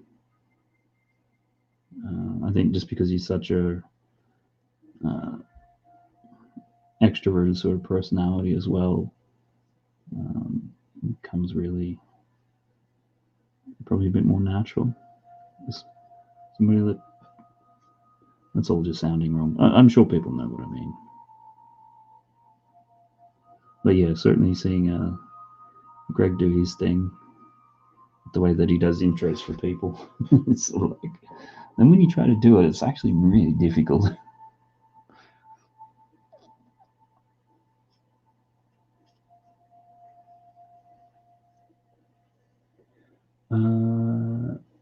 Tech Productions, then will you be getting the Batwing to go with it? So you probably covered this earlier. Not a great deal, but yeah, no, Batwing, super interested in that one.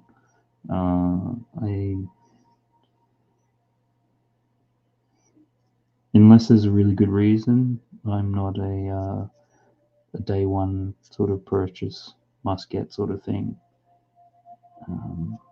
But that is the one sort of exception. That one will be. Yeah, in line with this whole topic of childhood memories, or childhood vehicles and things like that.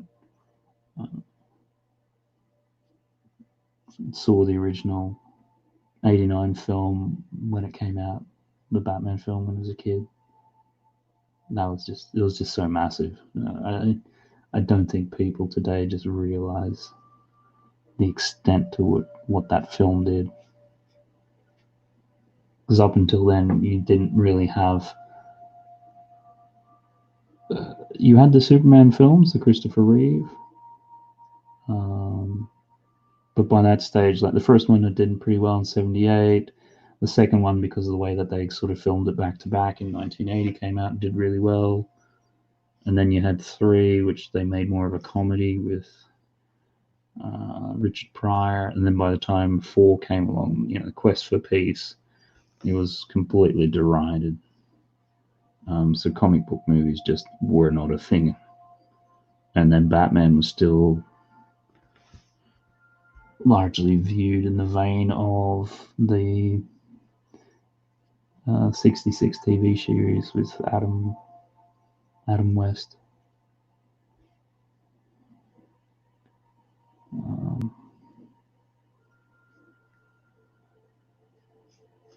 And there was just no escaping that film. And that film had tremendous influence outside of just cinema as well. In terms of what it did for comics, it then triggered the speculated boom of the 90s. Because when they released the Batman film, they launched a new Batman comic which was like the first time since the 40s they'd done a new standalone Batman title. That wasn't so much the key part of it. The key part was when they did that, it was called Legends of the Dark Knight. They did it with 4 covers, and they were literally just cardboard, because you have the Batman sort of logo layout, and then the background around the edges was one of 4 colors of cardboard. So either an orange, a pink, a purple, or whatever. And that comic sold phenomenally well. And then that's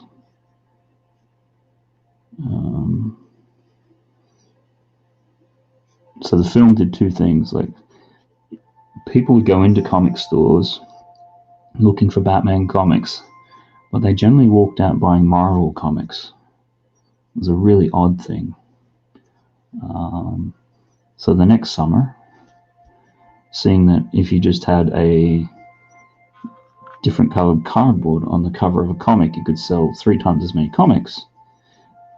Marvel then tried the thing with Spider-Man, the Todd McFarlane one, which did phenomenally well. So then the next summer you had Jim Lee do his thing with X-Men, which did 8 million in sales, which is a record which has stood to this day. And Rob Liefeld also did X-Force, which did 5 million, which is the second highest comic and still stands to this day.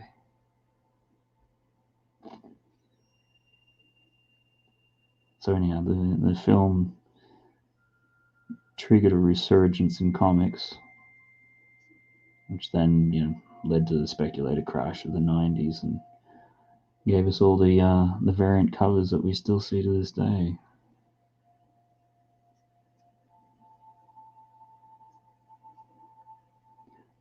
So yeah, I like my 89 Batman short version.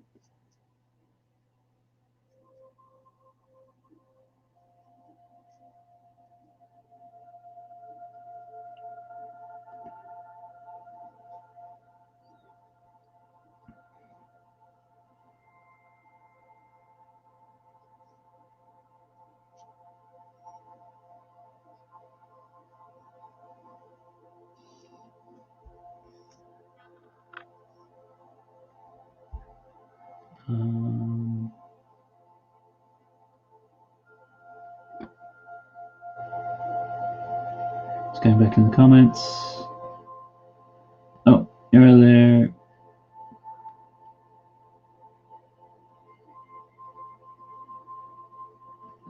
Did I miss over comments? Marley Men. Going to go. I have to catch up in 10 minutes. Okay, yeah, it's 10 a.m. No, can't wait to see the finished version. Have a good morning. Appreciate that. Thanks for stopping by. Back Tech Productions. People in the chat going to get the Batwing keep going back and forth. Yeah, Greg and his intros are pretty iconic. No Batwing for Sarah? Okay. I'm passing the Batwing, although I do like about it. That tech. Quest for Peace, that one is an interesting movie.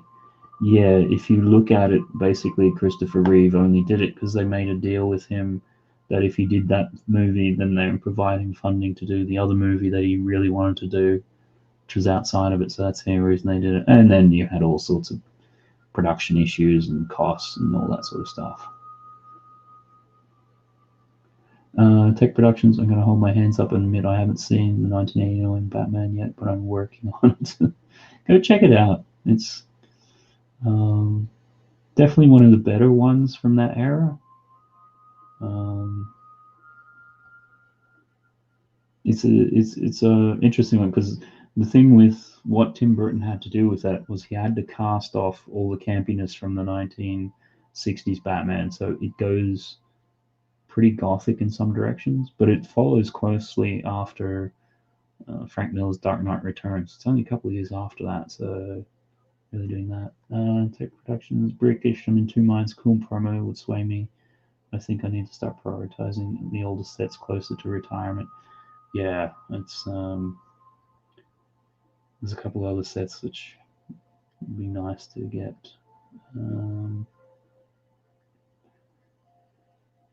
Starting the thing jump down, so I'm trying to think. Go back. Yeah, I'm hoping they do a good promo with the Batwing. I mean, the promo they did last year with the '89 Batmobile was a phenomenal one. It's a really good little build they had with that.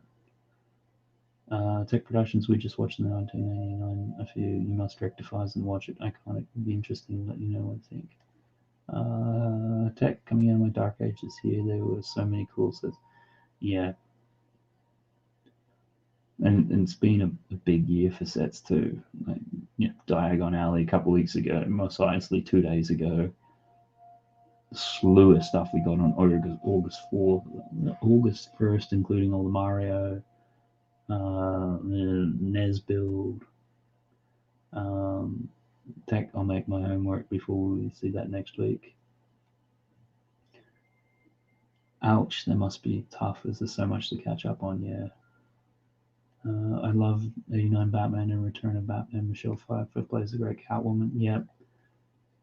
I mean, that was a hard gig to follow too after the '66. The Catwoman there, they're really well done. But Michelle Pfeiffer made that her own. Yeah, I just get Steamboat Willie shipped from Russia because I fear it's not coming back in stock. Then it's got to be Dark Knight Trilogy. Yeah, Dark Knight Trilogy, like Batman Begins and Dark Knight Returns, the third one. They cover a lot in one film.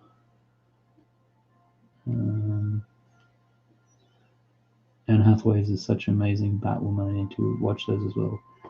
She was Catwoman, but yeah, same diff. Pfeiffer is Catwoman, yep. Sarah Starbrooks, I'm not a fan of Anne Hathaway. I like Michelle Pfeiffer as well, even though she isn't really much like the comics, Selena Kyle. Yeah. And yeah, agree. And Tech Productions is absolutely mad. What a year it's been for Lego. Really is something for everyone. Yeah, there's something for everyone, and then things for you 4 or 5 times over. This year has been an insane year for Lego sets. Such a great way to get back into it. Yeah, great time to get back in.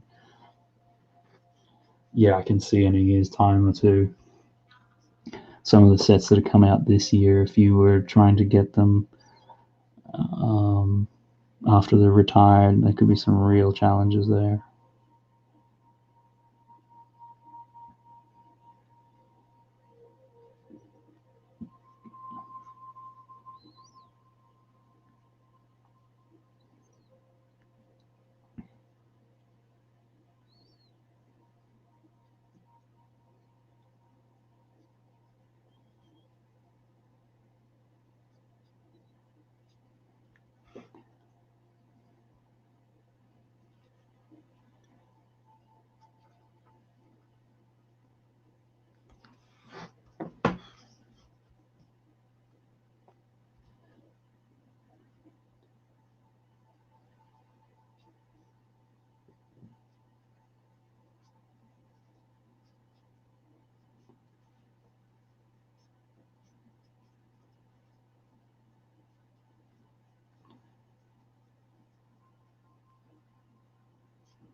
Now, Sarah, you guys have obviously built quite a number of the sets and things lately.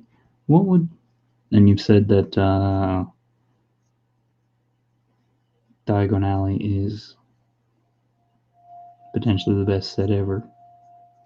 What would be your 2 and 3 sets for this year then? Is it the Nintendo? Is it Barracuda Bay? Just curious to see how you'd rank things this year.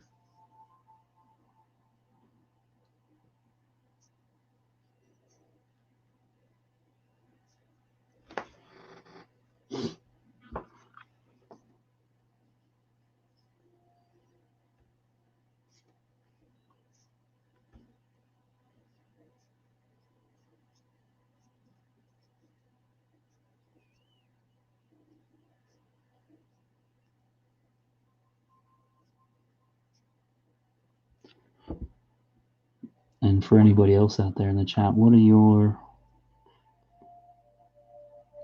say, top 3 sets for the year, or even just your top 1 set?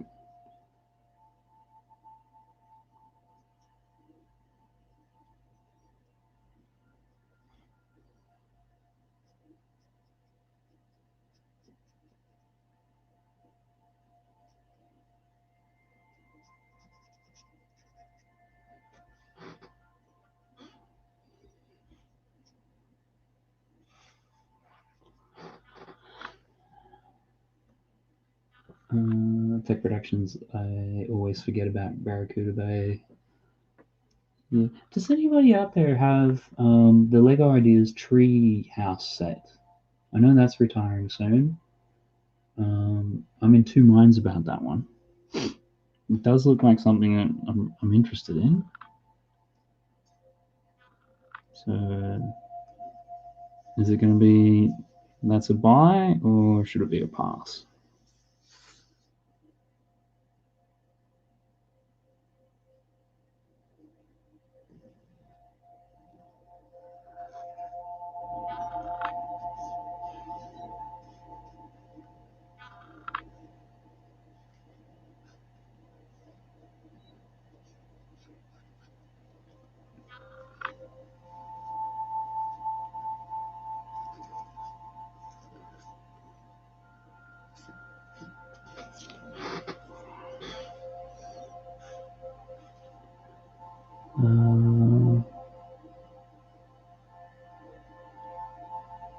Sarah Starbuck's Lego NES and Bookshop for Stop that came out this year from I know a lot of people didn't like the Bookshop as much, but I love it. Yeah, the Bookshop when it came out, that did get a lot of love. I mean, that was that 1st of January, so yeah, it's like first thing this year.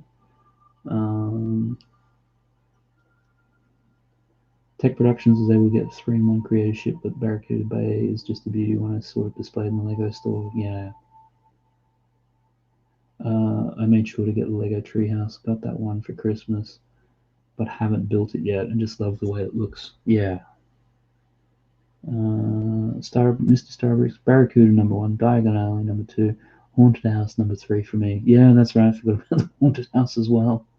But then there's NES Bookshop, Mos Eisley, and smaller sets like Mysterious Castle as well. And the Chinese new sets together were fun to build with Sarah. Yeah, so there hasn't been very much to come out this year, which might be of interest to anyone.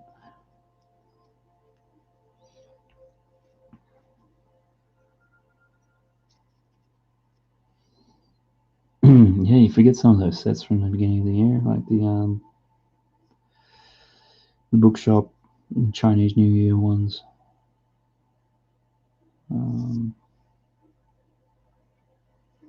I just love what Kaz did with the Chinese New Year ones. She doubled up a couple of them and put them into her Ninjago district, and just looks awesome. So sometimes you see people when they do stuff like that, it's like, yep, I could never replicate that awesomeness, so maybe I'll just step away from the set.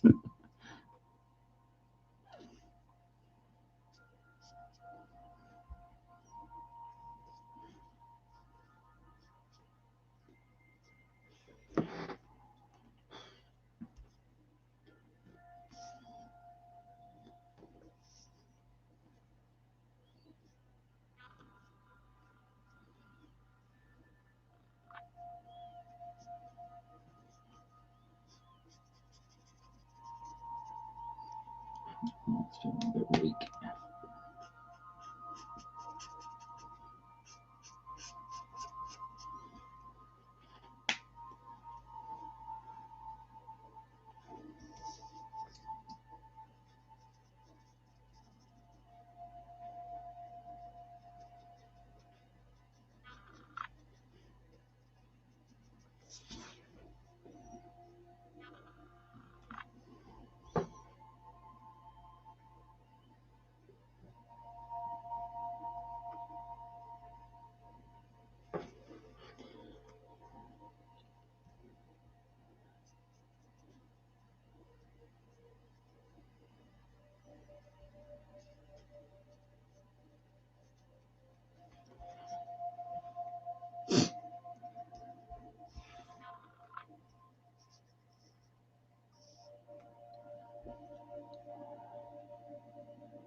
One. What about Yogi?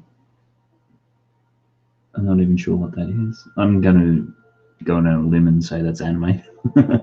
Tech Productions top 3 is so hard. Only really picked up Star Wars. But from what has been realized this year, I got the Bull Tank, the Hidden Side Train, all to build, which I know I'm going to the door. Mr. Berry, bye everyone. I'm going to bed. Great. Thanks for stopping by. Appreciate that and listening and throwing in some comments and that. Hope you have a good week and see you possibly same time next week. Gotta but a Hagrid's Hot Tech Productions LOL. Good night, Mr. Berry. Sleep well. Yeah, I think I just got a couple of the characters up the back here, and I think I'll do that. Quick little bit of polish on a few things, and then yeah, I think much the same thing because we are now over 5 hours.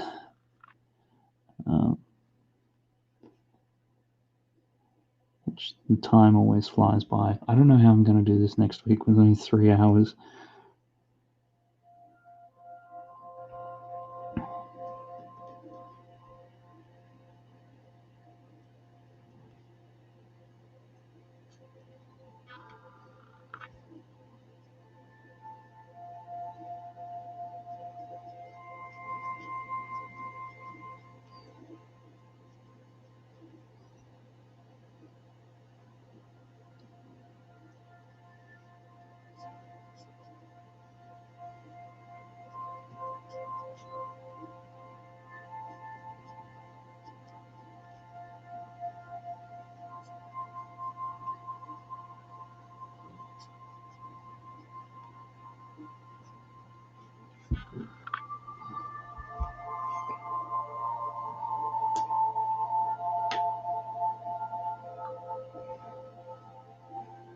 I mean, Sarah and Mr. Starbricks, it's coming up. It's over 1 now. It must be 2 where you guys are. You're still up. That's pretty hardcore. Good going. Are you guys still building Mos Eisley?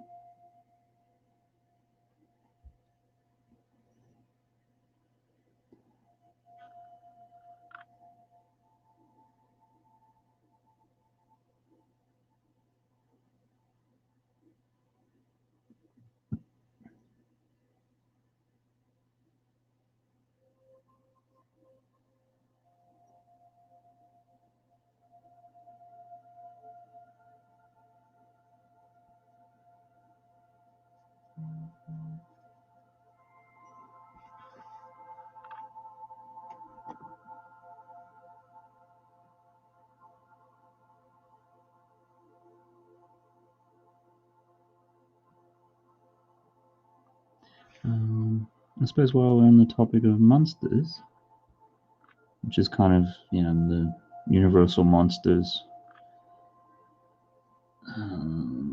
sort of, Dracula, Frankenstein, all that sort of stuff.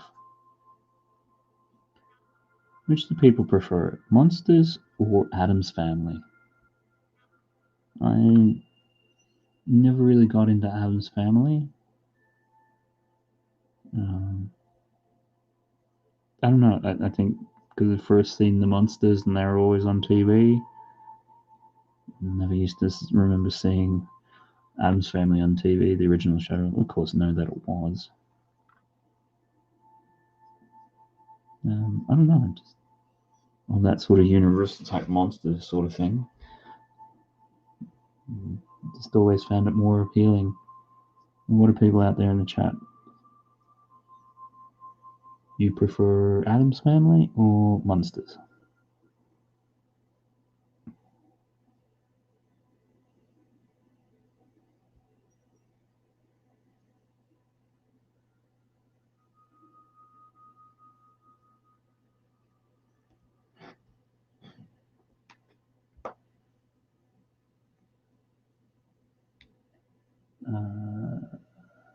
Yep, it's 2 a.m., Matt. Yeah, I figured it would be. It's got to be 2 a.m. somewhere. Tech Productions, it's 33 for Hagrid's Hut at the moment. It's so tempting. I'm trying to remember. I know kids got Hagrid's Hut somewhere. Of course, Goblin Special. But hey, it's Saturday. We stopped building last night, so 2 hours ago. When they built the land speeder in the bar, the first 3 bags. Played some Fort guys, and now just watching. Cool. Sorry, Connor. Monsters. The Unknown Brick. Hello. Great to see you in. Thanks for stopping by. Just drawing a few suggestions. Pretty much about to finish this one and wind up. It's been going for about 5 hours, a bit over. And yeah, at least you stopped by. It's cool. How did you find us? Where did you come from? Be curious just to know with that. I do this every Saturday night, so I'll back here next weekend to do it again. You make the suggestions in the chat and I draw them. Sarah Starbricks, I think you should pull the trigger. Tech Productions. It's a pretty good deal, yeah. Sai saying hello. Hello, Sai. Sarah Starbricks, adult stuff is boring, be bad and buy Lego. Unknown Bricks, sorry I'm late. I was helping my parents plant. Oh, I'm gonna guess that means paint their room. No, that's cool. That's cool. I appreciate you even finding it and coming along. It's brilliant. If it's on sale, come payday, I might do it, Sarah. Paint, yep. How are you unknown? Okay.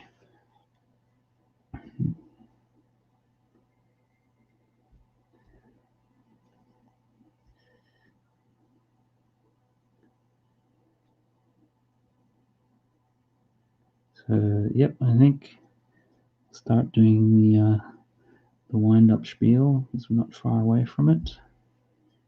And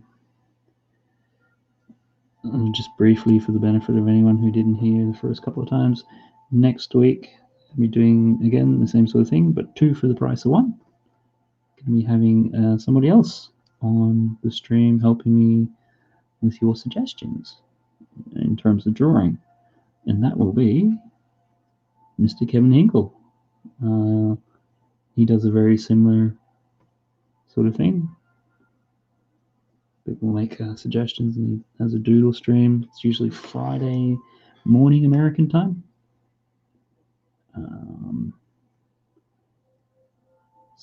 And the topic which he has chosen, being the guest, is science fiction.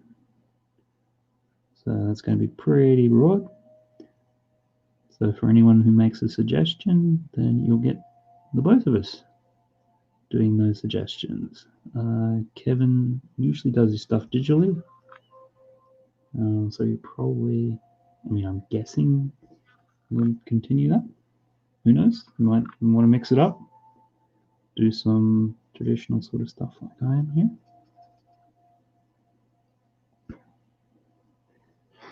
So hopefully can see people back next Saturday for that as well.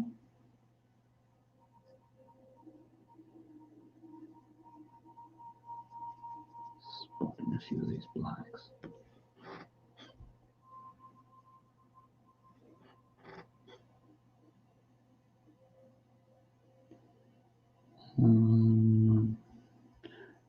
Otherwise, the channel just done a video on, funnily enough, framing artwork and stuff, and how to do it, how to get really good results on a budget. So I just videos uploaded. I just got to do the thumbnail and a few other bits and pieces, but they'll go up. And then Friday morning, usually have my East meets West, because it's UK morning, Europe morning. It means you can tag, or you can have a chat with the Aussies because it's their Friday night, which is always great fun. And even get some Americans who come along. They somehow manage to wake up at 5 a.m. or something like that and join the stream, which is always appreciated.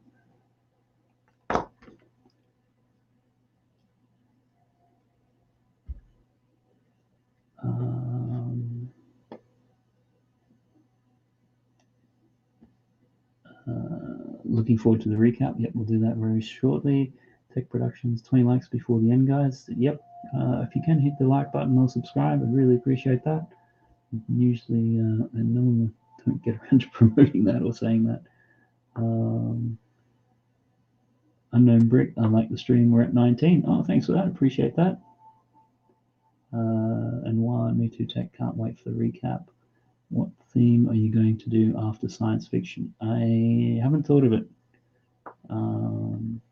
So, yeah, I take the suggestions everyone makes. I've got a master list, so I just sort of see what sort of feels right, or what's going on in the ether at that point in time.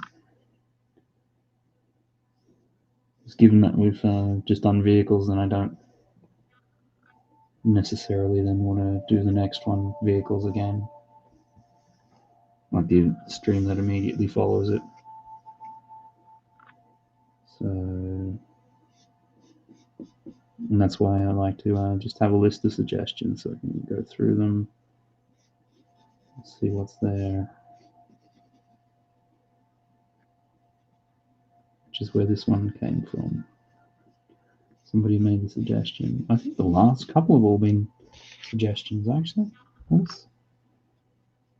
The heroes and villains definitely was.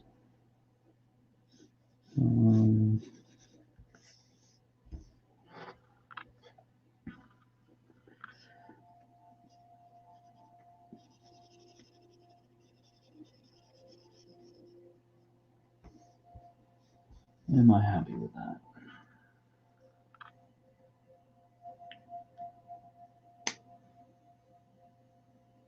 That Firesight's just bugging me out a little bit. We're getting pretty close to being done with these.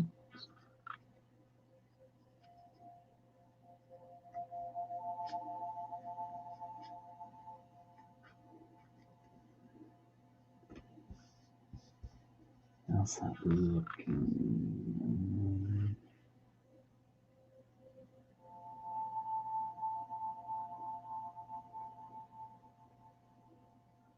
Robots or mechs? I'll put that one down. Yeah, speaking of Kevin Hinkle, one of the first theme streams that he did was robots, and there was a very, very lively discussion in the chat as to what constituted a robot, what constituted an android, and yeah, people could have very strong opinions on how that one went. But yeah, I think I definitely want to do that at some stage. Because let's face it, there's a lot of cool robots, and I'm always partial to Transformer type ones as well. So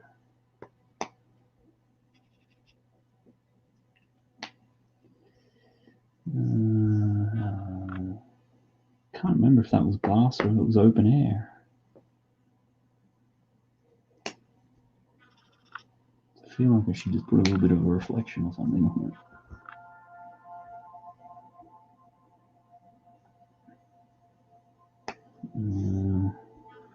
That fender needs to overhang a bit further.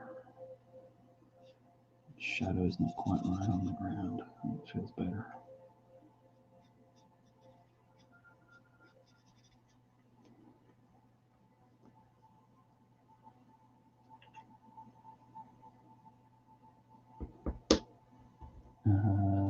Looks amazing. Thanks for that, Sarah.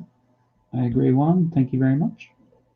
Sarah, have you gotten your Bricklink order yet, Juan? And sunshine and rainbows from Sarah as well. The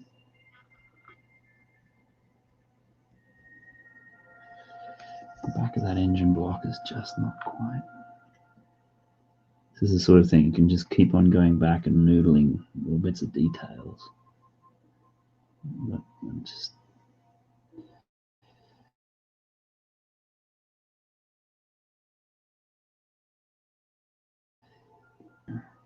feels a bit better.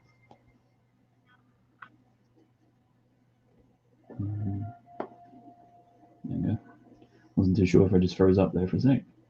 So I think, yeah, we're going to call that one there. Day one, not yet Sarah. It should have arrived on October. It should arrive in October. Okay, so here we go. Let's just wind up the last little ones, going back through what we've done tonight. Had a really good night and session, I think. I've enjoyed it. Hope you guys have too. I mean, I think so. Some of you have been hanging around for here for a long part of this stream, which I really appreciate. It's awesome. So before that, we had the Mystery Machine, Scooby-Doo, and all the characters there in the front. And Bricks is very nice. Thanks very much. Then we had an AT-AT, which I recently had drawn a full-on AT-AT, so I wanted to do something a little bit more comical. One, cartoon movies. Yeah, I noted that down previously, so that's cool. And then we had... I'd have to go back into the chat to even know what that thing was called. But yeah, that one. Then we had Jackhammer Torch. I should also just get rid of that there. Yep, one more light, guys. Can we do it? Can we do it? Tech Productions, love the AT-AT. Oh, cool, appreciate that.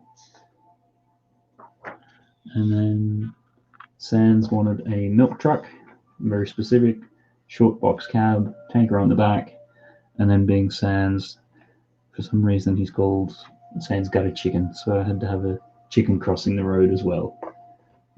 Sarah Starbricks, this was fun, Matt. I'm very glad we got to watch. Thanks for drawing so many great images. Thanks for that. Appreciate that. Always good to hear.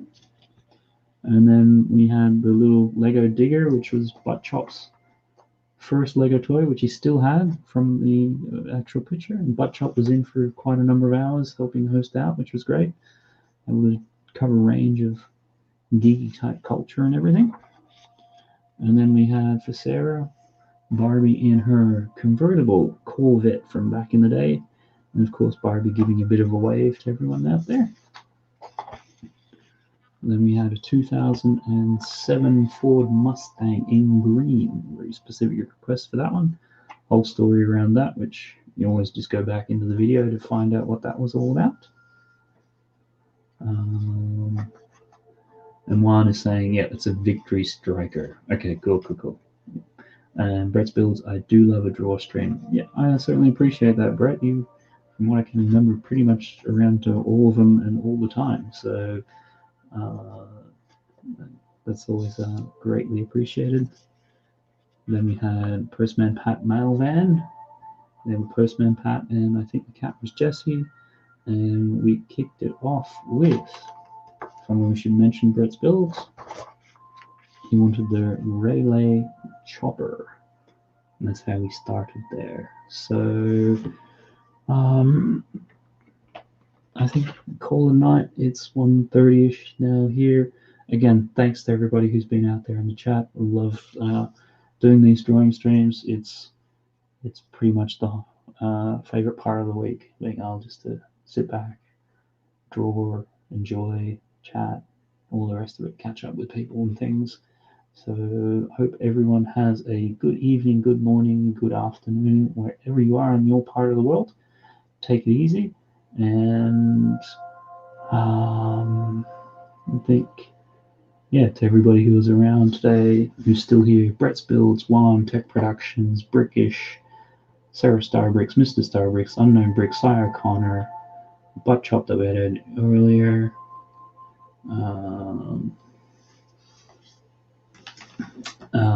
Sean's Toop, Sans is in, Will Just Build It. I think we may have even had a brick clicker in there at some stage. Marley Min, Mr. Berry. And there's been quite a number of people. Always appreciate it, guys. You guys are super awesome. Thanks very much. Have a good evening, good night, good morning. And until next time, talk about all things Lego and lifestyle. Thank you very much. Enjoy.